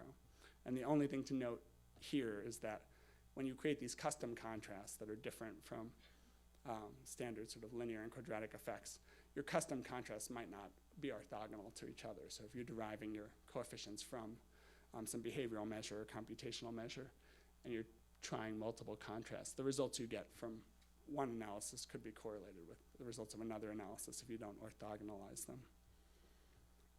So here's just a few kind of examples of how this looks in the literature. You can search for areas that show a linear effect with some variable of interest, like in this paper it happened to be 2 different measures that they had, a foraging value bin, and they had 8 different levels of that, or a choice difficulty bin. So they have these 8 different conditions, and this is a region that shows a quadratic effect. It fit a quadratic contrast. This region shows a more linear effect. And you can search the brain for areas that show any pattern of effect. For example, in working memory tasks, often the set size or the number of stimuli you have to hold in memory are manipulated, like 1 item, 2 items, so forth, up to 8 items. But the parameter of interest that can be derived from the behavior is really the person's estimated capacity. And in this case, it's just a quantity K. That's the number of items that you actually can hold in working memory, which kind of plateaus when you reach your capacity. And so instead of searching for areas that just increase as you go from 3 to 4 to 6 to 8, you could search for areas of the brain that fit individual subjects' sort of capacity curves, because some subjects will have a steeper curve and some will have a shallower curve. And so you could put the subject's estimated capacity at each threshold and make a contrast like that, and then identify brain areas that correlate with this psychological construct of interest, in this case, working memory capacity. Now, I said for conditions that where you have sort of multiple conditions and you want to try to understand sort of something about what's going on in the data. In this example I chose, there are 4 conditions, so working memory task with a 0 back, 1 back, 2 back, and 3 back condition, and 2 different groups, non-carriers and carriers of a particular genetic allele of interest, in this case the APOE4. And so you could look at these maps for each individual condition and try to sort of just visually inspect them, but that's not going to give you the statistical test that you want. So one approach that you might take is to write a linear contrast and see areas that scale with increasing load, and then to see how that differs as a function of group. An alternative approach that I picked this slide to illustrate is you could do the individual sort of stepwise contrast, so 3 back versus 2 back, 2 back versus 1 back, 1 back versus 0 back, and show those for each group. And then what's missing here is actually the contrast between the controls and the carriers, which would be the next level here. Okay, so this is really just intended to illustrate various approaches that are used in the literature for sort of evaluating what's happening across multiple conditions. So this is just sort of a quick FSL-centric illustration of how the one sample t-test is implemented. I personally am not an FSL user. In my lab, we use a combination of SPM routines and custom MATLAB code, although a few of my students do use FSL, and I've grown to like it more and more as I've learned about it. But I put this in just sort of for people who don't have much fluency, just to see these examples. So in FSL, if you had 8 subjects and you had a single condition or a contrast between conditions for each subject, you would just enter each of those in here as your EVs, your explanatory variables, and then you would just basically do a test whether the mean across subjects of these EVs is different from 0. So you just this is the graphic depiction of the test. You just have a 1 for each subject, and the contrast that you're going to do at the group level is just a 1 of this column. So you're looking at the average of these given the variance, which will give you a t-map. Okay.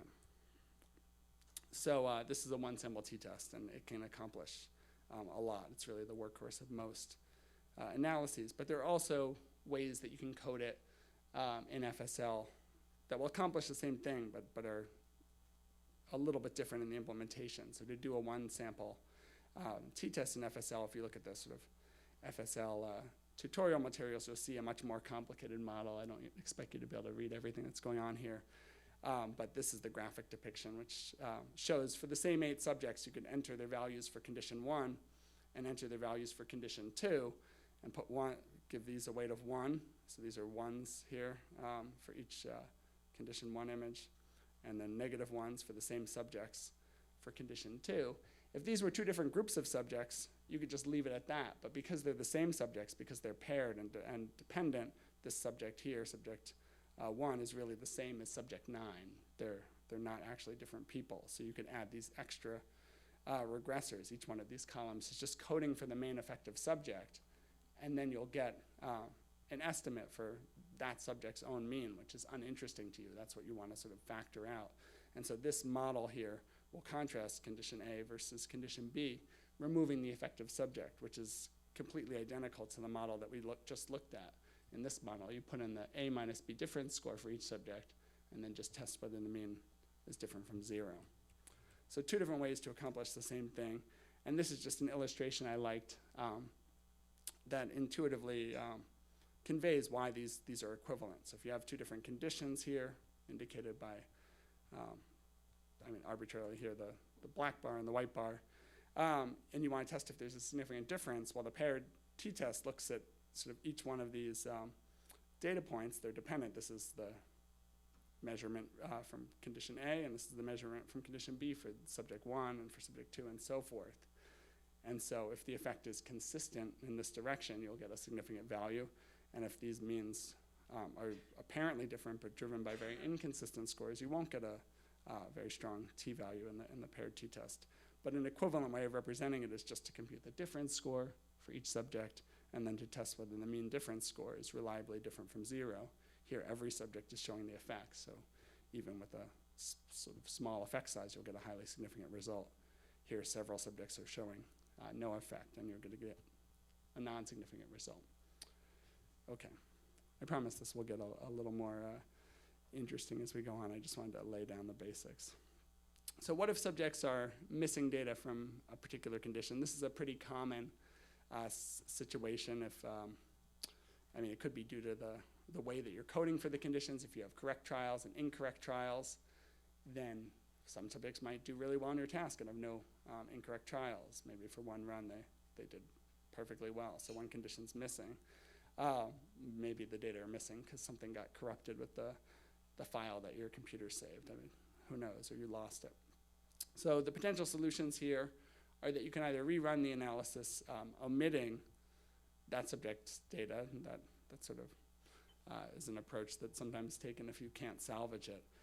Or you could potentially consider running what should be a paired t-test as an unpaired t-test. So pretending that you didn't have multiple conditions for each subject and just treating it as two different groups. This is reasonable to do.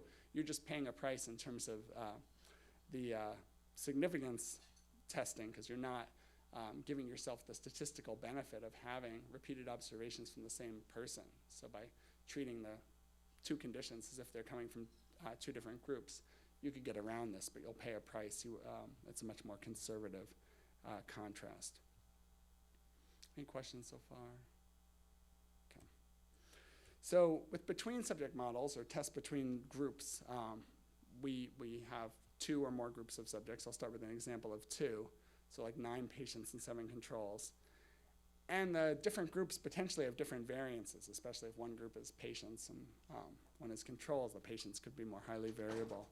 So what you really want here is just a 2-sample t-test with equal variance, not assumed. So you don't want to allow your testing to make the assumption that variance is equal unless you have strong reason to believe that it should be.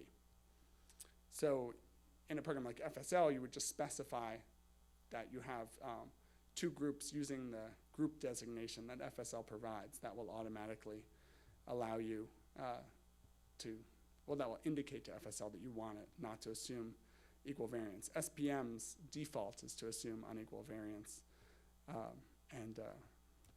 Not sure about AFNI, but these are just a few things to think about as you set up your group models. So if we want to test whether activity between the 2 groups is equivalent, that would be our null hypothesis, or whether we can reject that null hypothesis. In FSL, the representation is just something like this. This is a simple representation of the 9 subjects in group 1 are all getting 1s here, and the 7 subjects in group 2 are getting 1s here, and then you'll basically get an estimate for this column, an estimate for this column of your second level design matrix, and the subtraction of group A versus group B can be accomplished by just these weightings, +1 and -1. So in FSL's representation, this line is all 1s, and this is here 0s. So you're not, this first column will just be the average activity for group 1. The second column will be the average activity for group 2, and the contrast is indicated like this. That's a 2-sample unpaired t-test. And the 1s and 2s here are FSL's way of indicating that equal variance should not be assumed. So when you're using this group column, you want to put 2s in if you want to indicate that's a separate group. And if there's a third group, you could put 3s and so forth. Okay. So if you have 2 groups and 2 conditions, like comparing the magnitude of activity prior to, let's say you have a training manipulation, you have 2 groups of subjects and you're going to test them at baseline, then do some intervention, cognitive training or pharmacological intervention, and then later bring them back, scan them again, and you want to see if the effect was different in patients and controls. So now you have a within subject factor, your training manipulation, pre versus post, 2 scans for each person, and you have an across subject factor, this is patients and controls. So what I think is the easiest to implement approach here is to first reduce the within subject factor, get rid of it. So you have one measurement for each subject. And you can do this, if it's just two conditions, pre versus post, you just compute the pre minus post difference score for each subject in the patient group and do the same for each subject in the control group. And then you could just go back to doing a direct test whether the difference scores are different between groups. So it becomes just a two-sample unpaired t-test. And that actually accomplishes the group by condition interaction, which is what you want. You're seeing whether the difference scores in pre versus post are reliably deviating as a function of group membership. So this general approach of getting rid of the within subject factor by writing a contrast coefficient, a set of contrast coefficients that can reduce it to a single value at each voxel, can be generalized to any linear combination of factors. So for 5 conditions within group, you can still, if you're looking for linear effects, you can write the linear contrast coefficients and then say, show me areas where the linear effective activity as a function of working memory load differs between these two groups. Okay, now an alternative approach that's slightly more evolved, but this is illustrated on in the FSL materials, would look like this. So if you had 2 groups, like I just described, and each group, group 1, had sort of a pre and a post, and group 2 had a pre and a post, you could do this basically as a set. You could accomplish both things, the subtraction of the individual subject data and the contrast between groups in a single model. And it's a complex looking model, but basically you have all these additional columns, one for each subject. And each of these columns, this is for subject 1, who happens to be in group 1, this will remove the mean of that subject. And that subject had 2 observations, one here and one here. And so then you do the same for the second subject and so forth. So the number of columns here is just the number of subjects, and you're removing the mean of each subject, and then it allows you to write the contrast between the 2 groups, which would be this column versus this column, having factored out the repeated measures variance. Okay, so FSL provides good documentation of this. Some of these figures were taken from the FEAT user guide, which you can check out if you want to see more complex contrasts, multi-level sort of ANOVAs that have within and between factors can get tricky to write, and FSL provides at least some guidance on that. But I want to switch gears to introducing covariates into your models. So this is a situation where you have some measure that you either want to understand the effect of, because it's of interest to you, or it's a nuisance and you want to try to factor it out. And so how would you set up those kinds of models? So in this first example, you have a single group of subjects, and you've also measured something that you're concerned with, for example, in this case, because you're interested in it, age. So you want to see if there's an effect of age on brain activity. So what would this model look like, and how would you sort of write the appropriate contrasts? And so you have one group of subjects here. It's just a group of 9 subjects or so. You put 1s here. That's just the brain activity in your condition of interest. Assume here there's just one condition, or this could be a contrast between conditions that you've already constructed, but you just put those values in, one image for each subject here. And that is going to be what we'll call your intercept term. It's just the mean sort of the group, but it's not what you're interested in. You're interested in the effective age. And so you could just put each person's age in, and some subjects have higher ages and some have lower ages. But in this example on the left, you have not removed the mean of age. So age is sort of crowding here around this high number. And if you wanted to see the effective age, you could just do a test of this column versus 0. So the effective age here is contrast 2. You could do a 0 weight for this column, a 1 weight for this column. It's basically just the average of this column discounted by the variance to create that t-contrast. And you'll get the exact same result if you use the actual age as if you use the d-mean age. So both models will give exactly the same result for the effective age, whether you put it in like this or whether you first remove the mean or turn it to a z-score or something like that. The thing that will be different here, and this is the reason I went into this, is just to illustrate this. And it's really courtesy of Jeanette Mumford, who has been trying to push this point more broadly, and she has materials on her website. She used to be here at UCLA and teach about this topic. And when you're using covariates sort of at first with this situation, you can't really fall into too much of a pitfall, because if you put in age or you put in d-meaned age, you'll get the same result for age. But as you get into sort of more complicated situations, it does become important to think about the effects of demeaning.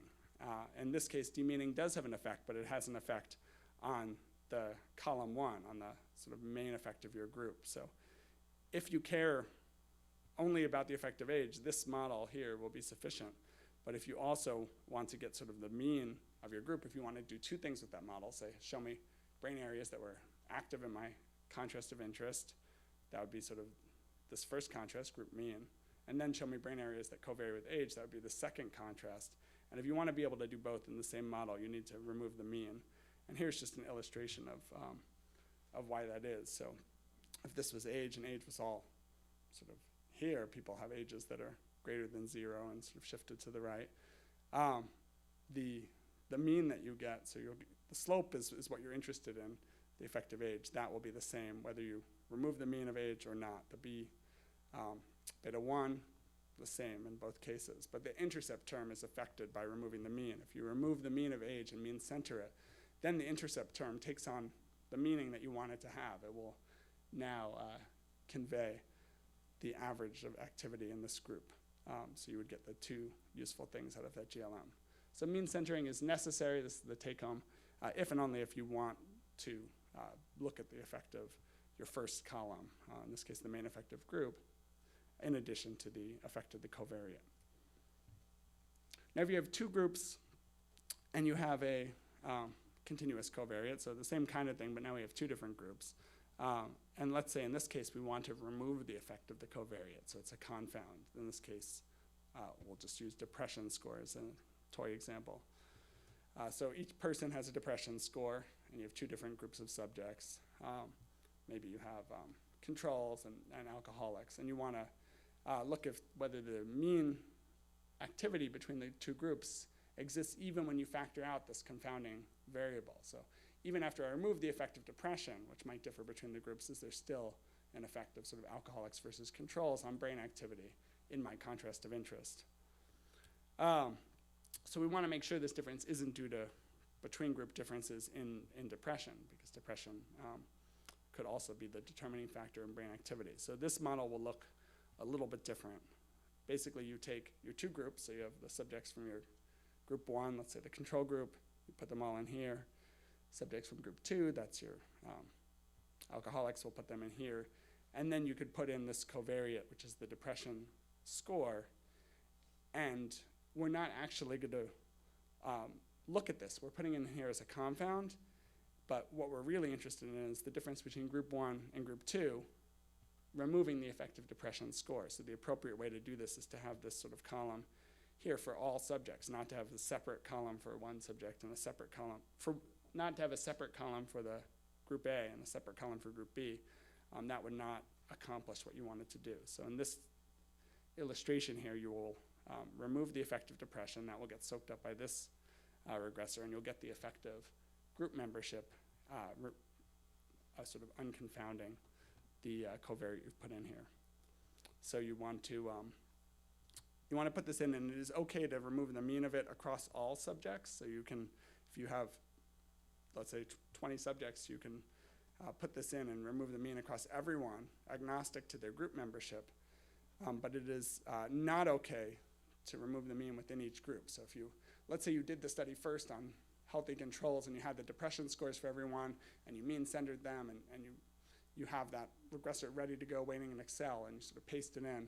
And now you say, okay, let's see what happens in other groups. And then you collect and scan the alcoholics and you collect their depression scores and you remove the mean in a separate Excel file and sort of put that in.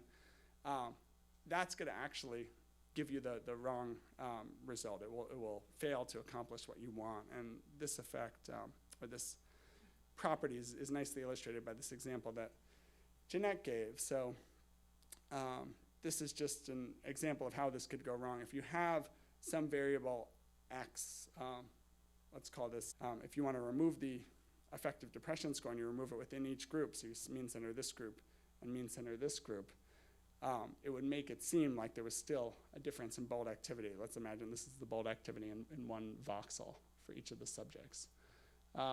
So it would be an apparent difference in bold activity that existed even after having sort of removed the effective depression score, but that is not actually the correct answer here in this example.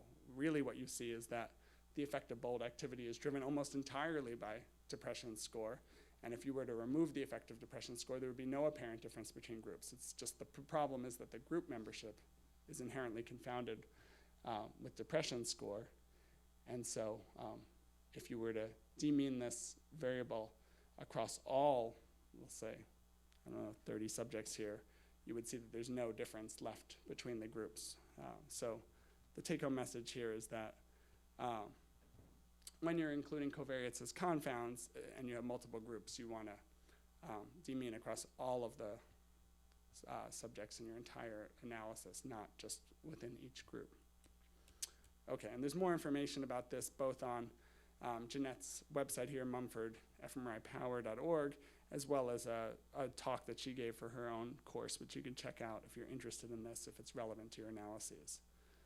Okay, so I think as a final point here before I transition to the second phase of this presentation, what if you want to test the interaction between the relationship between brain activity and your covariate of interest? We'll stick with depression score between two different groups. So now we don't want to remove the effect of it. We want to see if brain activity that scales with depression score does so differently in one group of people, the controls, and another group of subjects, the alcoholic subjects. And so in this case, you do want to break your covariate into two different columns. So you have your group A subjects here, just ones for every subject.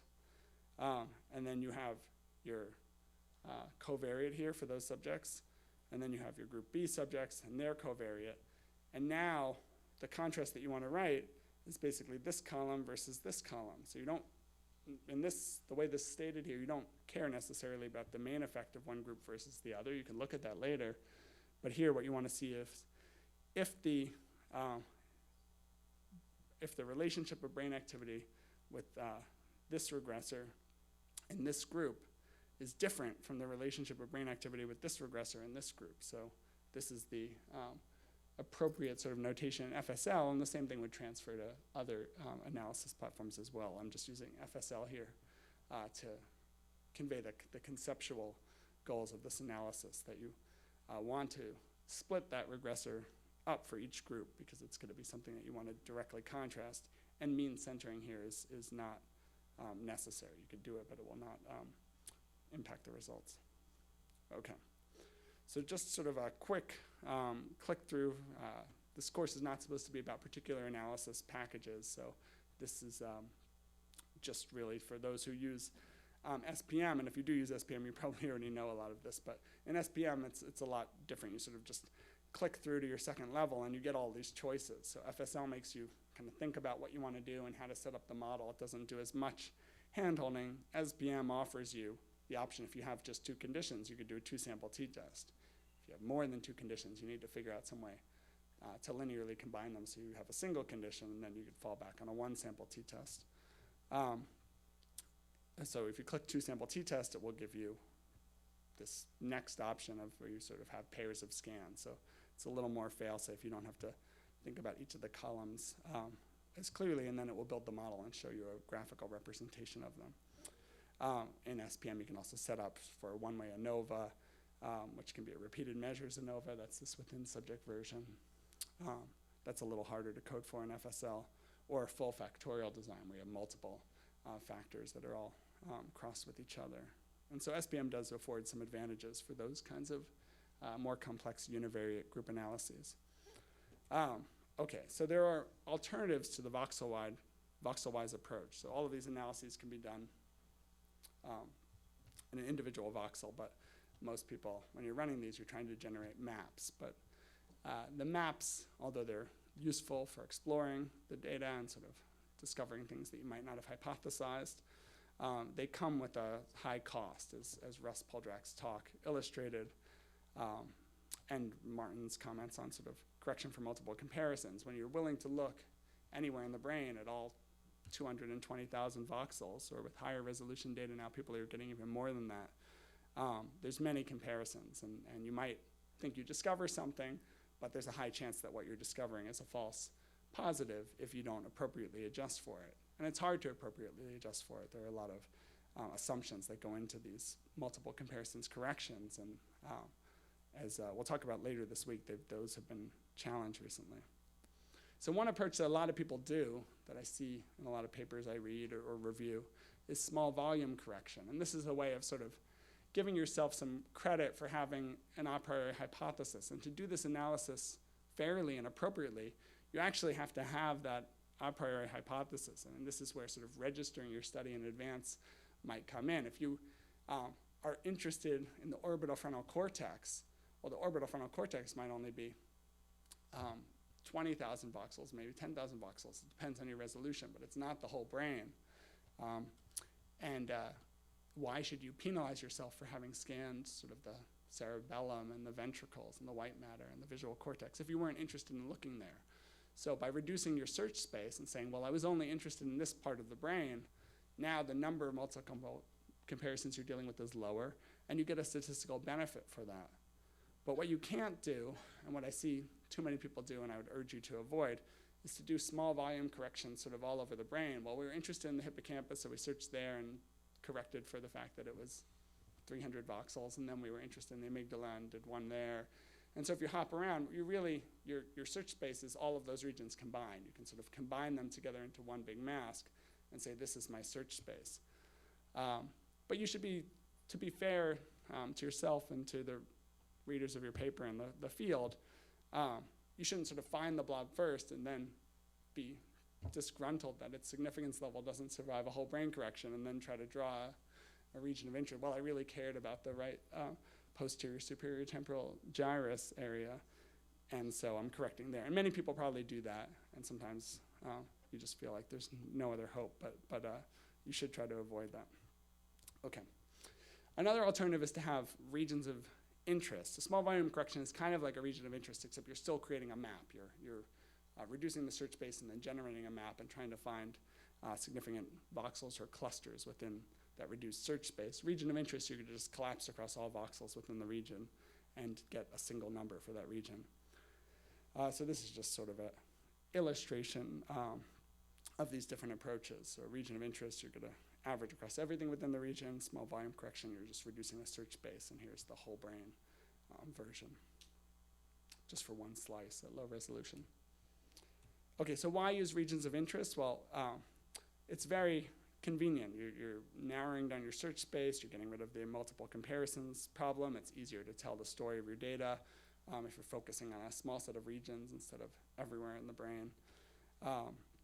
But it's important, and most people are now doing this. It took a while for the field to make this standard practice, but it's important that the number of regions of interest is still a multiple comparison. That if you have 7 regions of interest, you should correct for the fact that you have 7 of them. You don't have to correct for 220,000 voxels, but you should correct for the 7 regions of interest. This allows for more hypothesis-driven analyses. Is at the expense of exploring the data, maybe making new discoveries if all you do is the ROI analysis, but it can help you to keep things more focused. And the results are easy to present, and you could plot the time courses and show sort of the timing of the effects. Yes, can someone pass a microphone?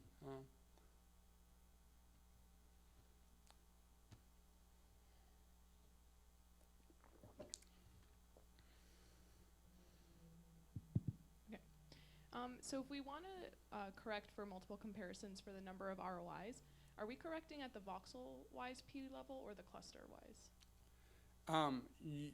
Most people for that would just do a Bonferroni correction. So you've already abstracted your data away from the brain itself, and you've downloaded data from the ROI, averaging across usually all voxels within the ROI, and you've extracted usually either a time course or the mean beta estimates, or the parameter estimates for each condition. And now you're going to do tests on those. So you should be mindful of correcting for the number of tests you do. If you have like 5 different conditions and you do condition A versus condition B and condition B versus C in every possible test, those are multiple tests. But then if you also do that within each ROI and say, well, region A shows a difference between conditions 1 and 2, and then region B shows a difference between conditions 2 and 3, there's actually many tests. It's the number of comparisons within each ROI times the number of ROIs. And then Bonferroni correction starts to become very conservative. So this is a tricky issue. There's not sort of an easy answer, and most people, if they were really rigorous about how many ROIs they looked at, not just how many end up in the paper, but how many you looked at, it's the thing that you're trying to deal with hypothesis testing, is what your search space was.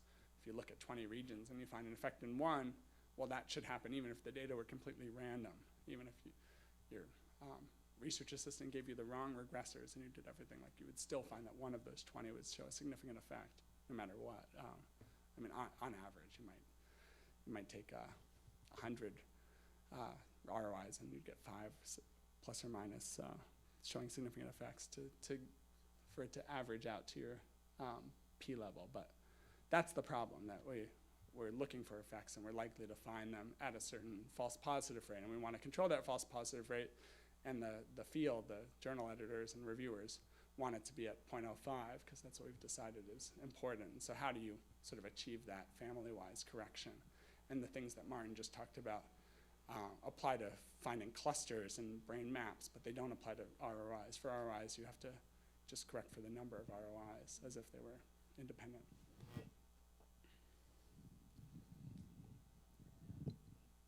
So regarding that, presumably if you have a planned contrast, you don't have to correct.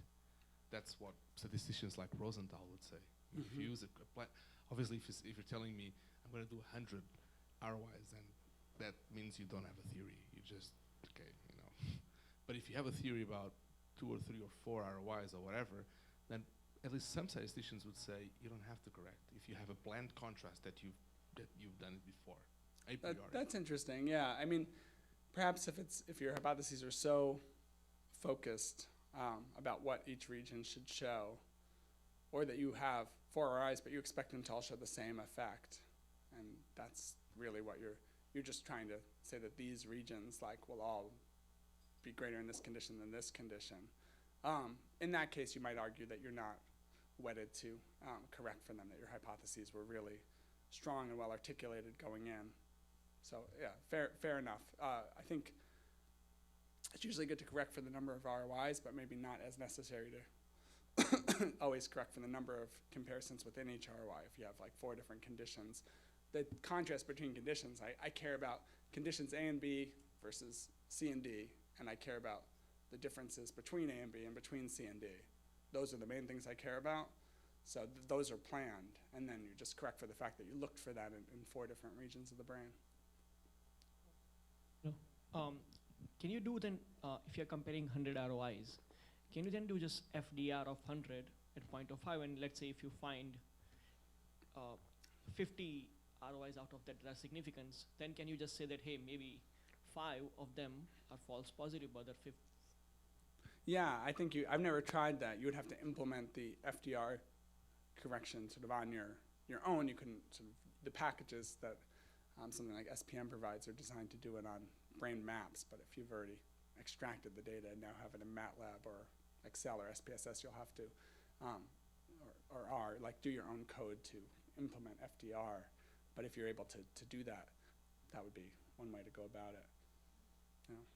You could also put the data from the RIs back, write it back to fake brain maps, where the brain map only has 100 voxels. Could just be a line of 100 voxels, and then the statistical programs that are used to reading maps could accomplish it for you as well. Yeah.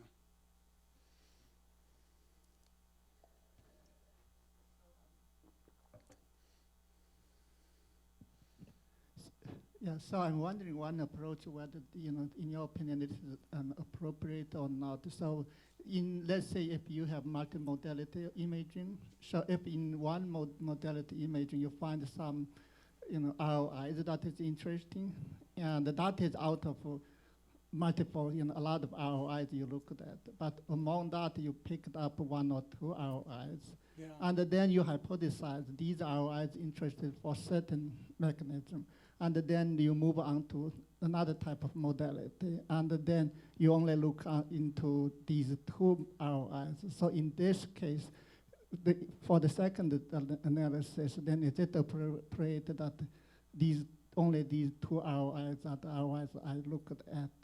Is it okay or not? Yeah, I think that the example you outlined would be a good, reasonable practice to if you have multimodal imaging, if you're acquiring EEG and fMRI simultaneously or some other combination of, that's what you're talking about, right? You're getting multiple signals from the brain. Using one to constrain the other is reasonable. That's what your goal is to use information from one imaging modality to reduce the search space for the other, or to sort of help constrain your hypothesis testing. So it seems appropriate to me. Okay. Another advantage of ROIs, then the reason many people use them, is they don't require the subjects to activate the exact same voxel. Everything that we've been looking at with brain maps at the group level requires that when you warp everyone to a template space, like the Montreal Neurological Institute brain, and you do this sort of warping based on anatomical, gyral, and sulcal landmarks, and sort of then constrain the EPI images to follow those boundaries and line everyone up, that this voxel coordinate, sort of -46, 32, 10, or whatever, is the same in every subject. And you do some smoothing to try to help the chance that, well, maybe it will be kind of the same across subjects, but it's still a very specific test of that coordinate. And ROIs, like if you have an RI, ventrolateral prefrontal cortex, you're giving up spatial precision to do essentially more smoothing of the data. You're just averaging across this whole swath of cortex, and you're not going to be able to say where precisely the effect is coming from within that region. Okay. And I've already said this, ROI analyses. If you only do, oh no, I didn't say this. If you only do an ROI analysis, if you collect a whole data set, you look for the amygdala, you wanted to see, showed a different effect for one condition than the other. You don't find your effect, you might sort of give up. Your hypothesis wasn't supported by the data, but there could be other interesting things, and you spend a lot of money and time sort of designing the study. So at that point, the question is sort of, well, can you still get some value out of exploring the data to guide hypotheses for future work? And probably, yes, you should. Okay, so choosing the right ROIs, I just want to very quickly sort of breeze through different approaches. So you can define ROIs based on brain anatomy. This can be based on publicly available atlases, like the Automated Anatomical Labeling Atlas, shown here, provides nice parcellation. You could do it based on your individual subject brains. If you have good quality structural scans, you can feed them in and have parcellation of these different regions, and then use those for each subject, which might more closely align with that subject's sort of middle frontal gyrus than something that was defined based on a group brain. You can do this also very nicely with tools like FreeSurfer, or FSL provides a tool called FIRST to segment subcortical regions automatically. So this is one useful approach. You can also trace regions by hand. If you have a good atlas and skills at identifying boundaries, you can identify subregions of the hippocampus in each individual subject. This still has some utility, but automated algorithms are getting better and better, and eventually the number of studies that go through this laborious hand tracing process, which we have done in my lab, will probably reduce. But there's still some regions where this is useful, like the ventral tegmental area. Okay. So another approach that's commonly seen is where you pick coordinates based on a previous study. You found a study in the literature that found nucleus accumbens activity, and rather than trying to define the nucleus accumbens in your study, you just use their coordinates. And this is fine as long as you don't find your activation, search the literature for a paper that had similar coordinates and said, well, we picked the coordinates from this paper and here's our effect. So we often want ROIs to help us tell the story, but you should think a lot about your ROIs before you start examining the data to be most fair and least likely to have false positives. So you can pick them based on previous studies. You can also use automated meta-analysis tools like NeuroScientist, which can help you either provide ROIs for individual regions, like the anterior cingulate area that shows the greatest association with your search term cognitive control, or you could take this whole network and say this is sort of the meta-analytic network for cognitive control, and we're going to use that as one, and then we'll do the meta-analytic network for emotion, and that's another, and then we'll maybe remove anything that's overlapping and have those be our two sort of networks of interest. You could also use these other kinds of parcellations. In my lab, we've done a lot with this 264 node parcellation provided by Steve Peterson's lab from a paper by Jonathan Power in 2011. This network is great because it's divided into these different networks, the frontoparietal control network, default mode network, ventral attention, and so forth. And you can either look within networks or across networks and make conclusions that are network specific. You can also use more sophisticated parcellation tools. This paper by Gordon used connectivity dissimilarity, so looking at sort of as you move from one voxel to the next, and you look at its connectivity pattern with every other area of the brain. Does this voxel have a similar connectivity pattern to its neighboring voxel? If so, then it's probably part of the same functional cluster. But if as you start moving, the connectivity pattern begins to become dissimilar, you get to these sort of boundary points where as you're moving from here to here, suddenly the connectivity pattern is changing pretty dramatically. Well, let's draw a boundary. That's its own region. Areas within this region have similar functional connectivity properties at rest, and areas within this region have similar connectivity properties, but these two regions are different from each other. So you can parcellate the brain like that. You can either do it based on your individual subjects, or you can just download their atlas and get great regions of interest that way. And you can use all of the regions of interest. You can sort of reduce your search space from 200,000 voxels to 333 regions, parcels, and that's already reduced your multiple comparisons problem, but 300 corrections is still a lot to deal with, so most people would then reduce it further. Another approach, and this is where we get into pitfalls that I'll come to in a moment, is functionally defined ROIs. So we often want to define a region that shows some functional property of interest, usually in our own experiment, and then see something else about that region. And the important part is that the something else needs to be independent, completely independent from the contrast that you use to define that functional cluster. And this is sort of easier said than done. That some people think they're being independent, but they're not necessarily fully considering ways that the contrast they use could be biasing the results. So we'll take a look at some examples that are appropriate and some that have issues. So an independent localizer task is one example that's a good approach. This is when you want to like localize some region. The FFA you can define by showing the person faces and scenes in one scanner run, and then you're going to use that in all the rest of your runs to look at how the FFA is modulated by attention or by how famous the faces are, whatever you want to look at, but you're not defining the region based on the data you're going to analyze. You're just using your localizer to define the region. So you can localize reward-sensitive areas, you could localize memory-sensitive areas, and then just sort of leave that data aside and move to the rest of your data set. If you have enough other task runs, you could be totally clear of any problems that are inherent in how you define the region. And you'll get the right region for each subject. You'll get the region that showed the effect you're interested in, just in an independent scanner run. So you want to avoid the so-called double dipping at all costs. I heard the term double dipping even come up earlier today. So I'm just going to go through a few examples. I used to give this talk and sort of take examples from the literature and where people did analyses that had some circularity issues and showcase them. And I decided to make it a little more generic, just to be fair to the researchers. I don't want to single anyone out. Actually, all of the researchers I used to showcase are outstanding cognitive neuroscientists and sort of might have made an analytic mistake in one figure in one paper, but I don't think it undermines their integrity. So here I just abstracted away to sort of a toy example. So is this okay? So you identify a cluster that shows significant activity. Let's say the subject's doing a visual task and they're viewing stimuli of cats and dogs. So you find an area that shows activity for both cats and dogs. So cats first baseline, dogs first baseline, do a conjunction.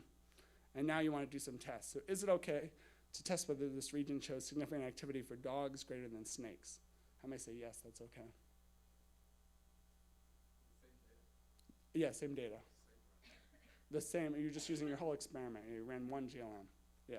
So that's not going to be okay. And the reason it's not going to be Okay, well, is that you define the region in this example to have high activity in cats and dogs. So you required it sort of showed both effects.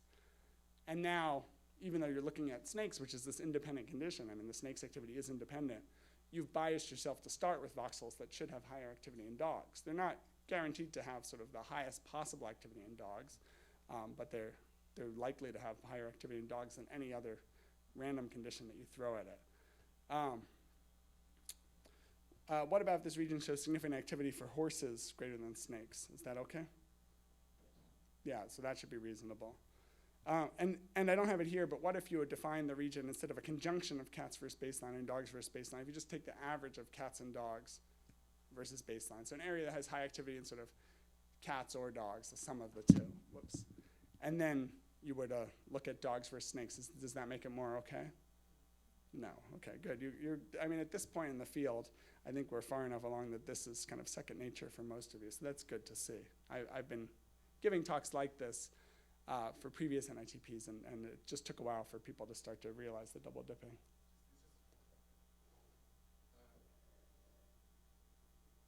Question. If it was actually looking for within the region that was defined for, bigger for dogs and cats, but if you're actually looking for voxels or whether snakes actually show more activation than dogs, that seems okay though. If it was snakes more than dogs, so you're definitely biased towards there being more activation for dogs, but it might be the case that an area actually cares about snakes. Yeah, so that's my next example. Okay, So you define a cat. This I did a little differently. I wrote these all just an hour ago. Okay, so you do cats versus dogs. So you find a region that prefers cats, cat-sensitive region. And now you want to see if this region shows an effect for cats greater than snakes. Well, that's obviously not going to be okay because you picked voxels that strongly activate for cats. But if you do snakes versus dogs here, that's also not okay. It was this third example here, which was what you said. Dogs versus snakes. I should have done little pictures, so this would be more intuitive. But you've picked voxels that inherently have pretty low activity for dogs. They could be selected because they have really high activity for cats, or selected because they have really low activity for dogs, or both. But in any case, the voxels you picked are biased against having high activity for dogs. So you can test, I mean, if dogs had higher activity than snakes, that would be an interesting finding. You're biasing yourself against it. It's not going to be the best ROI to find an effect, but if you did find an effect, it would be more believable. Okay, so this is another example. So people sometimes say, well, why don't I just do an omnibus ANOVA? I have 4 different kinds of animals that the subject viewed. I'll just find task-relevant voxels. That will reduce my search space, because only some voxels are going to be sort of task-responsive, so just areas that show activity. And you can do this example says a one-way ANOVA, so it's just like an effective task. Sometimes people do a t-test where each of these is weighted equally, so it's like the average or sum of the 4 conditions. But in this example with the one-way ANOVA, so you find areas that show an effective task, and then you want to see, well, is it different for cats versus dogs? Is that appropriate? So that was still not appropriate. And sometimes people will make this error thinking that because the initial test was agnostic, it didn't care about which condition was greater than any other condition, that now it's okay to sort of understand, well, we have all these clusters that showed an effective task, so meaning that one or more conditions activated the region differently. So now we found regions that sort of task responsive and show an effective condition.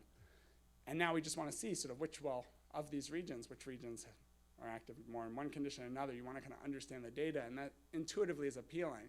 But the problem is the effect sizes will be greatly inflated because you've already picked voxels that are going to show some degree of condition sensitivity. So even though you're not biasing it to show this particular effect or any other effect, you are biasing it to have an effect. And so the effect that you find will be bigger than the effect that you would get if you took that same coordinate and reran your study in a new group of people.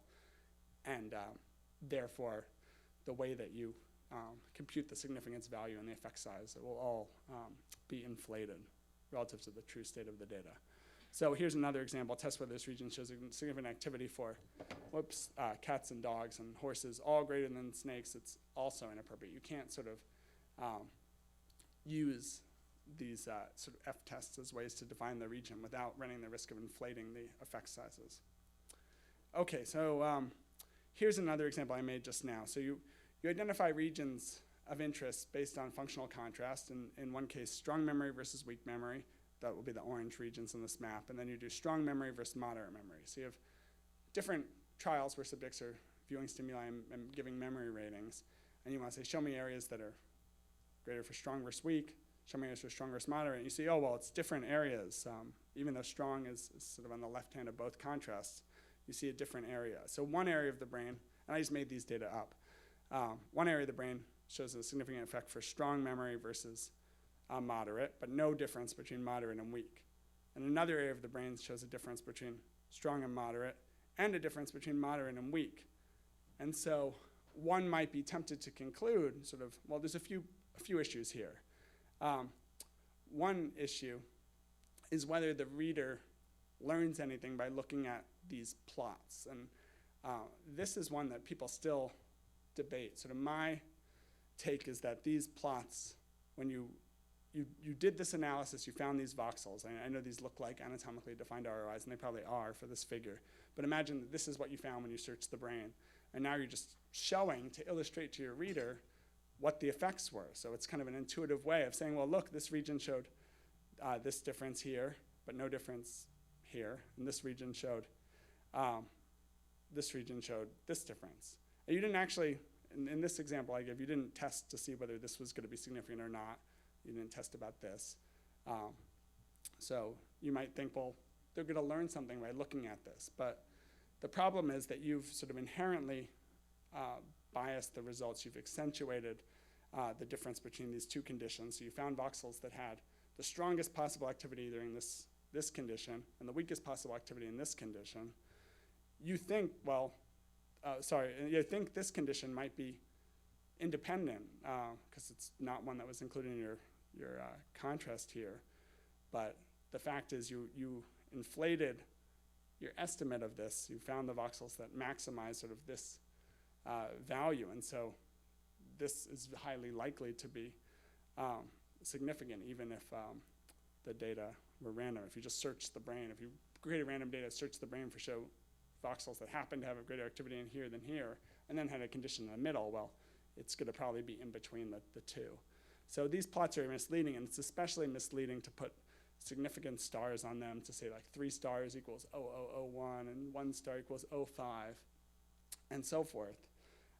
And to also make sort of claim, well, this isn't significant here, and this one is significant here, so there's some sort of a difference. So that's the point I'll turn to next. But the summary here is it's okay to look at these plots, maybe put them in the supplement with the caveat that they're just illustrative to show that nothing weird's going on. That's not like a difference of deactivation. But the effect sizes are inflated, and the data will look better than they should if you had defined your region randomly. You're just sort of illustrating the hypothesis you used, or part of the hypothesis you used to define the region. Most people have gotten beyond the point in the field where they just sort of re-illustrate their hypothesis, where they say, well, we looked for areas that showed a linear effect, and I found this, and then, oh, look, it shows a linear effect. Like that is obviously circular, and I'm trying to give sort of a more subtle example where you've only tested for one effect, and you think sort of, well, maybe I'll just look at the other conditions, but there is going to be bias there, and you have to just be very thoughtful about which of the contrasts provide any actual data. So here's another example. You identify regions based on anatomical boundaries, so now you've defined their ROIs independently, and you find the same effect and this effect. So I'm just using the same data to illustrate a different point. So now you want to conclude, well, this region cares only about the strongest memories and doesn't differentiate these because this isn't significant. This region sort of shows a graded or stepwise function. It cares about memory strength and shows a more continuous pattern. And sometimes you'll see these kind of figures side by side, and because this is significant and this isn't, you'll make conclusions that these regions have different properties, different activation profiles. But this isn't appropriate unless you do what? Test for an interaction. So these things, again, are I'm glad, sort of coming more commonplace. People are learning about this. It applies to sort of any kind of data, not just fMRI data. But if you want to say that this region has a different activation profile than this region, you can't just sort of say that, well, this is significant and this didn't reach significance. You have to test that there's a region by condition interaction. You could do this as a 3, by 2, or you could do it just sort of with these two conditions against each other. But yes. Question?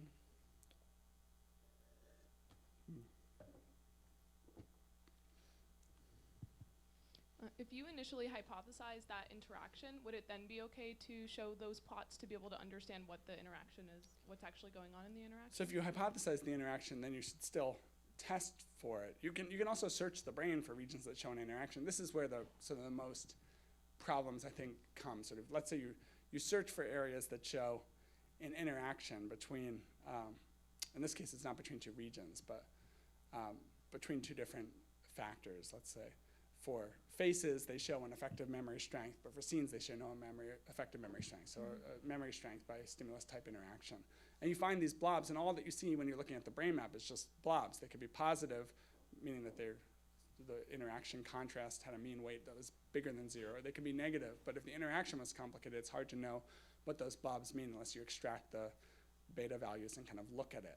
But then once you start sort of plotting it, I think that's when you run the risk of misleading the readers. Like, you do learn something from looking at it, but what it shouldn't convey is sort of what the effect size is. If you found a cluster that maximized that interaction, it's going to look pretty, it's going to have low variance, and it should not have any significant brackets or post hoc tests done on it. Time? Okay.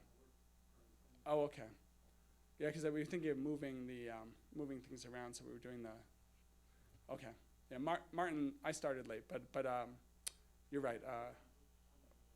Okay, so I'll actually try to wrap it up. So this was a point I was trying to make about testing for interactions, and it's well made by this paper that came out a few years ago in Nature Neuroscience that was commenting that this is an issue with all forms of neuroscience, and probably other scientific domains as well, not just neuroimaging, that if you have an effect that's in one group and it's not apparent in the other group, it's not sufficient to sort of show that the effect is here and not here. You want to show that the magnitude of the effect is significantly bigger here than here. So you're testing whether this difference is reliably different from this difference. And these are just different examples of that I won't go into. And I'll also let you read this on your own, just some excerpts from that paper. Okay, so the ROI definition also is affected by noise. This is, similar to points I've made, but nicely illustrated by this slide from Nico Kriegescourt, who's written about this problem himself. So if you have a true region that is showing an effect, the real thing, but you don't know it yet. This is sort of what you're trying to discover. But you actually look at your data, and your data is not perfect. It's noisy, sort of, and you draw the voxels that maximize the effect in the data that you happen to collect with that sample, with that contrast, that threshold. It will be a little bit overfitted to your data set. These voxels happen to have higher values in this sample, and these voxels happen to have lower. And so you mostly got the true region, but it's not, you're drawing this ROI a little bit differently from the true region. So the true region is what we're trying to sort of understand, but we're never getting it perfectly. And if you define your ROI based on some contrast from your data, inherently the effect size will be inflated. So that's the point here. You're going to have an apparently bigger effect than what you would have gotten if you knew which voxels to look at from the beginning and started only with those voxels. And if you were to try to replicate this using an independent, well, in this illustration, it's actually an independent ROI. You take an ROI that's defined from another study, like a separate sample, or the same study, but separate runs. So it's independently defined. Here you would have an effect size that's more closely matched with the true effect size. And this effect has been nicely demonstrated by some work from Nancy Kanwisher, demonstrating that high selectivity for things like faces or animals or cars or any kind of visual category can be found with data that's purely noise. That's closely related to the dead salmon example that sort of if the data are noise and you're searching for effects that maximize some contrast that you made up, you'll still find something. And then if you look to see sort of what those activation properties are in the data itself, you're just going to be sort of re-illustrating the contrast that you used to define the region. You're going to have an apparent effect here, which is illustrating these plots sort of apparently face selective and animal selective voxels.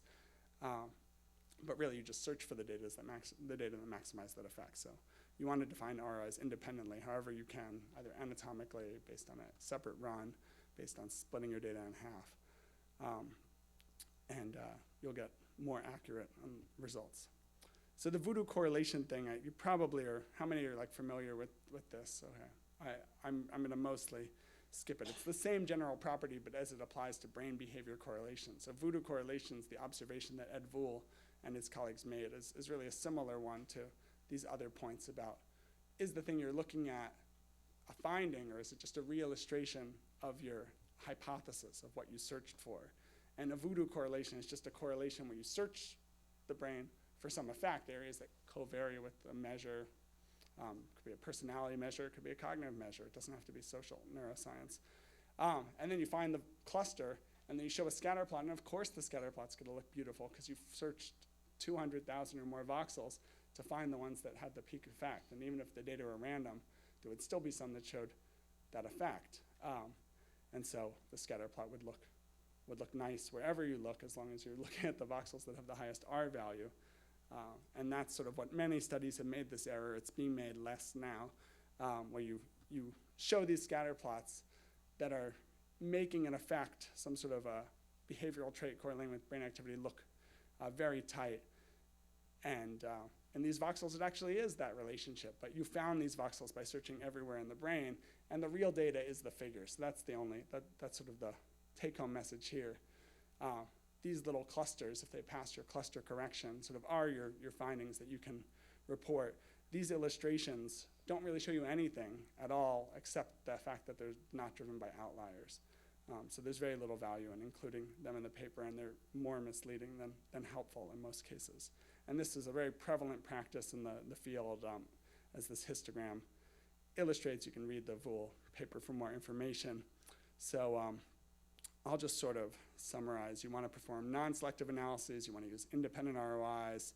These are points from Nico Krieger's court.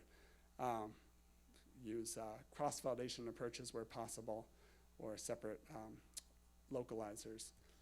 And these are more resources you can look at. So sorry to go a little bit over time. We'll have to decide sort of how much of the introductions and two truths and a lie we want to do today, and how much we want to bump to tomorrow. But I can take a few more questions if you have them. Okay. Yes? I can restate your question if you just. Okay. It's just a quick one about the GLMs that you were showing. Sometimes you had like 1 and 2 for the groups, and sometimes you didn't when you were comparing. Mm-hmm. Why is that? Oh, yeah, and one example. I mean, those were examples that sorry, I didn't restate your question. Promised I would. Yes, for the viewers at home. You want to indicate two groups when you're going to be comparing the groups with each other, and you can't assume equal variances, then indicating the group membership in FSL will have the statistically appropriate sort of property of making your tests a little more conservative to not assume equal variances between groups. In the test that we're not looking at effects of group, but we're looking at sort of the effects of, well, I'm not going to go back to that slide right now, but there were some that had all columns of ones. I didn't generate them. They're from the FSL sort of tutorial online, but those are not trying to sort of make conclusions across the two groups. I don't think they're trying to remove the. Now I would have to look at it more closely. It might be the case that FSL only lets you do the group membership designation in certain types of contrasts. And I'll have to look at the FSL materials. Again, I'm not like an FSL person, but I can double check and get back to you.